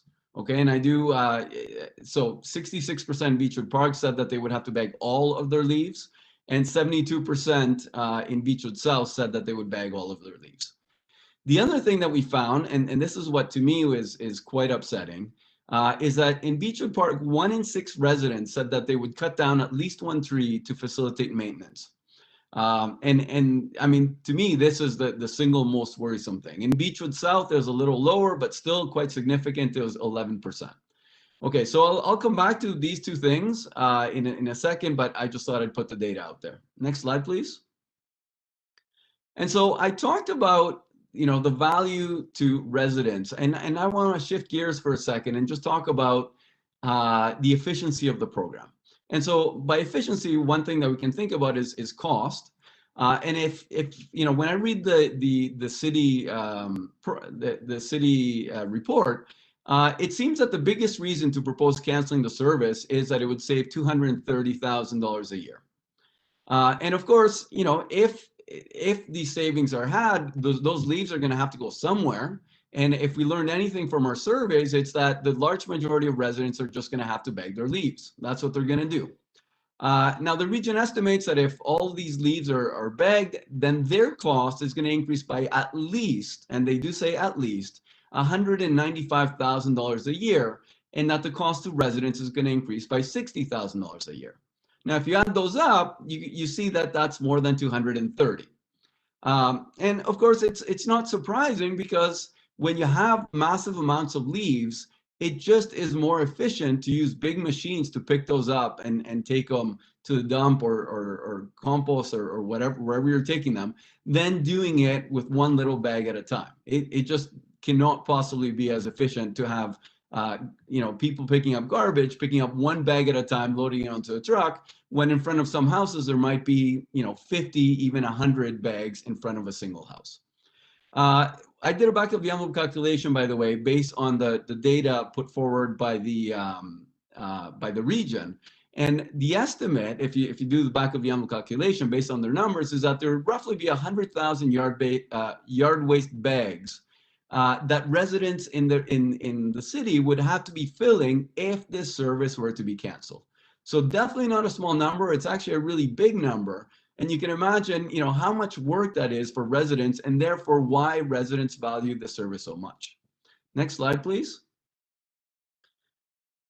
So I also believe that it would canceling the service would cause significant burden on the environment. So the 100,000 bags that would be going to the dump, that's kind of an obvious one. It doesn't need to be mentioned. But what worries me the most is that this could trigger a tree cutting epidemic. And if many of you know me, many of you know that for years now, I have been saying that our city needs to protect trees. I spoke before you in December. I asked that trees be protected. I am really concerned that if this is put forward, we are going to lose a lot of trees. As I mentioned, 1 in 6 residents of our neighborhood said that they'd be cutting down at least one tree. And it might seem like, it's not realistic or whatever, but then you see emails like the one that's in the city report, which is the quote I've got in here, This is from a senior. He says, if the program is canceled, I'm requesting that the city come and cut down the tree on my property. When you're a senior and you have somewhere between 50 and 100 bags that you need to fill with leaves, you just can't do it. And so either you sell your house or you might have to cut down trees. I think it's actually quite reasonable that a lot of people, not reasonable, but feasible, a lot of people would cut down trees. Next slide, please. So we're proposing option one, that it continue the service as it is, but we do think that option two is also a reasonable and viable compromise. We know that leaf collection is most valued in neighborhoods with a mature canopy, and so option two would deliver that service there. Those regions also tend to have wider streets and less traffic, so we have less of a problem with bikes not having access through the road. They also present the best cost-benefit trade-off, because if you have very few leaves, that's fairly easily done. Bagging it by, in bags, it might take 5 to 10 bags. But if you have huge piles, as in some of these neighborhoods, it's impossible to do it except in bulk. It's also the most popular option in the 2019 city survey. And Kitchener, of course, collects leaves in heavily treed areas only, and it would help with this issue that was mentioned earlier, that winter sometimes comes early. If you only have to do half the city, then that would ameliorate that problem. Next slide, please. And I think this is my last slide. So why is leaf collection so valued? Again, 100,000 yard-based bags per year, give or take some. This is a back of the envelope calculation. And it's not surprising that residents would feel very strongly about this, because that is a lot of work. And for some residents, it might mean filling 100 bags. Cancellation would increase the burden on residents. It would raise equity issues, because not all residents can fill bags, especially our seniors. It would increase total costs, and it would, I believe, hurt the environment, especially because we'd probably lose a lot of trees. And so, this is a complex issue, and I really think that if council is thinking of going this way, a lot more study is merited to make sure, to understand the possible implications. And I think the final takeaway is residents want leaf collection. I think very clearly, regardless of which of the three surveys you look at. I believe that, we're in a democracy, and given that it's a democracy, this is what should matter the most. Next slide, please. Thank you very much, and I would be very happy to take any questions you might have. Thank you for your time. Yeah, thank you very much, Joel. I should have indicated that you only have 10 minutes, but you finished within 11. And I want to do a shout out to the different associations for aggregating their delegation under certain people, because that is very helpful for council to get an aggregated response. I think we really appreciate it. In better times, in the council chambers, we probably would have welcomed 90 people to fill our council chambers, and now we're sort of filling YouTube, so to speak. But with a certain number of people, knowing that they represent a large volume of people behind it. So for an efficiency standpoint, Joel, definitely thank you, and thank you to the neighborhood and the neighborhoods that you also mentioned. I'm going to go to councilors for question. I have Councillor Bodley up. Please go ahead. Thank you, through you, Mayor Jaworski. I'm gonna, unless it gets answered in the delegation's presentation, I'm gonna ask this question to each delegate because I'm curious of the answer. So I live in a ward where there is not a ton of mature trees, not a heavily mature treed area. And so I don't hear very much in the way of complaints when it comes to the leaf collection as a service, but I know that some of my colleagues have shared with me in the past the complaints that residents have provided to us at council and staff about the efficiency, the effectiveness of the service. And so obviously you're speaking in favor of the service, but I'd like you to provide me some feedback about, from a customer service perspective, how does this program work from your perspective? Through the mayor to the councillor, thank you for the question. From my perspective, I have never complained about the survey, this service. I think it works incredibly well. I'm always shocked actually at how efficient your crews are.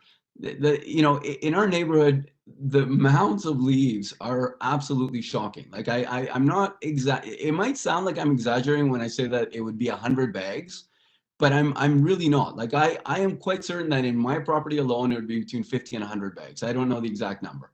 And it astounds me how quickly your crews manage to pick all of these up and put them in big trucks and take them away. The other thing is, I understand that the weather is unpredictable and sometimes the service won't be perfect. Maybe the odd year they won't even get here. But I would be okay with a service where the best effort would be done every single year, and most of the time they would actually manage to pick them up. But yeah, I mean, to answer your question, I think they have done an incredible job. I have never heard myself that anyone else has had complaints or problems. Awesome. Thank you for that, Joel. My second question, and also awesome for staff to hear some kudos, because as you can imagine, we typically only hear from things when they're not going well. So really good feedback for us. Thank you for that. And my second question, and I asked this question, and please note that I don't mean any prejudice or there's nothing behind this. My question is, I understand that trees, even if they're on private property, that we could consider those to be a public good. They're providing carbon sequestration and increasing the tree canopy, et cetera, et cetera. But my question for you is, what percentage of the leaves that you put out to the curb would you estimate are from your own private trees versus trees that are technically owned, not technically, that are owned by the city? Through the mayor to Councillor Bodley, thank you very much for that question too. In my particular case, I suspect that maybe 70% of the leaves that I put out to the road are city trees. It depends where you draw the line. And as you know, Longfellow is being reconstructed, and so now I've got a better idea of where that line is.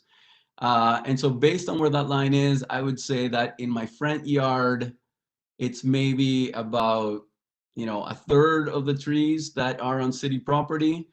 All of my trees that are on the side yard or the backyard, I do not put to the curb. But the ones in the front, I typically do. And so overall, I would say it's maybe a third. And by the way, and that completely fills up the front of my road. So that third completely fills up the front of my road up to a height of a meter and a half.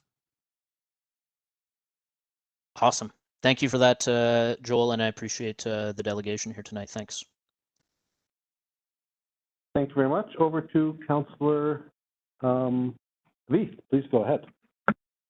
Thank you, through you, Mayor Jaworski, and thank you, Joel, for your presentation, for all the work that you've done. My question is, do you, on your property, do you compost or mulch any of the leaves at all, or do you just rake them to the curb? Through the mayor to the councillor, yeah, so I'm in a very privileged position because in my backyard, I have a forest.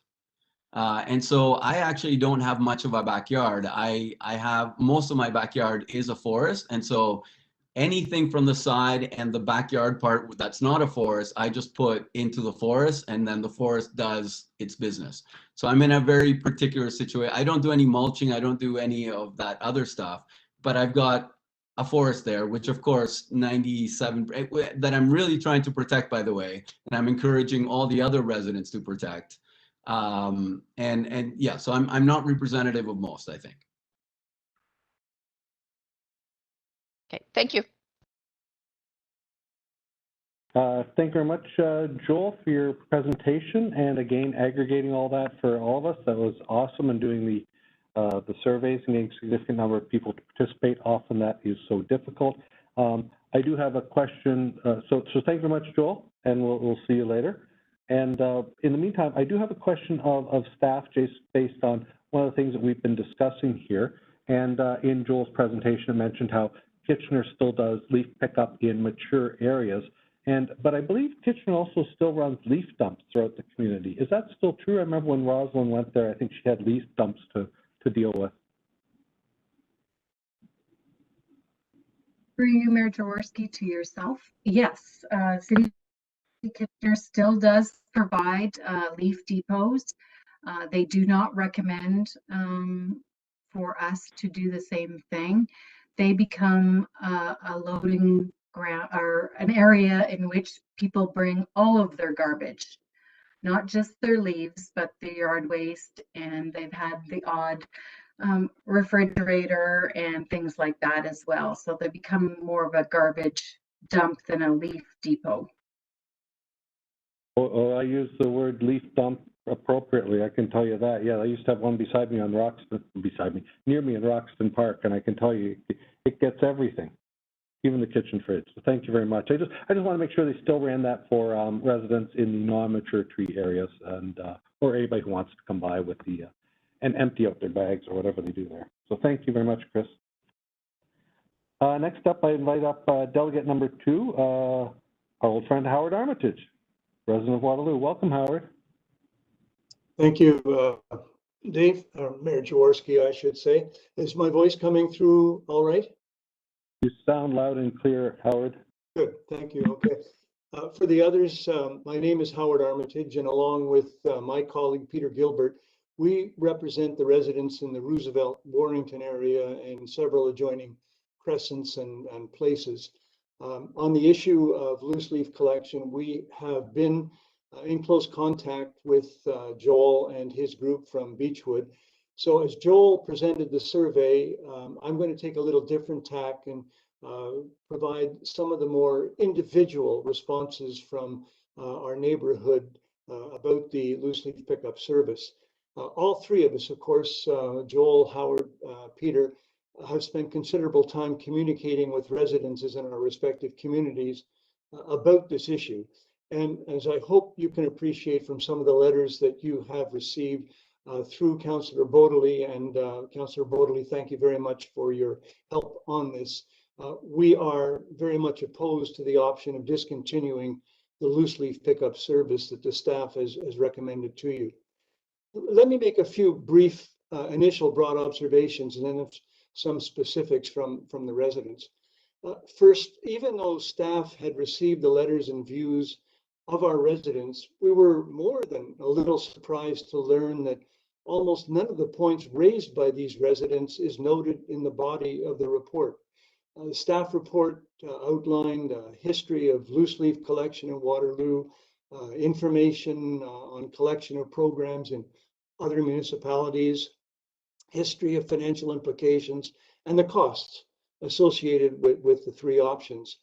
But it claims to link to the strategic plan's elements of inclusion and a sense of belonging. However, it's really difficult for us as residents to see this. Staff focused heavily on the financial implication of canceling the service with little or no acknowledgement of resident feedback. And indeed, the few times the report mentions the residents is to tell council that the residents will need to be, quote, educated, and if option 3 is approved, residents will need to be informed. Well, they can always bag their own leaves or call community support connections to remove their leaves for an hourly fee. Literally, there's no discussion at all of the many points raised by the residents, a number of which contradict or at least mitigate the concerns outlined in the report. And since these comments are only included in the appendix that you received, I'm going to speak to them, a few of these in a moment. Second, to a reader of the report, as I and others have been, there appear to be several reasons actually to support option 2 rather than option 3. Joel mentioned that the 2019 survey of residents regarding the three options provided the most support for option 2. Also, option 2 seems to be consistent with our neighbors in Kitchener and Toronto, and we note, as mentioned, Guelph and Cambridge are providing full service. We understand that option 1 may not be viable to the council, but rather than option 3, doesn't it make more sense for Waterloo to take a middle of the road approach consistent with municipalities close to us? Again, an analysis of the pros and cons that were laid out in the report for each option to the reader seem to indicate that option 2 provides the best balance of result for the city and the residents. In arguing against option 2, staff have used a modified leaf collection map to ensure all areas with mature trees have been captured within a collection zone. I think that's figure 2.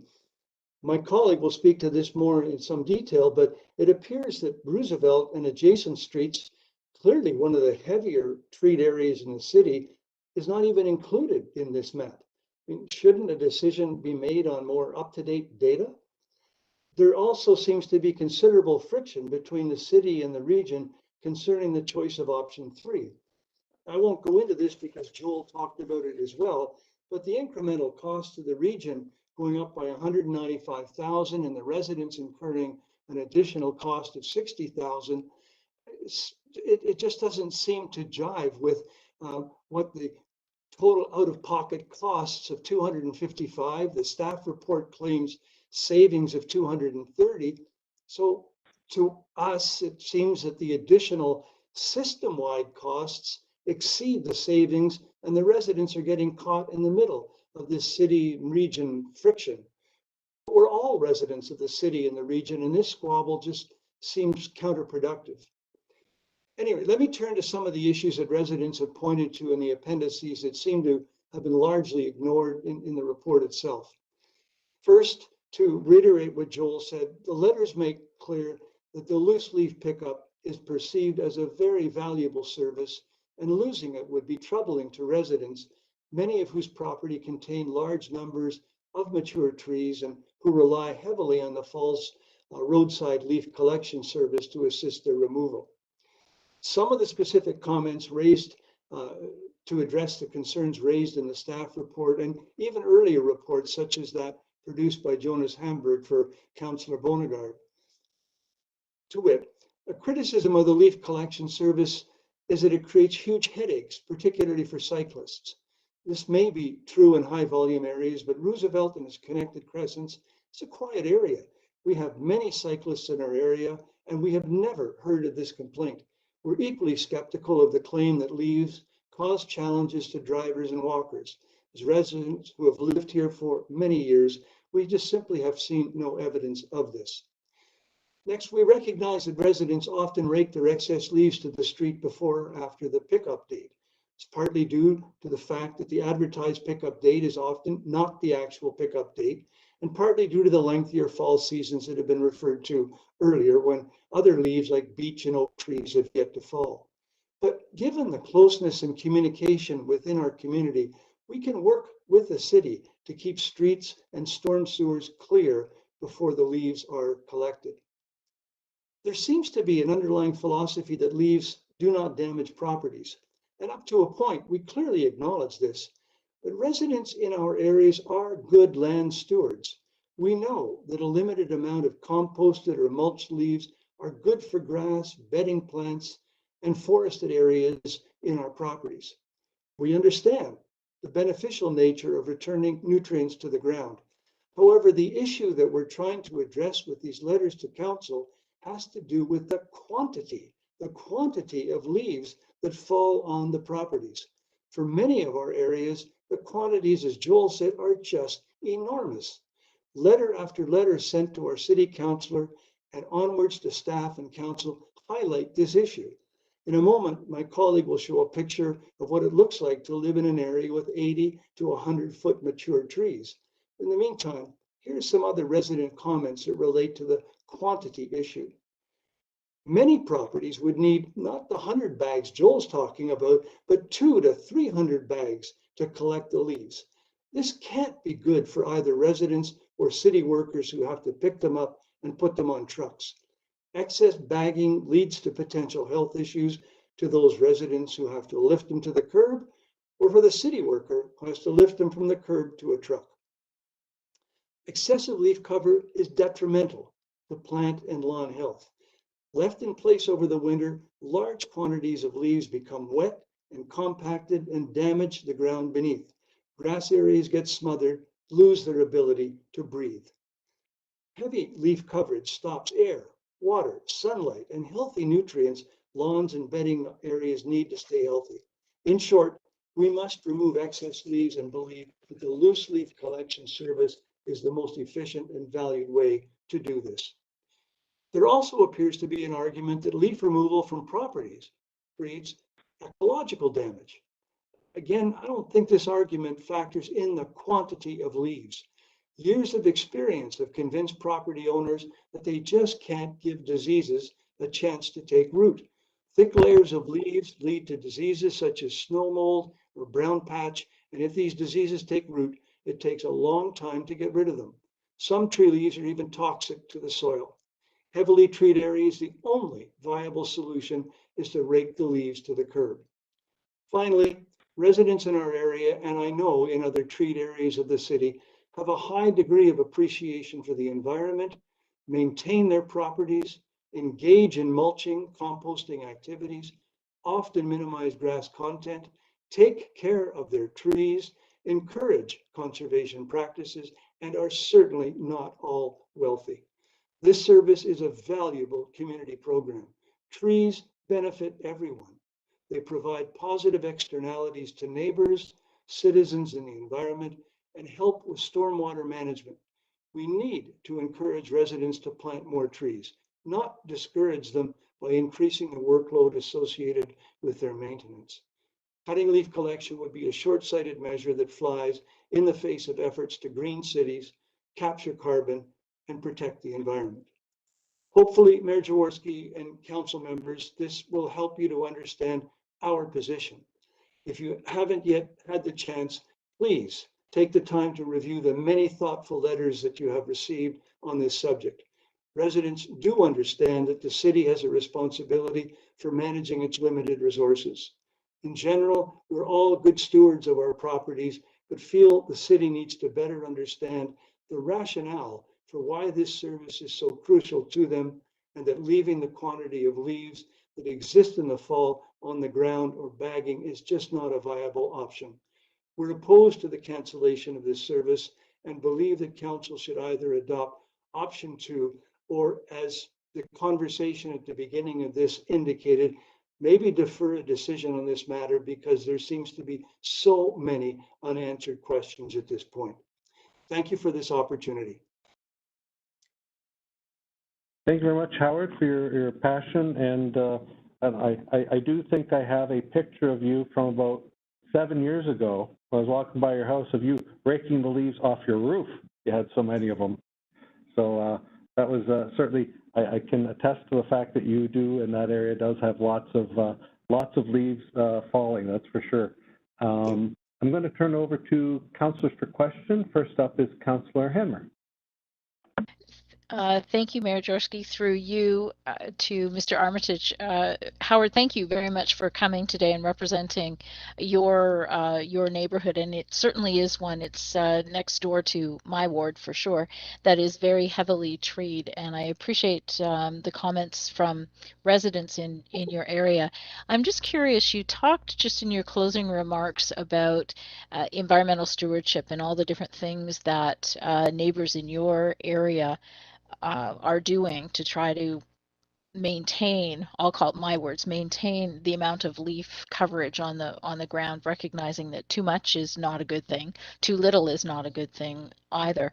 And I'm just curious if you'd be open to considering other opportunities or options for managing the leaves in your area. I guess I'm not sure just what opportunities you're referring to, but I can say that a large number of our residents are already doing quite a bit of mulching. There's the types of machines that chew up the leaves and spread them around the various parts. Where there's heavily forested areas, leaves are generally left there, but it's mostly just on where those big trees are, as others have pointed out. It's just an enormous amount of leaves, and there's just seems to be no other effective way than to bring them to the street. Right. Thank you for that. I didn't have any particular idea in mind. It was more the concept of the consideration of alternatives. Should there be other alternatives, respecting that the residents in your area are doing a fair amount as it stands now, which includes the mulching, leaving the leaves where it's appropriate, bagging where possible, and then bringing to the curbside the leaves from trees that are city trees. So thank you for that, and thank you again for coming tonight.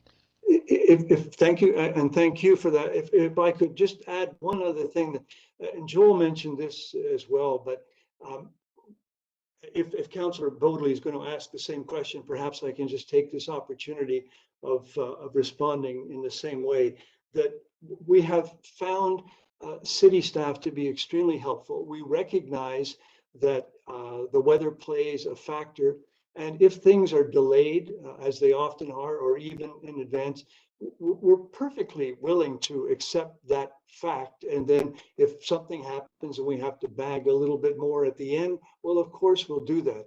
And we do everything we can, even now, but perhaps even more, to make sure that those leaves do not get in the way of the storm sewers to help out that process. But the fact remains that we all think that there's just no more efficient and viable and, I guess, valued service than the way those leaves are being picked up right now.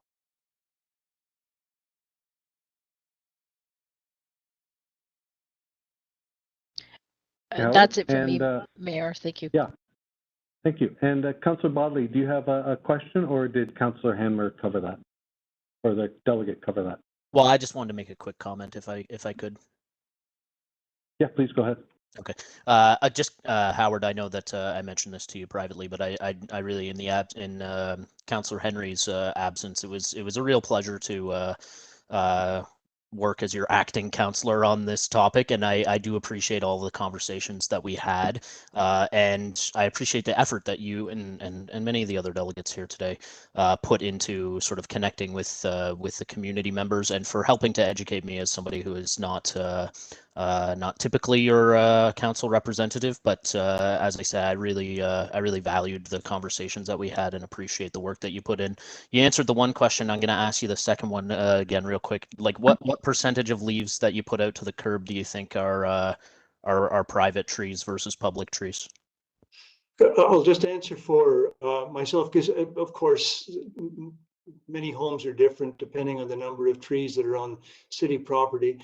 We have a lot of trees on one side, and Angela Veith, by the way, has been to our place and she knows this as well. A good portion of those leaves that fall, we just leave them there to compost because it's a forested area. So I would say that about 30–40% of the leaves that we have stay on the property. But for the other ones, I will say that the trees that are on our property, we rake those leaves to the road as well as the ones for the city. So I would guess, Councillor Bodley, that about 50% of the leaves that fall on my property are going to the street. Awesome. Thanks again, Howard. Thank you very much, Howard. And as Councillor Bodley mentioned, I hope I mentioned at the start, maybe I didn't, have a note here to invite Councillor Henry back in. He has a conflict of interest due to the employment of a relative, and so can't participate in this even though he'd want to. Thank you very much, Howard. I'm going to invite in the next delegate, and that is Peter Gilbert, also Waterloo. And we'll just invite in Peter. Great. Thank you.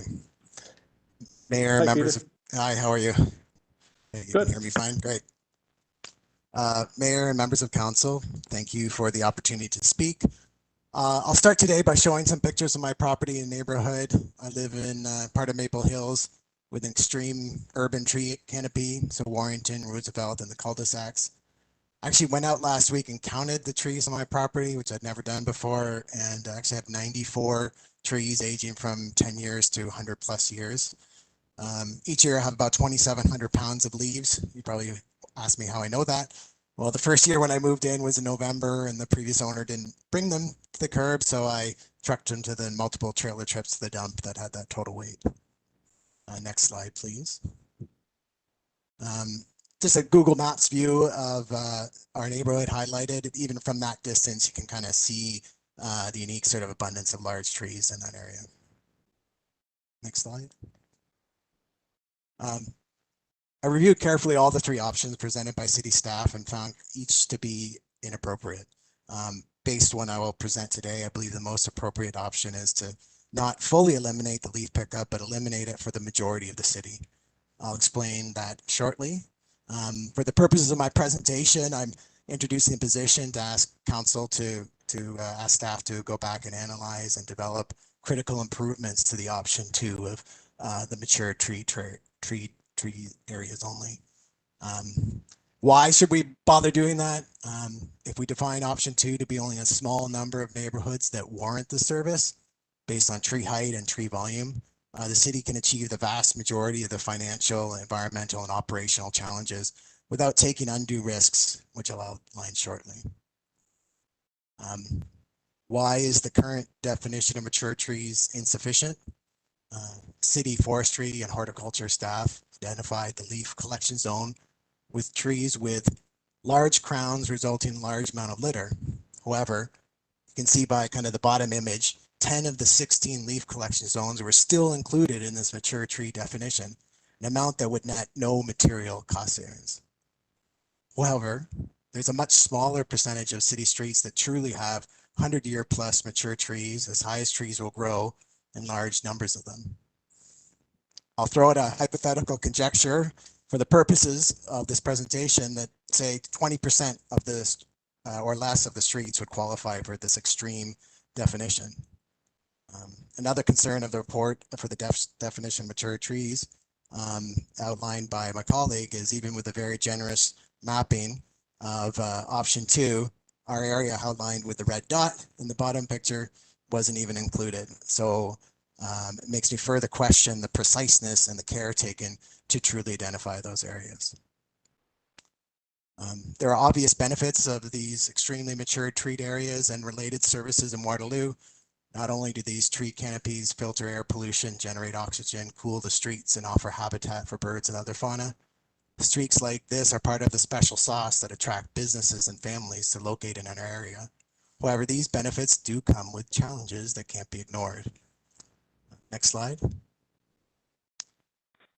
Why should we worry about the difference?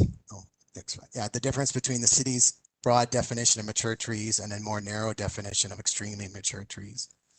I think it's first important to bust the myth of that all leaves from these extreme mature trees can be mulched, and I think the previous colleagues spoke to that. Many houses in our neighborhood don't have grass like mine, or only small plots of grass. Many houses have environmentally friendly vegetation or alternative landscaping that needs no watering, but also couldn't take mulching. I hope over time, more houses are encouraged to do away with grass altogether rather than keep it just for mulching purposes. Therefore, let's not kid ourselves that most of the leaves in these extreme mature areas will be bagged if option 3 is chosen. The other thing I want to bring up is just leaves fall where they fall. The taller the tree are, the farther they fall. All over the road in our neighborhood, there will still be quite a volume of leaves left on the street in these areas. And as I presume, most people will only bag their own property and not necessarily sweep up the entire street. The wind swells around these cul-de-sacs. Leaves tend to collect on certain properties and street areas. In our area, the street in front of a senior's home gets a lot of these windswept leaves. Of deep concern is the real risk of challenges between neighbors when responsibility of leaves become difficult to determine. I'd fear there's a "those aren't my leaves" complaints if they now all need to be bagged. I certainly can see how far my trees fall into all of my neighbors, and am I now accountable for the burden of bagging those leaves? Has the potential neighbor to neighbor conflicts been considered and by staff? And how would these potential conflicts be arbitrated? Another comment about the street sweepers. I know we've heard already that the plan is to keep the street sweepers, but if there's so much leaves left on the street in these areas, it may be a challenge for the street sweepers even to come down. It's not clear how street sweeping could still continue in these particular areas. A material percentage of leaves will fall on the road and not on anyone's property. These leaves likely will stay on the road and risk clogging stormwater system. The report does indicate the current success of compliance of residents clearing drains in front of their homes. But is this compliance at risk if leaf collection is suspended in these mature areas? The additional leaf volume on these streets might make it too difficult or onerous for residents to remove. Are we willing to take that undue risk to stormwater maintenance? Next slide, please.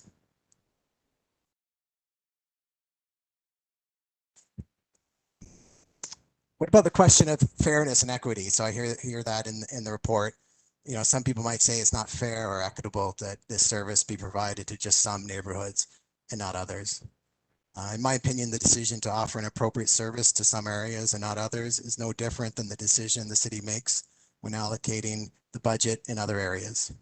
Hypothetically, if our climate was different and it only snowed in the northern tip of the city, would we stop clearing snow for everyone else because it's not fair? I could ask why the city had to spend money in a park in another neighborhood to control the emerald ash borer and plant new trees. Why wasn't money spent closer to my home in a park? Well, why? Because it wasn't warranted in my park. The money where it was warranted. So the decision to select a small number of streets that warrant the LEAF program is no different than any other decision based on appropriateness and trying not to necessarily do everything the same at every location. The financial considerations, I believe by redefining option 2 to include only say the 20% of those streets that could save the city far more money than the current option 2 projects. And this funding could go to many other needs. The potential cost of the bags and the concerns of the region could also be somewhat mitigated by redefining option 2. So rather than go cold turkey from all streets to no streets, we can observe the impact of a reduction over a period of time rather than elimination. What about operational challenges? I'm not going to pretend I know about city operations, but based on my observation and reading, I understand that the leaf vacuums are old and there's a challenge switching the equipment back and forth between the snow clearing and vacuums. However, the leaf vacuums don't work on a street anyway. I see them come down the street. They might do the top of Warrington and then they hit our area and they turn around and go away, and then the loaders will come instead. So if we limit to the pickup to only those extreme leaf areas that vacuums can't handle anyway, can we not retire all the vacuums and just plan for loader pickup for those few streets with extreme leaves? Again, far less loaders are needed because the selected streets are far less. And as for scheduling, the loaders deal with the leaves, whether they're dry, wet, snow, or ice. So no scheduling issues there like the vacuums, just set a fixed day and perform that service regardless of conditions. If the city staff do come back with an option with a greatly reduced street definition for option 2, it could be tried for a couple of years to assess the impact, costs, benefits, and determine if the city should go all the way or keep the small scope of the service. In conclusion, by sending this report back to the city to redefine option 2 to be only a small number of neighborhoods that warrant the service based on tree height and tree volume, the city could achieve the vast majority of the financial, environmental, and operational challenges without risking the environmental and city benefits of homes with non-grass landscape and the private urban tree canopy, without risking neighbor-to-neighbor conflict around not my leaf, and without risking roads with leaves on them and its unknown impact to stormwater maintenance. Thank you for your time. Thank you, Peter, and I think this is your first time delegating, so well done. Let me just see if there's any hands going up for questions. You're in the Warrington area with Howard. And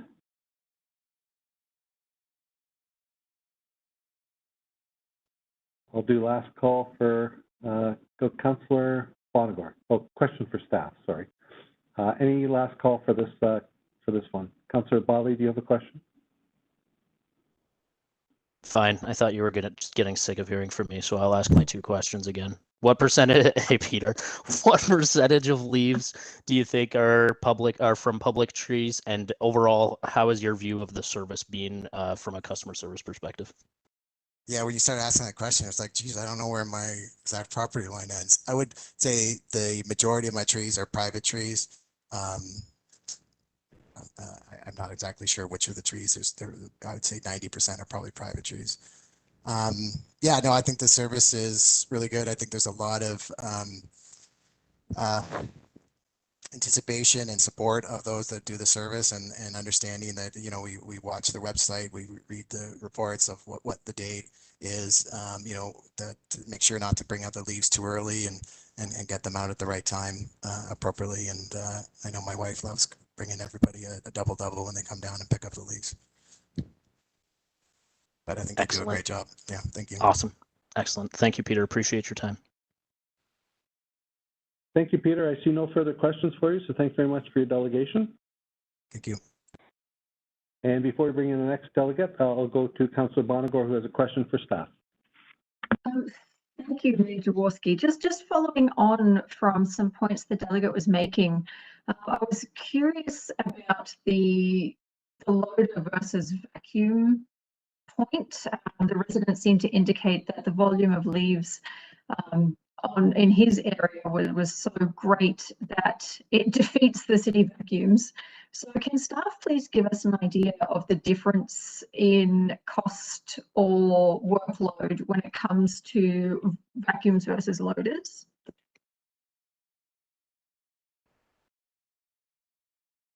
Through you, Mayor Jaworski, to Councillor Bonagor. I don't have exact costs for the difference between the two pieces of equipment. I can tell you that the loaders are not as neat as the vacuums. And if people have left the leaves on the boulevard, we can't get them with the loaders. So the vacuums are much better when we have dry leaves that are on the boulevard, and they're very efficient then. If we have wet leaves or snow on top of leaves and the leaves are on the road, the loaders are a better choice, but then we have to have the street sweeper follow up right behind them because they're not as neat. They don't clean as well. Okay, that helps. And just one follow-up, please. If residents on those really heavily treed streets that might be overwhelming for the vacuum, is it possible to say if the vacuum could handle it if they were just raking out their front trees? Through you, Mayor Jaworski, to Councillor Bonagor, I would hazard a guess that yes, if you're just raking from your street tree only to the road, the leaf vacuum would not have a problem picking it up, as long as we didn't have snow or a heavy rainstorm and the leaves became very heavy and wet. Okay, thank you. That's all my questions, Mayor. Thank you. Yeah, thanks very much. And I can attest to the fact, I know coming through Ward 1, we had the sweeper and the loader and all that coming through, and there is a little bit that's always left on the boulevard that people keep wondering about when the next one's going to come back for. And once the loader and street sweeper move by, they're not coming back. Over to you, our next delegate, Steve Singer, who has 10 minutes as well. Please go ahead, Mr. Singer.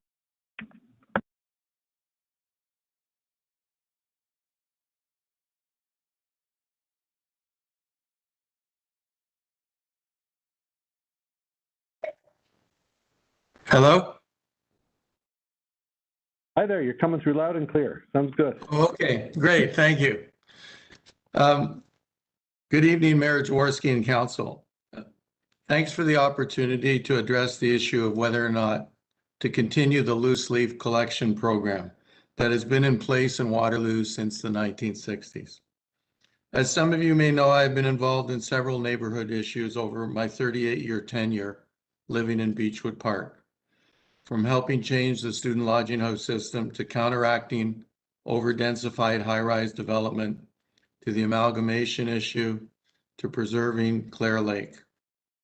And here I am again speaking to you about a staff report that recommends discontinuing the loose leaf collection program.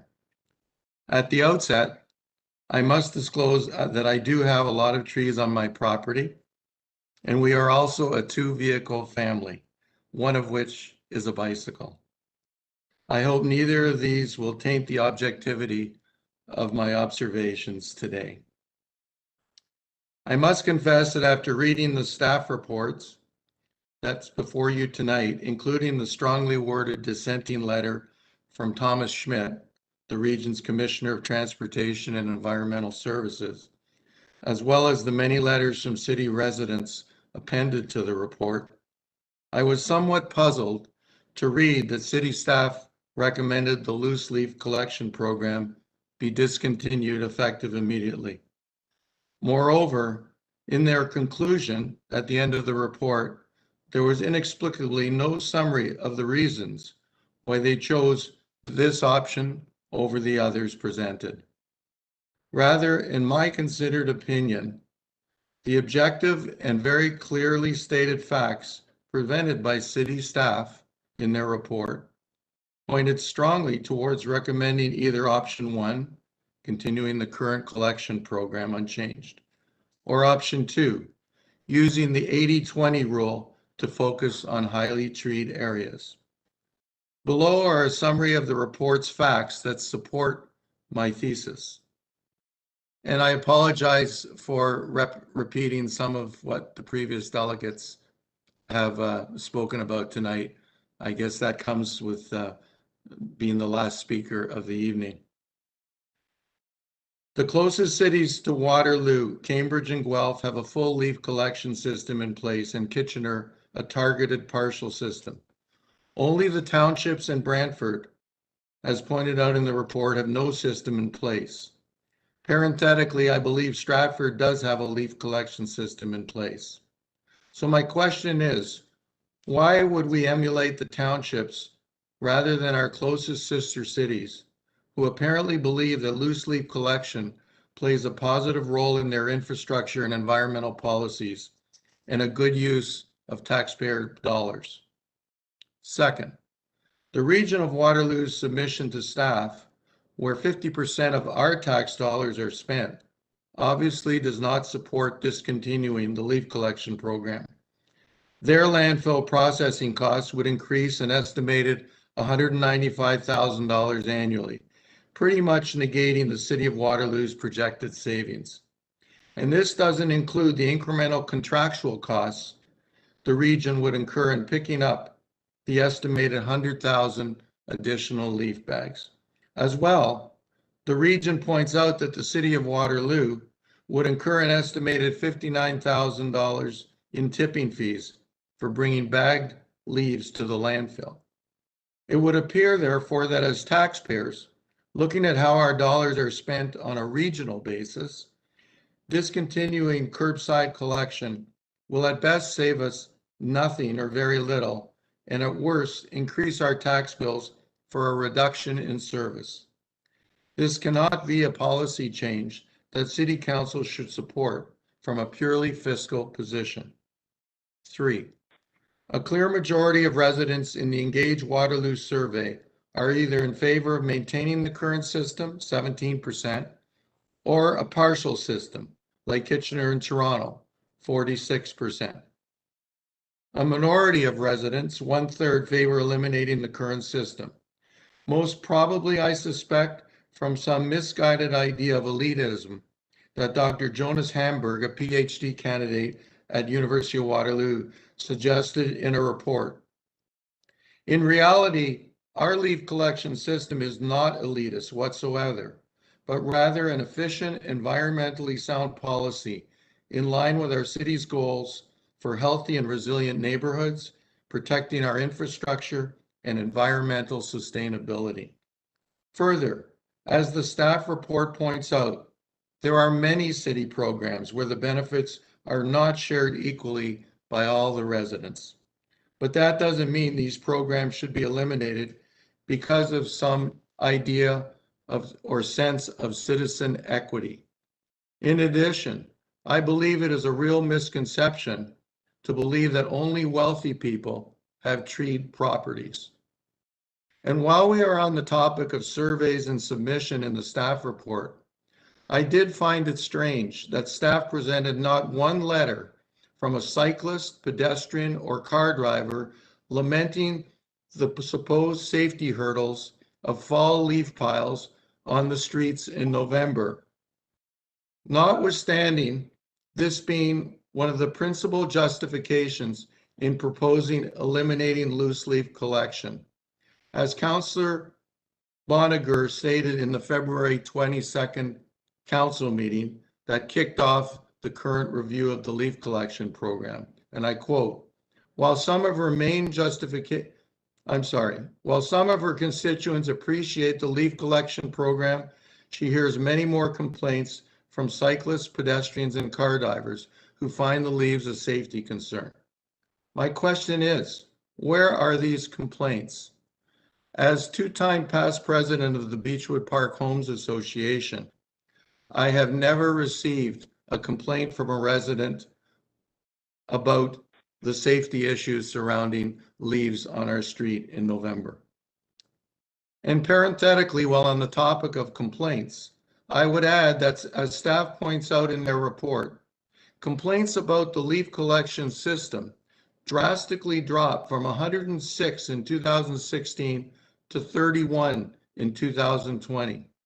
Most probably because of the common sense changes that were made to the collection program as outlined by the city staff in their presentation tonight and implemented by the city's transportation department in 2019. In other words, the system we have seems to be working. 4, as mentioned in point 2, from a holistic regional perspective, which is the lens taxpayers should use, very little of any taxpayer dollars would be saved by eliminating the leaf collection system. And even if we assume some savings, in the grand scheme of things, with an annual city operating budget of $83 million and a 3-year capital budget of $275 million, the savings would be no more than a rounding error, equivalent to the money that the city spent last year plowing those narrow winter bike lanes with specially purchased equipment. In my humble opinion, city dollars would be much better spent collecting loose leaves rather than plowing these bike lanes that are hardly used in the winter.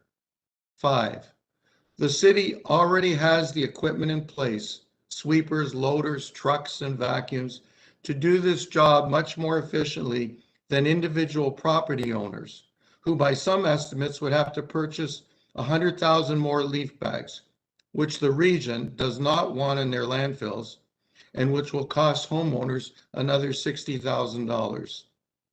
Not to mention all the leaf collection equipment, including some that's brand new that the city has just received, that would have to be sold off at discounted prices to other municipalities that would put them to good use.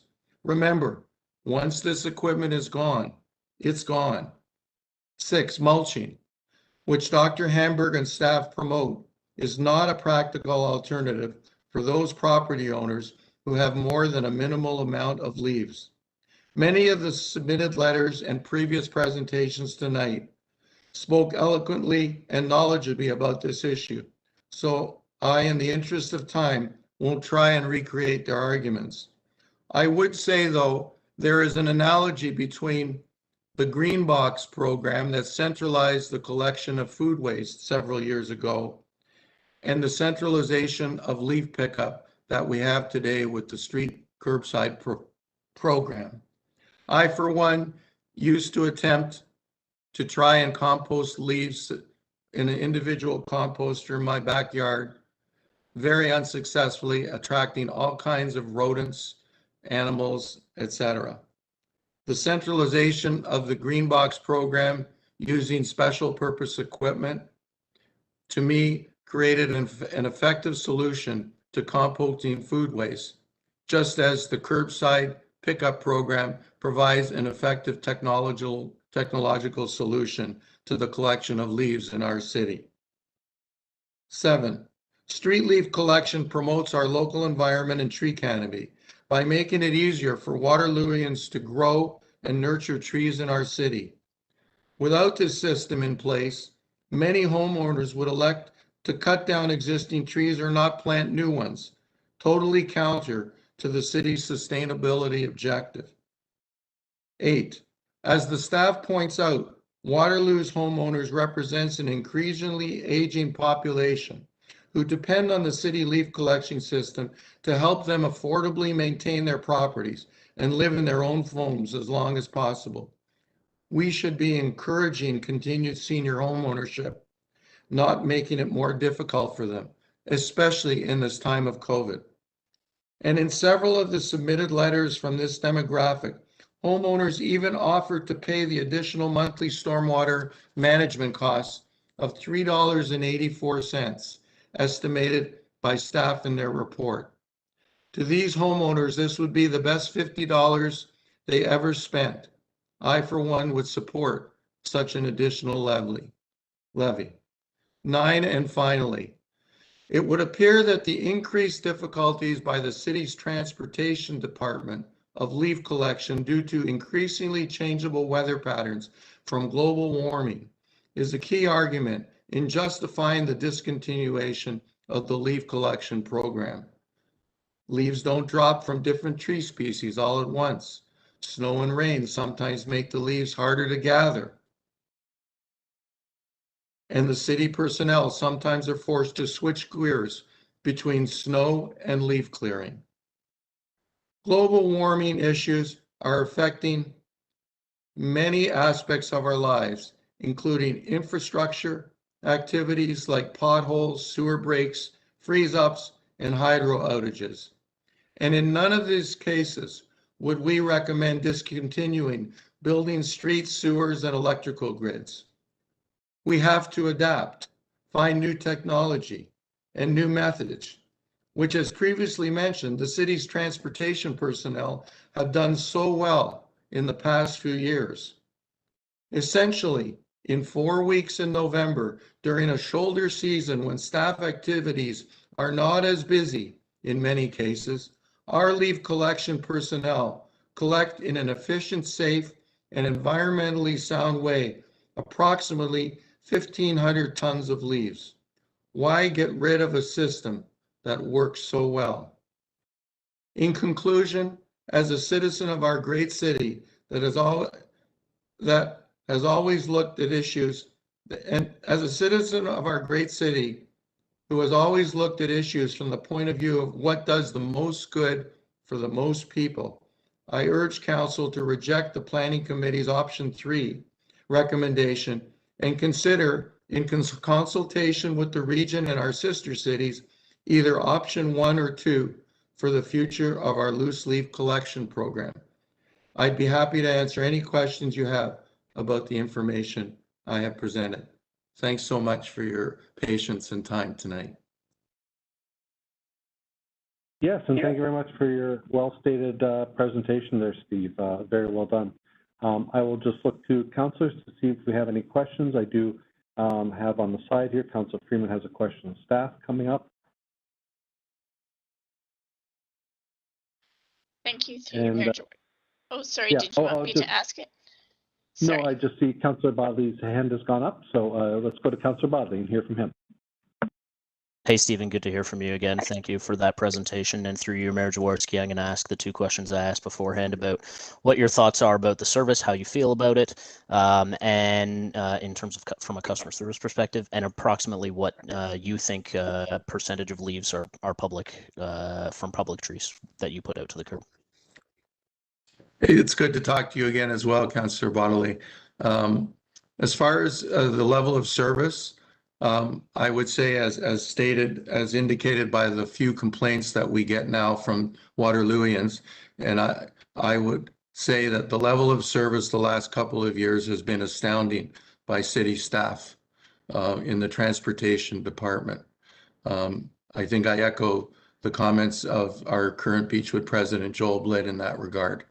They have done a tremendous job by pivoting and adapting to the challenges of global climate change in many, many ways.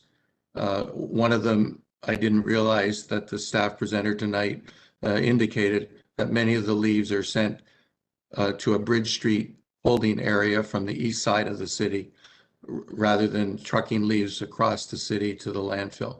So these and many other pivoting and adaptations have really improved, as well as communication with the neighborhoods through the signage has really improved the effectiveness of the program the last few years. As far as the percentage of leaves on my property that are city trees versus my trees, I'm an unusual case. I have no boulevard, no sidewalk in front of the property. So I would estimate that, and I have a huge black locust forest as well as Norway maples, that probably 90% of the leaves come from my own property that I rake to the road. Very few from the city. Excellent. Thank you for that, Stephen, and for that glowing recommendation of transportation staff. Appreciate it. Take care. You're welcome. You too. Thank you, Stephen. I don't see any further questions for you as a delegate, but thank you very much for coming in tonight and your presentation. Thanks so much, Mayor Jaworski. I appreciate it. No problem. And I will turn over to Councilor Freeman, who had a catch-up question for staff. Sorry for missing that earlier. Oh, that's okay. Thank you, Mayor Jaworski. My question to staff was with regard to how is a tree on city property determined? I guess I thought that it was only if a tree was like inside a grassed boulevard, but does it also make reference to trees that are within the easement off the road? Through you, Mayor Jaworski, to Councillor Freeman. Councillor, the street trees would be defined as the trees that are on city property. So if you don't have a sidewalk, if you do have a sidewalk, it will be the tree between the curbed area and the sidewalk. If you don't have a sidewalk, it would be within the city property on the boulevard. Just a follow up. So I have to use my own property as an example because I just don't really understand it. So on my property, we don't have curb, gutter, and sidewalk. So there is a section of land in the front, and I always thought that it was a city easement, but is it actually city-owned property? Through Mayor Jaworski. Sorry, Christine. Through Mayor Jaworski, it's Cameron Rapp. Typically, it varies a little bit, but it's around 11 feet, give or take, 12 feet, depending on the road and the lotting, from the curb. Back is where the city property begins. That's approximate, but it's about 11 or 12 feet back from the curb if you don't have a sidewalk. Okay, that's very helpful. Thank you, Mr. Rapp.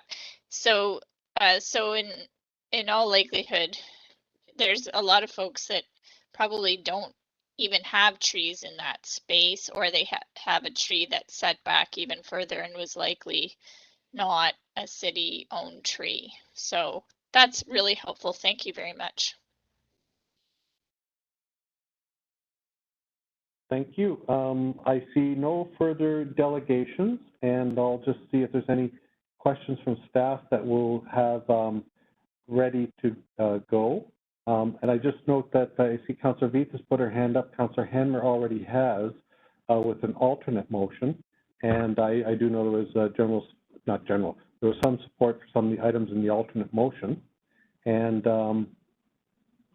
what I think we're going to do is let's put the alternative motion that that has been discussed among several councillors on the table, and then we can debate it. And if we vote on it, and if it doesn't work out, we can go to another motion from the staff recommendation. All right, Mayor, thank you. Through you, we've heard lots of discussion tonight and input. I've also done a fair amount of listening and reviewing and reading myself. We've heard kudos for the improvements made to the current program over the past couple of years. We've also heard some potential cost savings for the program. However, they do appear to be not as clear as we might need them or want them to be. When I've talked to residents in my ward, the increase in taxes and reducing services don't quite make sense. We do hear appreciation for the efforts to remove the leaves even when the snow flies, and it's been difficult in our area. there seems to be an overwhelming indication that residents are liking the program. I appreciate the challenges that staff have with executing the program in the tenuous situation November always brings us. Sometimes it snows, sometimes it doesn't, and we have to pivot and shift. Staff do a wonderful job in trying to do that. In presenting the alternative motion for us to consider, I'd like to see us continue the thoughtful process of review and input on this issue from residents as well as our sister communities and learn from our neighboring cities on what's been working well in their areas and what could be provided potential improvements. I think it's also really important that as a large regional area that we really do look at this on a regional basis and see if there are supports that we can be putting in place or efficiencies that many people have spoken about tonight. So I'd like for us to consider this alternative motion that Council receive for information IPPW 2021-028 report. 2, that Council approves option 1 within the report to maintain the current level of service. 3, that staff implement an enhanced communication program starting with the 2021 leaf collection season that encourages residents of Waterloo to implement on-property alternatives to traditional raking and leaf removal, and that the environmental advantages of rethinking traditional yard leaf removal be celebrated and measured, and that staff continue to monitor the volumes of traditional yard waste in response to an enhanced communication program. And I'd like to suggest that this might include the costing question that Councillor Bodley has asked each of the delegates tonight and the amount of leaves that come forward.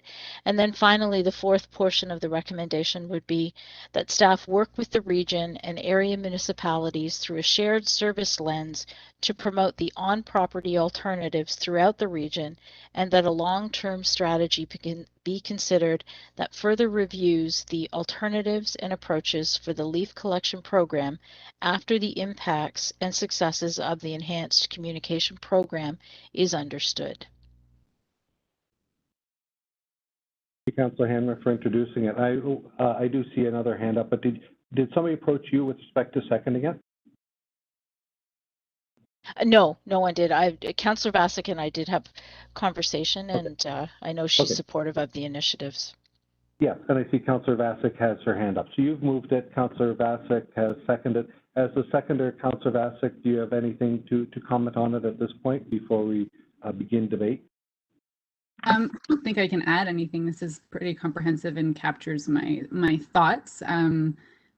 I guess a couple of things I'll add is that I really don't, I see that the program has improved quite significantly over the past 3 years. And in particular, in the last 2 years, I've noticed a big difference in improvements just in how people are responding when they email me. The first year of council, before I even started, I had people emailing me just really frustrated with the program, really angry. And actually in the past year, I've had people reach out telling me how much they appreciate the changes. So it's the same people emailing me from the first year to the most recent year, complimenting the service staff, complimenting that things worked out. And even when they didn't, they understood why they didn't. And so those improvements are significant. And I think for a service of this kind, to have those kind of improvements is noteworthy.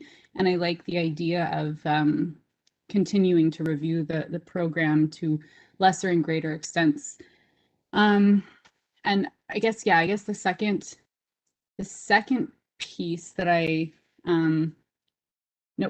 totally forgot it at 8:30, being up with a baby at night. So anyhow, I'm very supportive of this motion. Thanks, and I'm happy to second it. Yeah, thank you very much for your commentary on that, and thank you too for certainly bringing this forward. I think we heard from lots of people. I'll look to others who wish to put up their hand to debate, and I do know Councillor Veith probably will have her hand up, but for now I'll go with Councillor Bonagor and then Councillor Veith. Thank you. Through you, Mayor Jaworski. Before I start, I should say I have changed locations and internet connections. Is this better? Yes. This is fabulous right now. Excellent. Okay, thank you so much. So to start with, there seems to be a misconception that I brought the original motion with a particular result in mind. I want to assure people I did not. I simply had a question. How feasible is this program? We asked staff to put together a report to answer that question. And here's the report. Staff are telling us that the status quo is unworkable. To me, that says we need to either reduce the scope of the program or to consider cancelling it. Now, staff tell us it's difficult, if not impossible, to enforce the street tree aspect of the program. Thus, the program has become de facto all trees that people are raking out. You know, residents are already ignoring the front tree mandate, and they are telling us that they will continue to do so. Meanwhile, staff are telling us now that the program is not working. If we continue the status quo and residents keep raking out their full properties, I have serious concerns that we are simply setting staff and ourselves up to fail again. Compounding that, the region's letter to me presents a major caveat. You know, they outline the cost ostensibly that they see, but you know, our program considerably subsidizes the regional program. Many of the leaves that residents are currently raking out under what they see as a full program, they're actually meant to be bagged for regional pickup. So it's all very grey. So right now, as I've been listening to residents in my ward from across the city, and I need to agree with some of the delegates who've come tonight. My preference would be to reduce the program and to whittle it down to extremely mature or urban forest areas, with a direction to monitor the effectiveness of that approach and to reassess the program once we have a full climate action roadmap. So that's where my preference would be. But I do need to speak directly to residents now. If this program continues in any guise, we need you to work with us.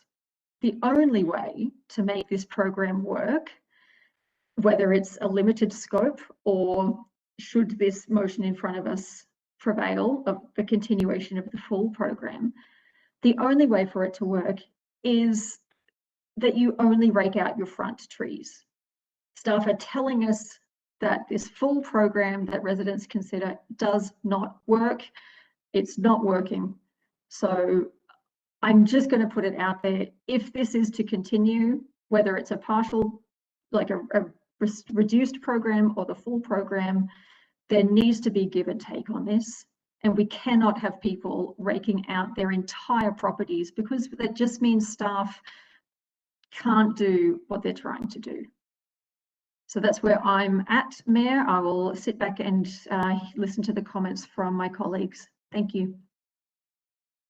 Next up, I have Councillor Reese. Please go ahead. Thank you, through you, Mayor Jaworski. I will not be supporting this surprise motion that has been put before us. There are so many reasons to discontinue this, and I've just written out a few here. For one, the intent of this program is to collect the leaves from the boulevard trees only. Residents are abusing the program by raking their leaves from their backyards to the curb. This is not right. Piles of leaves on the curb are dangerous and unsafe for cyclists and pedestrians and children. This also has caused, in my neighborhood, and I live on a treed street, there's a house on our street that has had flooding into their house because the leaves were on the side of the road, and these people keep it cleaned out, the drain, but it's right in front of their house. The leaves have frozen on there. Then the next day it pours rain, and it's a mess. They've had, because the drains have been clogged, the water has nowhere to go, so it goes into their basement. It's been horrible for them. The timing, as Christine Kaler mentioned, has a huge impact because staff are not God. They can't predict when the leaves will be down or when the snow will fly. Staff have to have a plan. They have to plan ahead of time, with equipment and all of that to roll out this program and winter work as well. Leaves grow on the trees and they fall off the trees. This is a natural process. The fallen leaves provide shelter for pollinators and tiny creatures that we need to nurture our environment. I can't read my writing now. The noise and the emissions from the equipment does not nurture our environment. This service is a luxury, not a necessity. This program benefits a small number of wealthy people in certain neighborhoods. And the region in its letter has made some assumptions. I believe that with a good education program, the citizens of Waterloo will be able to adjust their actions similar to the folks from London, Ontario.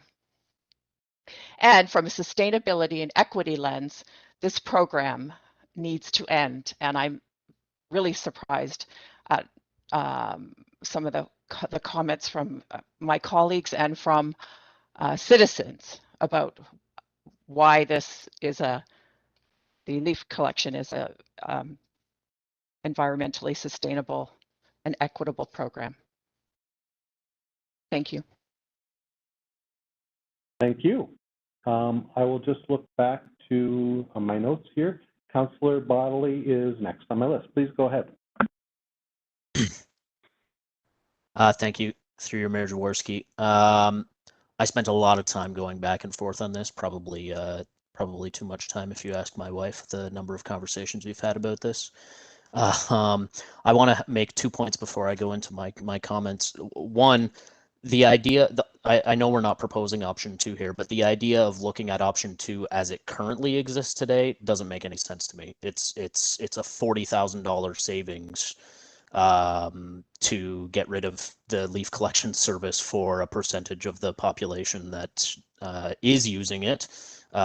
Minor as that percentage may be, but I actually think that furthers the inequity of the service based on what the current recommendation is. I could certainly see, as the delegate Peter Gilbert mentioned, the idea of looking at like the most heavily treed areas and seeing a huge reduction in the cost. But for $40,000, I don't see why we wouldn't pick up leaves in Laurelwood, for example. And so the other thing I want to acknowledge is I did my own little survey of folks in Ward 2, and I'm probably going to be voting against what they've told me, because about 3/4 of those people told me that this was a service that they did not use, that they did not see any value in, and that they thought was a waste of money. And that was my key takeaway. So when I was going through the analysis of this program, my analysis was primarily financial in nature. And I recognize all of the commentary that Councillor Beath mentioned, that there are other external pros and cons related to this. It's a valuable service on one side of the issue. There are environmental concerns on the other side of the issue, and timing issues and potentially equity issues and things like that. But honestly, I sort of set those aside. And so I looked at this through the lens of whether we're providing value for the money the program costs. And I also think that this analysis would really greatly benefit from the carbon budgeting process. And I hope in the future, when we are looking at these types of problems, that this will be taken into consideration. It's the exact type of problem carbon budgeting was designed for, because I suspect that the greenhouse gas emissions we could save by canceling this program are substantial, but I don't actually know that. So again, I kind of set that aside in this, in my analysis. And so what I see is that canceling this program would be a financial benefit to the city as a corporation. We could divert $230,000 in funds to the badly underfunded stormwater asset management plan. It would help us avoid future rate increases there and keep our assets in good shape. All of that is really great. And if that was where the story ended, I would probably fall on the side of canceling the program. But what I also see is that from a resident perspective, this program is something close to cost neutral. And I say this notwithstanding the fact that I think it is pretty clear that a significant portion, no resident today noted that more than 50%, so a much greater than 50% of the leaves that we're picking up are actually private yard waste. And from my perspective, that's the region's responsibility. They should be paying. As Councillor Bonagor said, we are subsidizing the private yard waste. I think the region should be paying a portion for this, just like they pay a portion to us for plowing regional roads. But anyways, I'm going to set that aside as well too. So the overall program is slated to cost us $320,000 based on 5-year average costs. $50,000 needs to be kept back to handle ad hoc leaf collection. That's $270K. The region states it's going to cost them $195,000 in additional fees, assuming all leaves are bagged, and residents will face $60,000 in additional costs associated with purchasing bags. I get that those are all estimates, and we could potentially divert a bunch of leaves, but if we take those estimates at face value, we're saving residents somewhere around $15,000 to eliminate this service. And that doesn't take into account that we would need $70,000 added to the transportation budget because those employees that are currently doing leaf collection would be diverted to other tasks. So, although the majority of residents in Ward 2 suggested to me that they did not highly value the service, there were a small minority that said it was used and felt we should keep it. And in other areas of the city, the value of the service appears to be much, much higher than that. I hope future analysis of this program would include the carbon budgeting tool so we could truly analyze that part of it. But at this point in time, if we're only saving something close to $15,000 to cancel a service that is so heavily used, I really think we need to keep it in spite of the challenges. So I will support the revised motion as printed. Thank you. Yeah, thank you, Councillor Bodley. And I'm looking for any other hands up for first timers. So before while I wait for that, I'll give my commentary. And, you know, I think this term of council, we set a strategic plan that really, really stretched what the City of Waterloo, both citizens and staff, were able to do. Then we threw a pandemic upon it. And if we look at the strategic plan and our commitment to infrastructure, our commitment to the climate emergency, our commitment to transform Waterloo region, and many other things, we've come a long way. We've asked the residents to come a long way. And just recently we did a commitment to residents who wish to have backyard hens. And if you recall, I think I mentioned the fact that at this point in time, City of Kitchener, both licensed and in questions during the pandemic, has a sum total of 150 households who are interested in backyard hens. And yet it's a program that we can see proportionately here. We might get, after 5-10 years, maybe 70 of them. And I would argue that we probably received 70, maybe 170 emails, and maybe 70 emails just to make it simple, of people who are saying they value this service. And they value it a lot. And we've heard from examples, and very, very much thank you to the neighborhood associations who aggregated the data, as I mentioned before.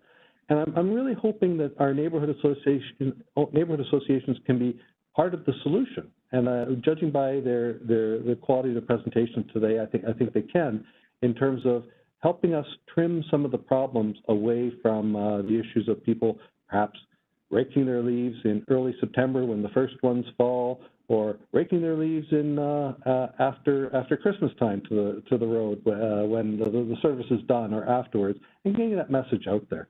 And so, you know, the preponderance of odds, you know, it becomes a wash.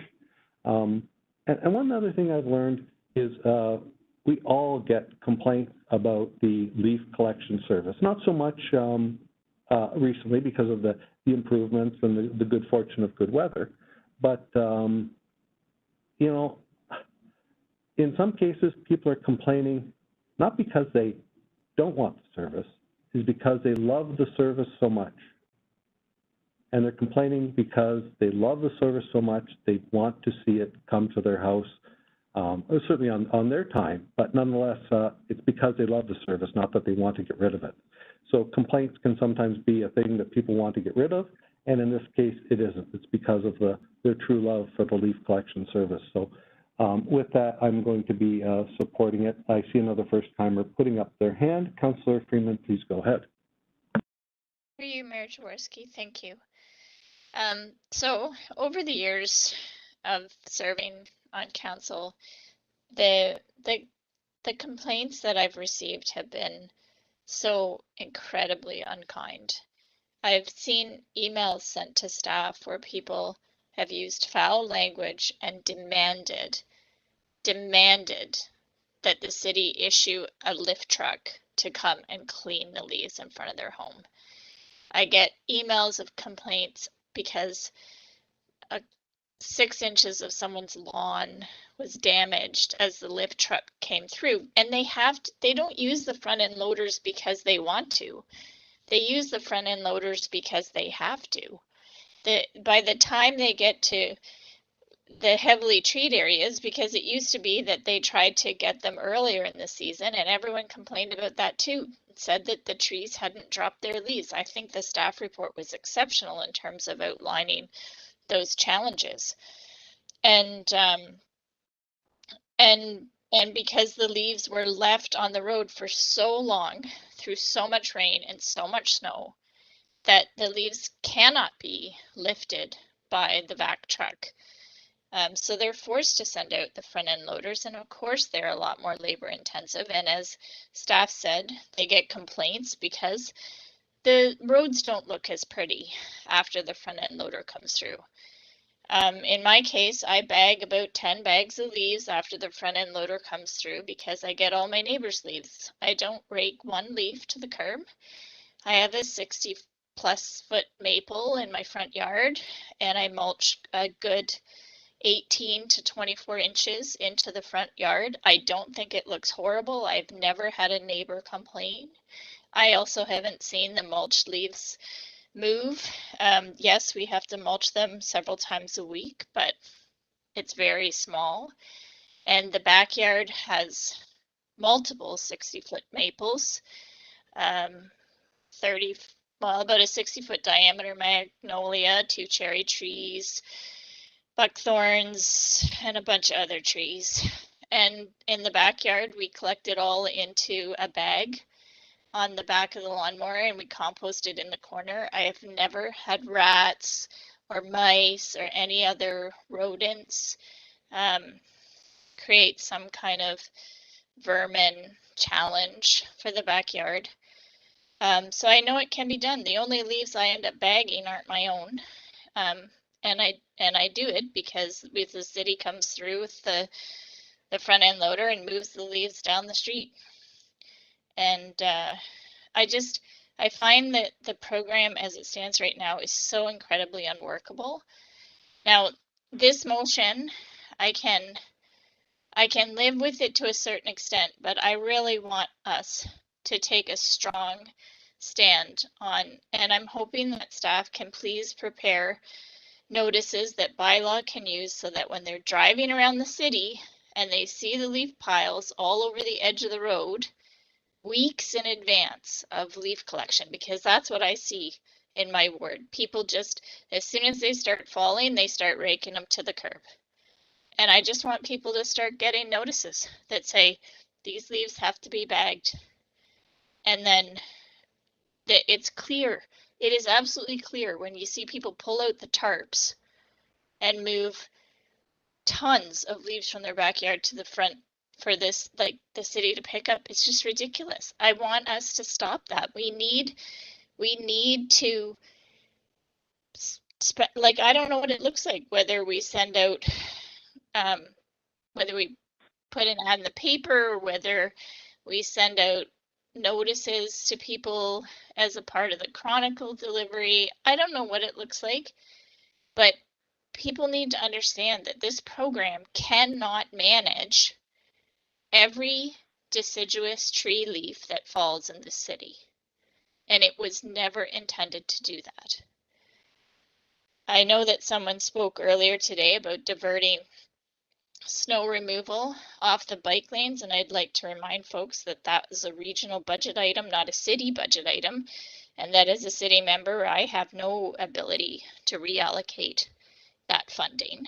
And so it feels a bit discouraging to be asked to do things that I clearly can't do. So I just, and I also like what Councillor Bodley said about continuing to look very closely at this service each year. And I really hope that people can find it in their hearts to be thankful for the service as it is. And that I don't have to receive emails that say terrible things to me and horrible things to staff, because that is just not conducive to creating a healthy work environment for anyone. So with that, Mayor, I guess you can take the vote if that's where you're headed. Very soon we are. I just have to circle back with two more who had their hand up second round. Councillor Vasic to finish an item, and then to Councillor Hammer. Please go ahead, Councillor Vasic.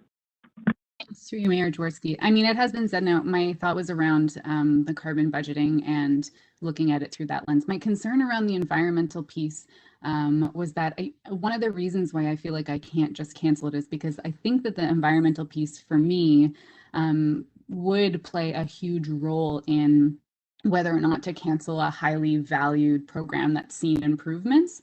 And so to just do that based on a feeling we might have that it probably isn't good for the environment when I'm actually not sure, because I've been really trying to think through that and work around that and ask lots of questions around that I'm not sure, that I would need some more clear indication that there is actually an environmental benefit, because I'm just not convinced at the moment. But I would, if there is, I would really like to know that, and that would very much I think it would change my decision. And so yeah, anyways, so that's what I wanted to add, the environment piece. Yeah, thank you. And, you know, I would say that from a valued service perspective or a service perspective from a municipality, you know, it's really hard to think of one that was canceled that was so successful nobody noticed. And I sometimes joke that the only thing that's been like that is probably VHS movies at our Waterloo Public Library when those were eliminated and nobody complained. Councillor Hammer, please take us home, and I'll call the vote. Thank you very much, Mayor. Just a couple of comments, and it's really regarding my expectations around this motion as it goes forward. I can't agree more with my councillor colleagues that we do need to have a very robust communication plan and strategy that goes along with this. The communication plan has to include everything from the timing of when the pickup is going to be or when the program is running, to what are some of the alternatives for people to consider, what the program includes and what it doesn't include. Having leaves from backyards, I agree that it cannot support, our program cannot support it, but the communication is a critical component. I was concerned with the environmental impact that was outlined in the report, and I am with Councillor Vasic that there needs to be more consideration around this and more justification for which way it will land. And then finally, the financial component of it and the efficiency of the program, it truly does lend itself to us looking at it from a regional perspective. Another way to consider it is that many of the urban municipalities in our region are doing some form of leaf collection.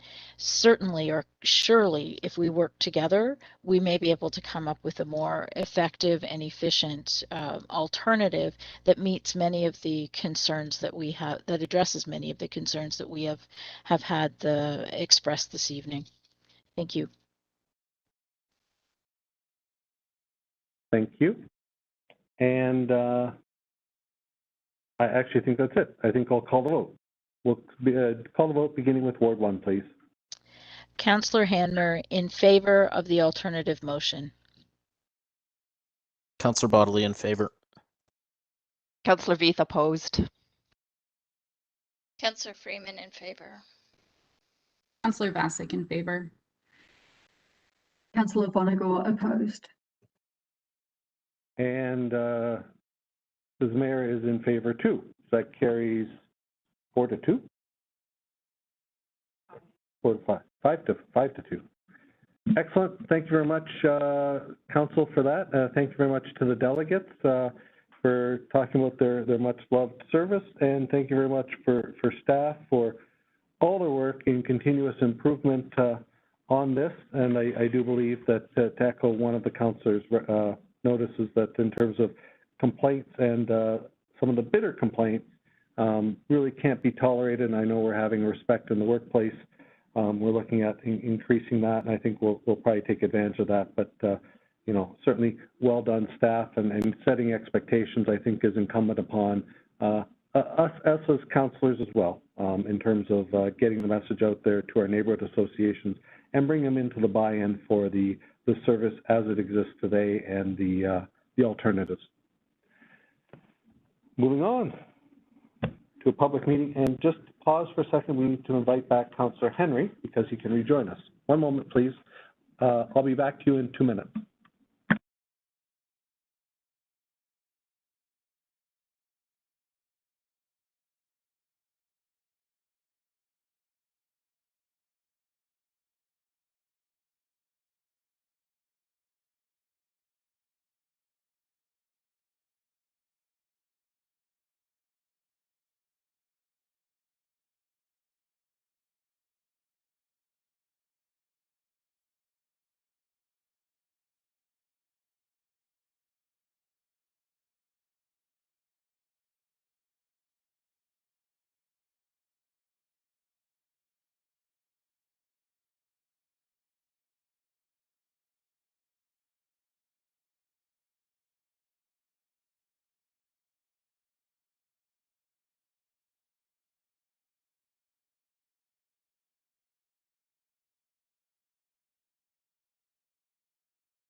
welcome back.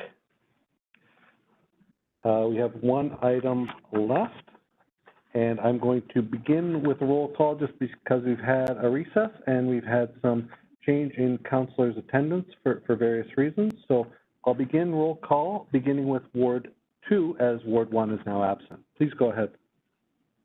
Councillor Bodley here. Councillor Veith here. Councillor Freeman here. Councillor Bassick here.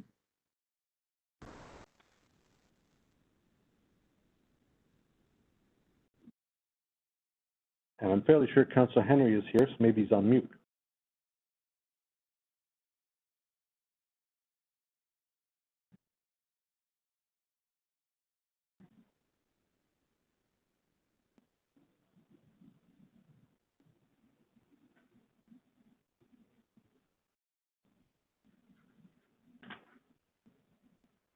Councillor Bonagor here. Should I just continue, Mayor?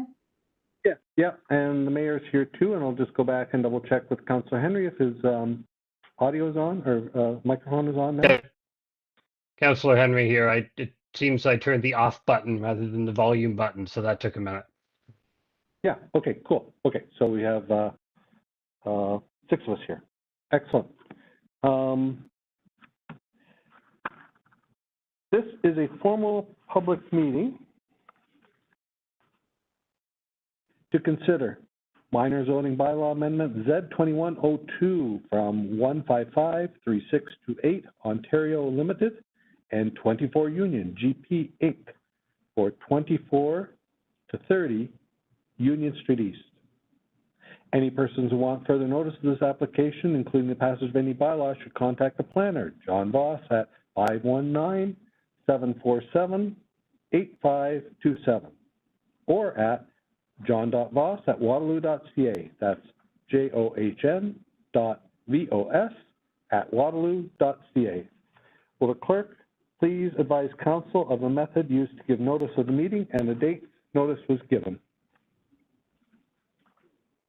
Notice was advertised in the Waterloo Chronicle and the Record on May 27th, 2021, and mailed or emailed on May 25th, 2021 to all property owners within 120 meters of the subject property and to all persons who requested further notice. If you would like to speak at the public planning meeting tonight, please call the clerk's office at 519-747-8705. That's 519-747-8705 to be added to the list of delegates. The planner, John Voss, will now give a brief overview of the application. Welcome, John. Good evening, Mayor, members of council, city staff, and the public. Just checking if my microphone works. Yeah, I would just, let me try again, John. I had mine turned down, so maybe I just want to hear how loud you are. Testing, 1, 2, 3. Yeah, you're good enough. Please go ahead. Perfect.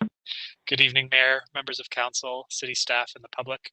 This is a formal public meeting for 24 and 30 Union Street East. Next slide, please. The site is located within the Mary Allen neighborhood, fronting onto Union Street East. The site has an area of approximately 0.3 hectares or 0.77 acres and is currently developed with a single detached dwelling and a medical office, though I note that the business has recently relocated. Next slide, please. The property is zoned residential mixed use 20, which permits a 6-story residential building.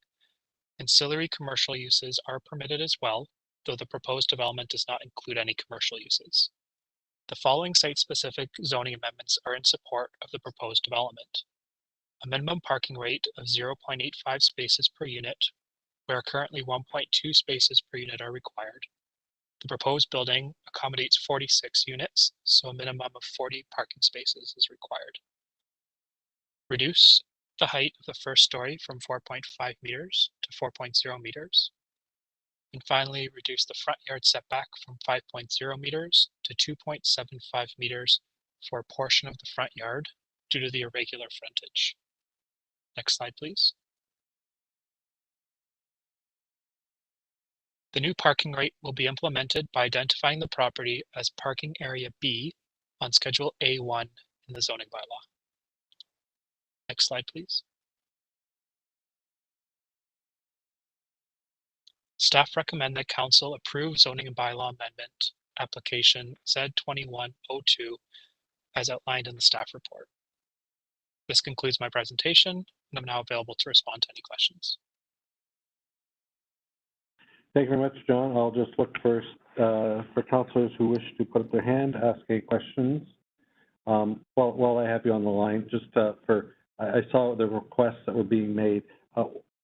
One of the items was for height of the first story. Could you just clarify on that? Because I believe the site is zoned for 6 stories.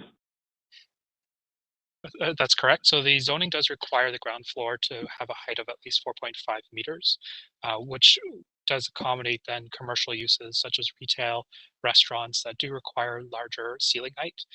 Because this building isn't proposing commercial uses, they've asked that that height requirement be reduced to 4.0 meters because there's no requirement for cooking, ventilation, and all the other pieces that would normally be incorporated with that increased height.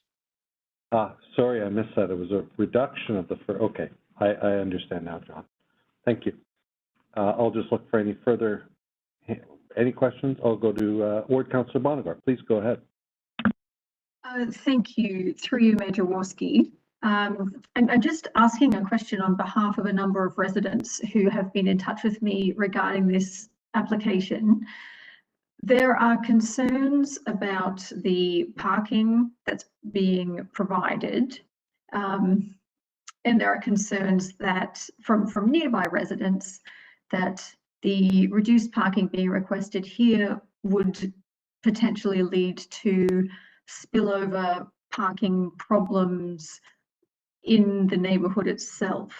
I'm just wondering if you could outline the reasons staff are recommending supporting this reduction. And no, I'll leave that as my first question. Thank you. Through you, Mayor, to Councillor Bonnegar. The applicant did provide a thorough justification report summarizing how the parking rate, what parking rate would be applicable for this development, looking at the location of the property in terms of proximity to up-down, to the transit corridor along King Street, pedestrian trails along Spurline Trail, for example, all these other benefits, and provided some justification as to how much parking would be required for the proposed development without providing a surplus of parking which would not be utilized. So it's about balancing an efficient use of the land to make sure that there's not too much parking, but also making sure that there's enough parking. And so they provided some examples of proxy sites, other developments within the area, as well as some outside of the area, but primarily those within the area that really showed how much parking is required for this form of development, being an apartment building. Which leads beautifully to my next question. When you are looking at those kind of proxy sites and other locations that may have made similar requests, can you give us any idea of, once it's built with the reduced parking, what have staff seen in terms of whether parking issues do arise regardless? Can you ask the question again? Sorry. So I'll rephrase. In other and you may not be the person who can answer this. I apologize. I don't know who I should be asking. But in other locations where reduced parking has been requested or enacted, when it's close to trails, close to transit, I'm just, residents do have concerns that regardless of those factors, the trails, the transit, being close to the core, that there still will be spillover parking problems. And I'm just wondering, have we seen similar elsewhere? And have parking problems arisen elsewhere in this kind of situation? Through you, Mayor, to Councillor Bonnegar, I'm not aware of any that have gone through the process of reducing the parking rate and then after the fact encountered parking issues. They may exist. I'm not aware of any. The park developments within the nearby area, thinking of the Red Condominium and Cortez and some of the others that are very similar massing and size, they did have a parking component as part of their development application. And I'm not aware of any concerns that have been raised as a result of those developments in terms of parking being spilling onto nearby streets or those other factors. Okay, thank you. Mayor, that's all for me at the moment. Thank you very much. Thank you. And I see no further questions from Council, Mr. Voss, so I'll just proceed along here. And just remind every person watching would like to see further notices application, you contact John at 519-747-8527. I will now call upon registered delegations to speak. Just let me refer to my list. And first off is Dave Aston, Vice President Partner, MHBC Planning. Welcome, Dave. Good evening, Mayor Jaworski, members of Council. I have a presentation. It's very brief here, as I want to acknowledge all the hard work we've been doing with Mr. Voss and with City site planning staff. The proposal has come really a long way since the informal meeting from a design perspective. The zoning requests are similar, although we have picked up one additional parking space as we work through the design changes. But I'll just walk through this very quickly. So the next slide, please. Mr. Voss covered the site location and context, and I think really the key matters here are the proximity to uptown, access to transit, and walkability and proximity to amenities and light rail transit within the area. The next slide. This just gives an overview of the proposal.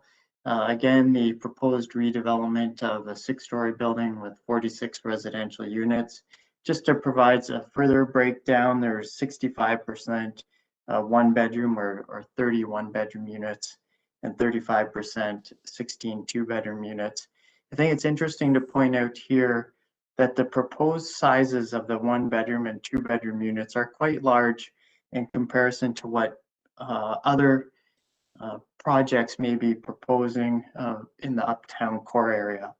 So the 1-bedroom units are approximately 740 square feet and the 2-bedroom approximately 930 square feet. And what you might see in the uptown is more sizing in the 500 to 600 range for 100 or for 1-bedroom, and 800, 850 for 2-bedrooms. So the purpose of the larger bedrooms is to attract a different market to this building. First-time buyers that are looking to locate, or renters, I shall say, and then perhaps those who are looking to downsize. So there's a difference in the sizing in the units, and that was intentional to provide that for the market. Next slide, please. This is just the proposed site plan. Again, a lot of work has been done with the city site planning staff, transportation, and all those involved in the site plan. We've been working through that process at the same time as working with Mr. Voss on the zoning bylaw amendment. And we've addressed the main principles and comments of city staff through that process, which has led us to the recommendation report this evening. Next slide. These are just the next 2 slides are example renderings. Again, a bit of a change to the design since the first meeting, but those have been in response to comments received through the site plan review process. And the next slide is just a different view of the same building. One of the main changes is this corner of the building and how the front door and the front lobby interacts with the street. So we've worked through design change associated with how those work and function. And I think just my last slide. Oh, the studies completed. Again, we worked through with the planning justification report, parking study. Shadow study was completed concluded no impact. And then the preliminary engineering plans, which have now gone into more detail as we've been working through with city staff and some of the more details on the site plan. And final slide, please. The lands are designated mixed use, medium density residential. They're within the built up area and on the minor corridor. These are the areas that the official plan is looking to support intensification. And as Mr. Voss confirmed, the proposed height of 6 stories is permitted currently in the official plan. And the density that's being proposed is also permitted in the official plan.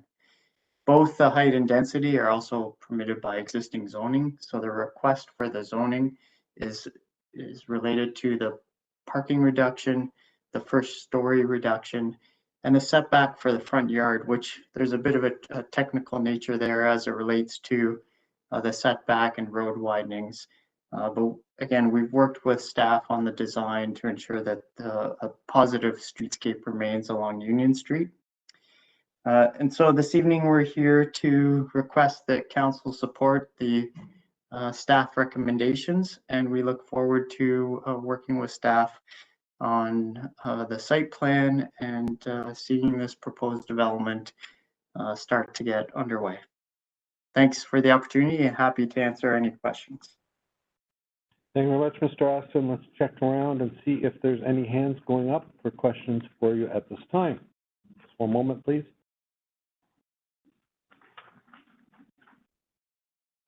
Over to Ward Councillor Bonnegar. Please go ahead. Thank you. Through you, Mayor Jaworski. Thank you, Dave, for bringing all of this, Dave Aston, that is, for bringing this information to us. I have a question for you, but it's going to take a bit of a preamble. So join me on my thought process. We speak quite often at council about the missing middle and the need for kind of mid-rise developments around particularly the urban core. So this is certainly the size of building that we discuss, but I have some questions about specifically what you are here for and what you're asking for and why. So we had a report before us earlier looking at the official plan, looking at the trends and, an analysis of where we stand right now. And in that report, it stated, that the pandemic has amplified existing housing needs while introducing new ones, including a growing demand for larger housing units. Alongside that, the 2019 growth plan for the Greater Golden Horseshoe requires that multi-unit residential developments incorporate a mix of unit sizes to accommodate a diverse range of household sizes and incomes. So they're kind of my two guiding thoughts right now. The proposal that you've brought to us, it contains a mix of mostly 1 beds and some 2 beds, and you note that they are slightly larger than what is typical uptown, which certainly helps.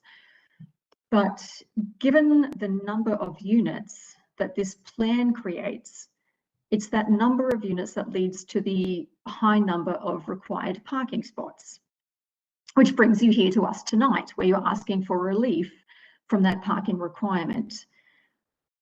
But depending on how you kind of look at the situation, if you were to build larger units, say maybe more 2 beds than 1s, maybe throw in a couple of 3s if you're feeling lucky, you could feasibly end up with the same density without the parking issue. Like the parking required for this size of building with some larger apartments may not even require a parking amendment, which leads me to the idea that it is possible to read this request tonight, not necessarily as a request to reduce parking, but as a request to build smaller units, which to me is contrary to the growth plan and contrary to the growing needs of our community. Which leads me to my question. With that in mind, I'd like to hear from you why you feel we should approve this and essentially give you permission to build smaller units rather than the larger ones our community tells us they need. Thank you for the question through you, Mayor Jaworski, to Councillor Bonagor.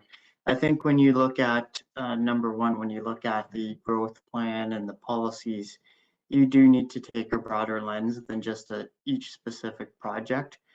The idea is creating community, complete communities, and that includes all different elements within your city. Lands in a corridor, lands in Uptown Waterloo, lands in Vista Hills, and your commercial lands and industrial. So it's taking that broader lens. So I wouldn't take the growth plan to suggest that we have to look at each specific building.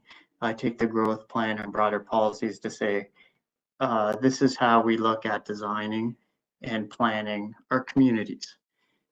So in that regard, I look at the density, the height, the intent of the policies associated with your built up area, your medium density residential areas and your corridors, and what it's looking at doing.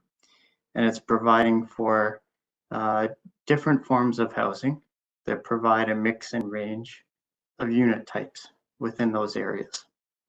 So when I take that and then start to apply it to an area,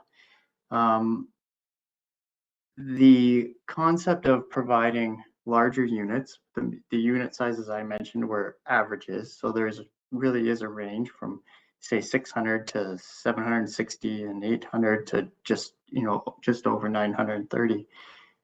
I think in comparison to what's being built in the Uptown, this type of a product is assisting in providing a mix and range of housing types within the community, and something that may be missing. It's a mix of 65 to 35%. So yes, there's a greater range of one bedrooms, but those would be plus dens. And I know that Zaire Group has been considering a lot of market information related to the design of the units and the potential space for work from home within the units as well. So there's a mix that's a little bit different than what you would find in Uptown, which is sometimes more weighted to one bedrooms than this project is proposing. So the plan talks about height, the plan talks about density. The proposal is meeting the density that was planned for this area, which is what's being designed. We've worked through the other elements associated with site planning. Again, relating back to the city's urban design guidelines and considerations for what will happen in the community. And we believe that the project is providing a housing type or mix of housing or unit types that will help to fulfill a longer term rental market need within the city. Something different than the Uptown, but very supportive of transit and in a location that takes advantage of the amenities, the proximity to transit, and the proximity to Uptown. So that's the lens that I would look at this project with. And I think that based on all of the other considerations, when we talk about parking reductions and when we talk about the number of spaces per unit, this is really a trend that is happening in a lot of municipalities, reducing the required parking and in fact establishing maximums as well as minimums. And in some municipalities, there's areas where they're requiring no parking for units. So there is recognition that when you're in an area that has amenities, that has transit, is transit supportive, supports alternative modes of transportation, and those are walkable, that there's significant justification for a reduction in parking. And as I mentioned at the previous meeting, our client has identified that as you rent a unit, you also need to rent or lease a parking space. So those who would look to rent in this building, they're either going to be looking for a parking space or not a parking space. And if there are no spaces available to them, then this wouldn't be the building for them to rent in. So that, in combination with their approach to monitor and manage parking that they do on other sites and would continue on this site, we think that the justification is appropriate for the reduced parking, and that the proposed development and the mix of units and the types that are being proposed are appropriate for the site. And overall, the proposal is really supporting the objectives of the city's official plan. I really appreciate the thought of your response there. If I can just leave you with one final thought of mine. I mean, as you pointed out, the core does have a lot of one-bedroom apartments, some small, some bachelors and the like. As your client does kind of look closely at the emerging needs, I would urge them and you to kind of consider the strengths of the proposal you have. It's close to transit, close to parks, close to schools, in a desirable neighborhood where people are telling me they want to downsize but have nowhere to downsize to, where others are telling me they want to move in but there's nowhere to move into. And by looking at larger units and potentially, tweaking some of your plans to maybe incorporate more, this could become a real hero project. So I thank you for your time. I thank you for your input. And I do encourage you to look at the plans and continue to find ways to try and be the neighbor that this community needs. Yeah. Thank you. Thank you for your comments. Thank you. I see no further questions, Mr. Aston, so I will let you go as a delegate. I'll invite in the next one. And our next and last delegate is Mike Stinson. And based on registration time, Mike will have 5 minutes once he starts. Thank you, Mayor. Thank you, Council, for having me. My name is Mike Stinson. I live at 234 Mary Street. My property is going to be directly affected by this proposed building as it abuts the backyard of my property. I've lived here for about 35 years. I just wanted to take time. I didn't know that I'd only have 5 minutes, so I'm going to try to scan through things as quick as possible. I did send each of you a detailed letter that I spent plenty of time comprising lots of information and conversations with city officials and various stakeholders in the neighborhood, and hope that you guys have taken the time to read it before you make any decisions tonight. So I'm just going to try to hammer home the main points that I think are pertinent to this conversation, one of which seems to be skipped over is that the current zoning that we live under is brand new. It was done by exhaustive research, 4 years of planning through the city, of which in that it came to the conclusion that our neighborhood requires 1.2 spots. That conclusion was also forward-thinking, meets the agenda of the city to reduce car dependency, and also it's well below the city's norm of 1.63 spots. So the ask of 0.85 spots is unrealistic for our neighborhood. All the data suggests that our neighborhood is reliant on needing at least 1.2 spots. And when you look around various neighbors, you look at the quadplex next door to me, the norm is 1.5 cars. So The ask for this reduction in spot is simply just because, as it's been pointed out, they want to pack in more units and they don't meet the requirements. So, and it's now come to the attention that they don't meet the parking requirements. They're also not meeting the setback requirements. The shame of that is that we all participate in the consultation of the zoning revisions, and we were assured that the bump stops that will prevent buildings like this from encroaching our neighborhood and over-intensifying the lands on footprints that are smaller than they should be would be the setbacks, would be the parking, would be the green space. So we were assured that those would be enforced to protect us from these very developments that are just trying to come into the neighborhood, and they're profit-driven. That's the nature of the business. So with regards to the parking boundaries and the various parking zones, I did have personal conversations with John Voss over the phone, and I'm kind of surprised that this wasn't included.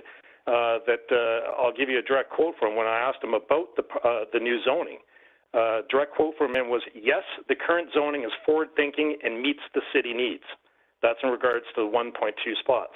I also asked about whether or not the boundaries for parking are to be blurred just because of proximity, which is what the developers are trying to blur the lines with. And John Voss's direct quote was, no, the boundaries are definitive and not to be blurred. So with that, I say we live in 1.2 spots. We abide by that. That's the deal. We agreed to it. So I'm asking council to respect those rules and enforce them. In addition to my research, I reached out to other city planners and a major player in the game. I'll give you a direct quote of what their interpretation of what's going on here. And they said, I'm amazed that city feels Union Street warrants 6 stories. This will undermine the existing stability of the neighborhood. Quite simply, it's too much build form in that location. In addition to that, I have friends that live in some of the proxy sites. I'd like to point out that no proxy sites in Waterloo were used because none exist. They reached as far as an hour away just to find a 5th spot to try to support their case.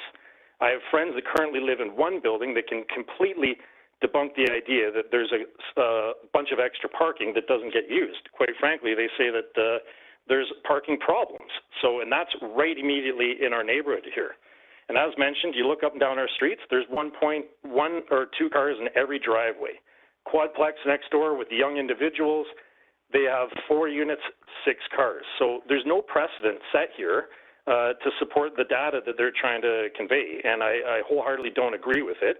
The problem that we are going to experience is that people in this neighborhood have certain dependencies, and it's proven through lots of data and studies that people without a vehicle are now relying heavily on delivery services. This is a huge concern to our calm streets that the City of Waterloo has spent 35 years with the Mary Allen neighborhood trying to calm our streets and decrease flow through traffic.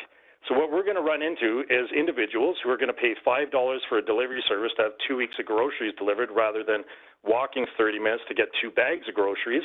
We're going to have Ubers, we're going to have Amazon, we're going to have nonstop flow through traffic that will take the inherent path of least resistance, which is Herbert Street, John Street, Mary Street. They're not going to be going King Street and Union. It's going to be easy turns, double parking, idling cars. And you add in the fact that this parking lot for this building, which is going to create a big echo chamber of a 65-foot wall, is going to echo every sound of every car coming, going behind this building into the backyards that all face into this building. It's going to be a nightmare. My personal property is going to be robbed of all privacy, a 100-year-old home that stood the test of time, built in the time where privacy and sunlight and all these factors were inherent uniqueness of this property, made it attractive, made it why we've invested so much money, our livelihood, our time into this house. We're going to be robbed of that. My kitchen, my dining room, my pool, our solar heaters, our hot tub, our back deck, our back sitting areas, everything's going to be robbed of any sort of privacy. So it's a personal aspect that I have a hard time even trying to swallow. So what we're asking is that council strongly consider the current residents, the stuff that we have put into this neighborhood, and what we are asking is that the developers, if they want to partake, that they abide by the rules. And the rules are parking, setbacks, and green space. So if they don't have enough land for the parking, then they need to acquire more land, or if they need to dig down, they can dig down, or they can resize their building, whichever way is required, to meet the requirements. It's pretty plain and simple. It's frustrating that we're here trying to argue for the rules to be enforced and not allow a developer bend the rules to their needs. What I heard just in the presentation is they're trying to have their cake and eat it too. They're going to have units that aren't like uptown, but they want parking requirements that are like uptown. Like it's hypocrisy at its best, is my personal opinion. And I strongly disagree with what they're asking for. Lastly, I want council to strongly consider the impact of Monica Place, which is a shelter for women in the most crucial time of their life. It backs right onto this property. We're going to create a building that's going to tower over them, rob them of any privacy. We're going to have cars coming and going, people coming and going, sitting over top of these young women that are in a vulnerable time of their life, that are going to that place for safety, security, and to manage their lives and get back on track and better themselves.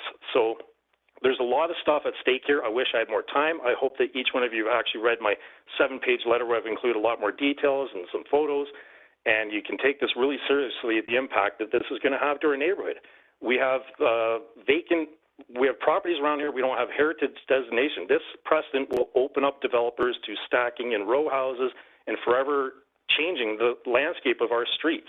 And the historic nature of it is going to be gone. And unfortunately, there will be no reason to reject any other proposals once this precedent is set. So I'm asking you wholeheartedly from the bottom of my heart to respect these opinions and these insights, and please reject this things and ask the developers to just play by the rules that we live under. So I appreciate you taking the time. I'd love to answer any questions if it gives me the opportunity to share a little bit more insight and help give some more clarity. So thank you. Mike, you're on a roll, so you actually reached the 8-minute mark of the 5-minute. Oh, sorry about that. So you did, but you were on Thank a you. roll. So we split the difference then. Yeah. Thank you, Mayor. And I do have let me check with councillors' hands, and I do have a councillor's hand up. Please go ahead, Councillor Reid. Thank you for your presentation. This may be a question for staff, but is the Mary Allen neighborhood a designated heritage neighborhood like the Albert Street area?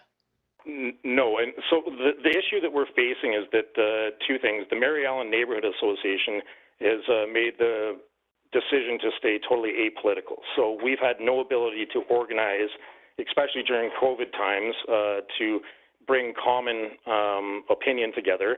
Inside of that, there's no real way. There's groups that are trying to get the heritage designation, but we don't have it. So unfortunately, this precedent, we have an individual that's well known to the city that owns dilapidated houses that are sitting vacant on large lots right through the middle of our neighborhood. And what this opens up to, and we're all very well aware that this individual is waiting for a precedent be set so that he can sell his properties to developers that don't need the same amount of parking, don't need the setbacks, don't need the green space, so they can start plowing down houses and stacking in more units. It's going to be a profit-driven process that's going to forever change the face of our neighborhood.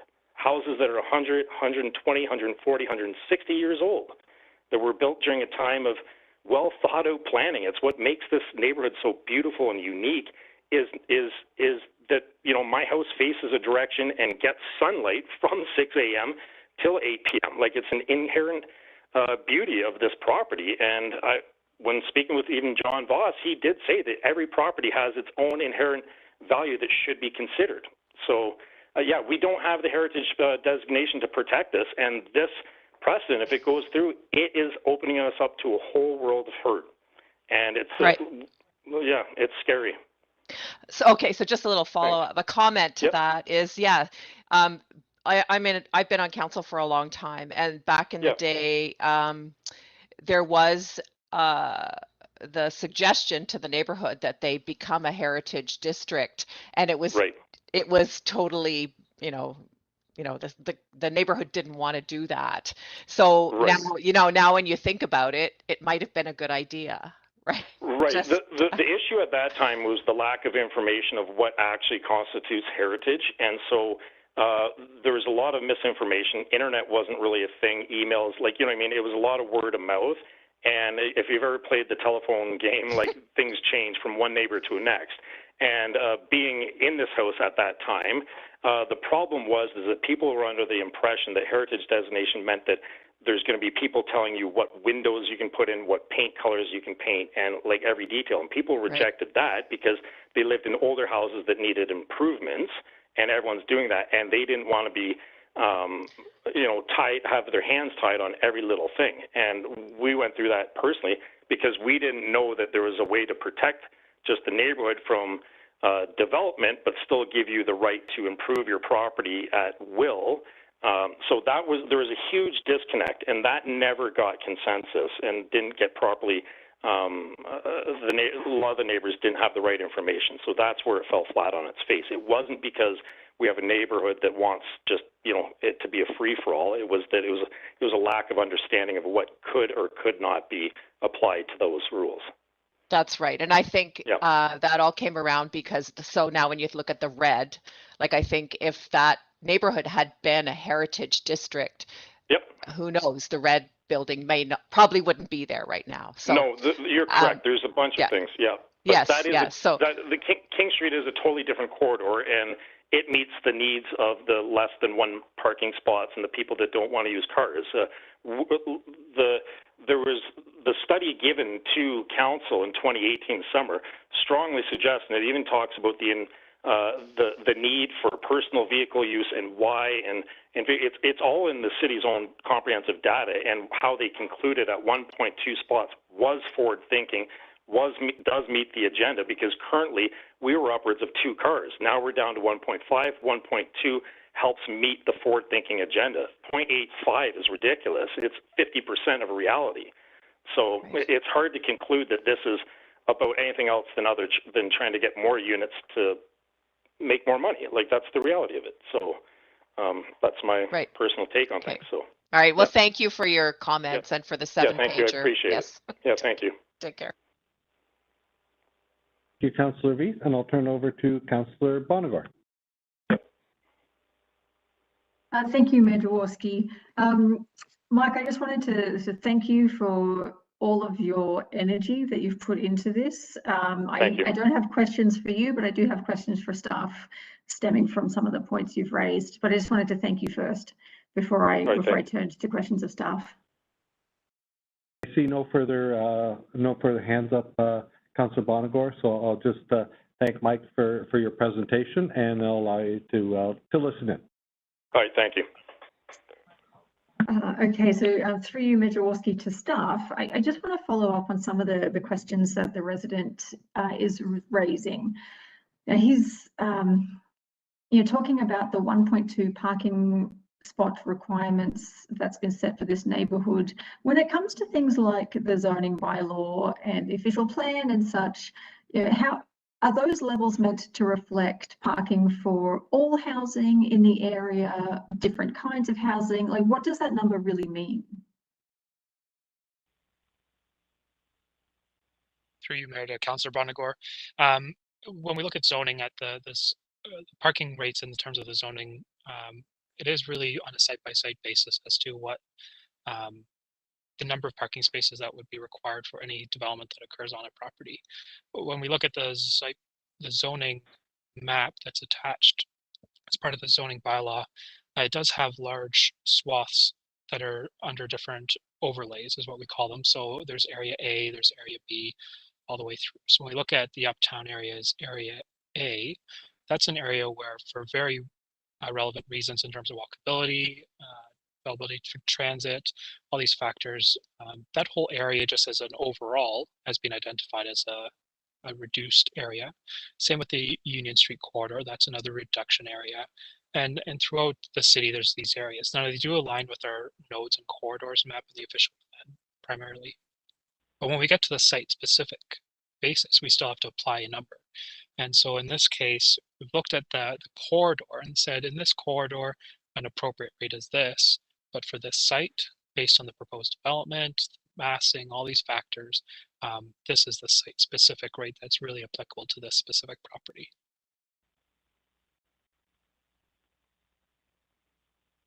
Okay, that helps me kind of put that into context. To follow up on another of the residents' concerns about precedent, how does the zoning along Union compare to zoning within the neighbourhood?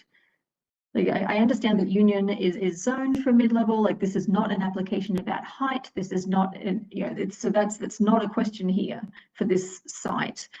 But some of the residents do have very, very strong concerns that they will see massive things internal to the neighbourhood. So can you kind of outline for us what difference, if any, there exists between Union versus internal to the neighbourhood? Through Mayor to Councillor Bonagor, back in the mid-2000s, the city undertook a process referred to as heightened density to look at where we'd like to see development to occur, recognizing the city is building out towards its limits, and so there's going to be a requirement for infill. And so rather than just allowing development to occur anywhere within any established neighborhood, the approach was to identify certain corridors and nodes, so areas where more development should be directed in order to preserve those established neighborhoods. So for example, Union Street was identified as a minor corridor, recognizing that it's a busier road, it can handle some more traffic, so vehicles and development on either side of the street could then be managed by Union Street without having to depend on the local roads or disrupting the neighborhood. So if any development is going to happen anywhere, it should really be directed to those nodes or corridors, including Union Street, King Street, Weber Street, Herb Street, all these other ones. In doing so, that helps to protect the established neighborhoods, Mary Allen, the Euclid neighborhood just to the west. So these other neighborhoods, the hope is that allowing some increased height that is sensitive to those low density neighborhoods will then help to protect those low density neighborhoods. So that official plan work back in the 2000s was then carried forward in the new zoning bylaw. And so that's why these areas are continuing that same height limit. So 6 stories is the limit that's considered in the OP, and also then with the zoning bylaw height limits. Okay, so someone couldn't buy, say, a property internal to the neighbourhood and then point to Union Street as their example of what they therefore have a right to build internal to the neighbourhood. Is that correct? Generally, there are some properties further along on Herbert, for example, that due to the shape and dimension of the property, there are properties that aren't necessarily fronting onto Union Street, but in terms of the corridor, if they're not within that corridor, any property would then have to go through a full official plan and zoning amendment, and it'd be very strongly discouraged up front in terms of any proposal to change what's really maintained and directed through our planning documents there. Okay, and one final question. The resident has brought up a concern about, we are hopefully moving in a direction where fewer people have cars, but that doesn't preclude the fact that they may be having visitors with cars, there'll be pickup and delivery services and the like. So I didn't see that on the plans. Could you, or perhaps, could you just outline what, if any, spots have been set aside for pickup and delivery to help alleviate that issue, particularly given that Union is going to have bike lanes there as well? Through you, Mayor to Councillor Bonagor, so the site does include 4 visitor parking spaces, as well as numerous above ground, so outdoor bicycle parking spaces, and also internal bike parking spaces. If any deliveries are coming through, they'd enter onto the property and then navigate through the parking area, do their delivery, and then exit the property. They wouldn't be permitted to park on Union Street, for example. And so the parking spaces for visitors have been set aside for that purpose, as well as the car share parking space. And so it should be sufficient enough for the number of visitors that would be coming to this property in the future. Okay, that's just something that I think is going to become more and more of an issue as we intensify as a city. So I just want to flag, you'll probably be getting that question from me a lot over the rest of my term. Just, because I really do hear the residents' concerns about making sure we have space for delivery vehicles and pickup and the like, and also for taxi and accessible vehicle parking for residents who might not be able to make full use of transit, but they still need to obviously get around. Okay, that's all of my questions. Thank you, Mayor. I will hand it over to any of my colleagues. Yeah, and at this point in time, we're still dealing with the delegates. So it was Mr. Mike's delegation to us. And does anybody have questions of staff following the last delegate? And I know Councillor Veith, I think you have your hand up. I think it's more generically.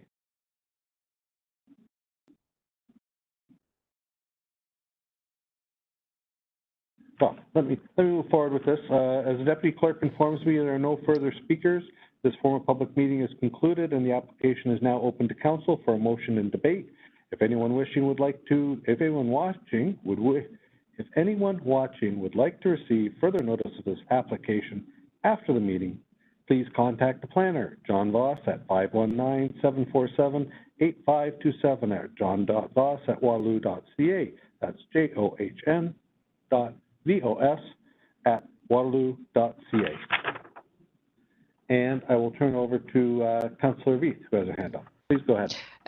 Thank you, through you, Mayor Jaworski. I just want to follow up on something that Councillor Bonagor said that is interesting about pullover for delivery. So we often drive up and down Albert Street, and there's always, because there's high rises there, there's always a vehicle pulled over on the street, and I know that there are spots designated for visitors and for deliveries and that kind of thing, but they don't do that. They stop right in front of the building on top of bike lanes where it's, here I'm talking about car culture here, because it slows traffic down getting through Albert Street, because these cars, whether it's an Uber or a delivery or whatever, somebody dropping somebody off, they stop right in front of the building on Albert Street. So I've always thought that why couldn't we in the plans include a pull-in spot? It wouldn't have to be that big, but right off the street, right? Because I don't care. People are going to take the easiest way to do things, right? So yeah, and providing delivery and parking spots around the corner behind the building or beside the building, they just don't do that. So anyway, that's not really a question, just an observation from me. Thanks. No, thank you, and good observations with the emerging culture that we have of deliveries. I will look to, I see no further questions, I see no further hands up. Perhaps the ward councillor will consider taking us forward. Yes, thank you. Through you, Mayor Jaworski. I'm going to move that we approve the application. I'm just going to explain why first. The residents see cons in this proposal, which I do hear and I acknowledge, but there's also a lot of pros with this proposal as well. We need to rely less on cars, and we must move our city in the direction of fewer cars. Like, e-vehicles are not going to save us. What is going to save us is fewer vehicles, full stop. So I see this reduction in parking as appropriate to the location and to the future we're trying to build. It's also very clear that we need more housing, we need more mid-rise infill development, and that's what this is providing. And one thing I'd like residents to understand, council needs to consider the needs of not just current residents, but future residents as well. I strongly encourage the developers to look at your unit mix as you are assessing, the local situation, and to look into whether one of these one of these parking spots could be converted to delivery only, or something to alleviate what could be a fairly pressing issue. But with that in mind, I shall read the motion to approve. whereas Council has considered all written and oral submissions from the public and stakeholders, and whereas Council has considered the professional opinions of planning staff, therefore be it resolved that Council approve staff report IPPW 2021-035 and that Council approve the minor zoning bylaw amendment Z2102 for 1553628 Ontario Limited and 24 Union GP Inc. for 24 to 30 Union Street East as set out in section 7 of IPPW 2021-035. Thank you very much, and I'll look to your Ward 2 neighbor to consider seconding. Never been a Ward 7 neighbor before. I'd be happy to second the motion as Councillor Bonagor stated. Yeah, we're not voting yet. We're not voting yet. I don't think so. Perfect. Yeah. Happy to second. Hold on. Cool. Good. We have that on the table now, and for my part, I'd like to thank Councillor Bonagor. You know, lots of considerations here, and as always, infill are the toughest things to do, and taking into account existing residents, the zoning recommendations, and all what we have here, it's very, very, very difficult, and I just appreciate all the effort that you've put into this. Certainly satisfying everyone, as we've determined in the last item, is very, very difficult, but we do the best we can. I'll go to Councillor Henry for a comment. Please go ahead. Thank you, Mayor, and certainly I'll echo all of those, and I won't repeat Councillor Bonagor's comment, so I'll just focus on a bit of a bigger conversation, here that I think is helpful, that Councillor Bonagor didn't touch on, which she did very well in terms of diversity and mix of housing and the direction around vehicle rates. And that's fundamentally, this was an application that was about a parking reduction that wasn't minor enough to take to the Committee of Adjustment, and a couple of other small, technicality pieces based on the really odd configuration of the lot and the lack of need for commercial.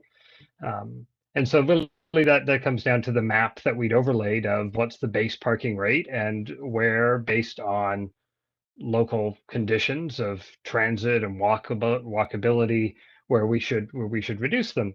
And I have to say, when I looked at the map in this area when this application came forward, I was actually very surprised that we went from the most significant reduction parking area along King Street to not a few steps really into the neighborhood, and all of a sudden you're in one of the lowest reductions from those, despite the fact that you're effectively in the same space. You're 450 meters from two LRT stations. You're in walking distance of really many of your daily needs, and there's a not very distant connection to an excellent trail network in both directions to be able to get to various places. It's not the only place in the city where the map does seem a bit limited for where we were, recognizing less cars were needed, and I'm glad to see that the OP review and the broader conversations that are happening there will include a review of our parking hierarchy, because I think it needs, at the very least, it needs tweaking, and in light of the direction we need to go to meet our transformation goals to achieve reductions in greenhouse gases and the shift that we need. That in many areas, including in the uptown and in some areas in my ward, we need to give strong consideration of whether minimum parking rather than maximum parking is what we should be doing in cases like this. So I'm looking forward to staff giving some more significant thought to that allows us to engage the public. And this just, I think, highlights that this was a location ripe for taking another look at, because it doesn't quite feel right in terms of the rate that it was based on, given the proximity to so many things. Perhaps it's because we didn't look across the border to see that there was a lot in Kitchener just a stone's throw away as well when we were evaluating it at the time. So so I think that's some of the bigger context and things going on in my head that sort of spirals out of this application and connects it to some of the others that I'm seeing in other parts of the city, including in some areas in my ward. Thank you, Councillor Henry. Excellent commentary. And I see no further hands up, so I'm going to call the vote, beginning with Ward 7, please. This is Councillor Bonagor, and I vote in favour. Councillor Bodley in favor. Councillor Veith in favor. Councillor Freeman in favor. Councillor Vasic in favor. Councillor Henry in favor. And the mayor's in favor too. That carries unanimously. Thank you very much, Mr. Voss, for your work on this through probably many months. Next up, going down here, I don't have any notices of motion.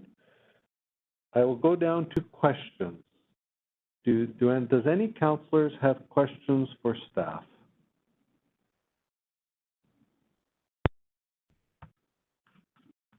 I'm not seeing any.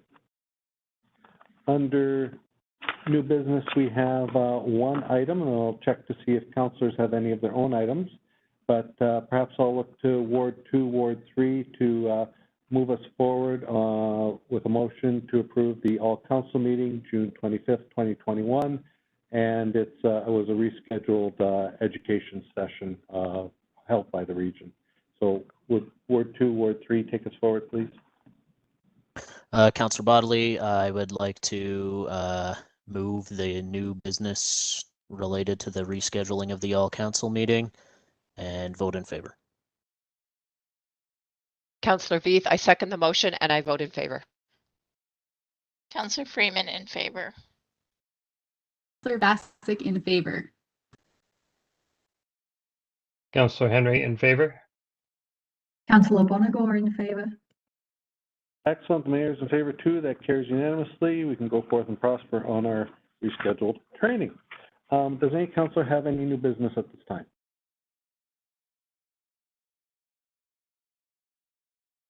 Seeing none. Close to that favorite time of the meeting, when we enact some bylaws. I'll look to Ward 2, Ward 3 to take us forward on the bylaws that we have here. Councillor Bodley moves the enactment of the bylaws as printed and votes in favor. Councillor Veith, I'll second the motion and vote in favor. Councillor Freeman in favor. Councillor Vasic in favor. Councillor Henry in favor. Councillor Bonagor in favour. The mayor's in favor too. That passes. And with that, we'll need a motion to adjourn. Let's do Ward 2, Ward 3, please. Back to back to back. Councillor Bodley. Well, you're on a roll. You know, I never really got a chance to rib you anything about bylaws, so I thought I'd give you all of them. So go ahead, Councillor Bodley. Like it's a turkey of motions, 3 in a row. Councillor Bodley moves to adjourn and votes in favor. Councillor Veith, I'll second that motion and vote in favor.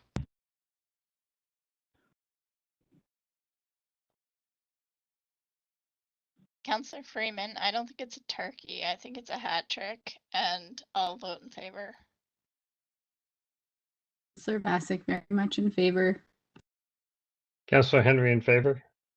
Councillor Bonagor in favour. The mayor's in favor too. We stand adjourned. Thanks very much for Team Waterloo coming together for lots of good things tonight. Have a good night. Bye. Bye, everyone. Bowling. Right.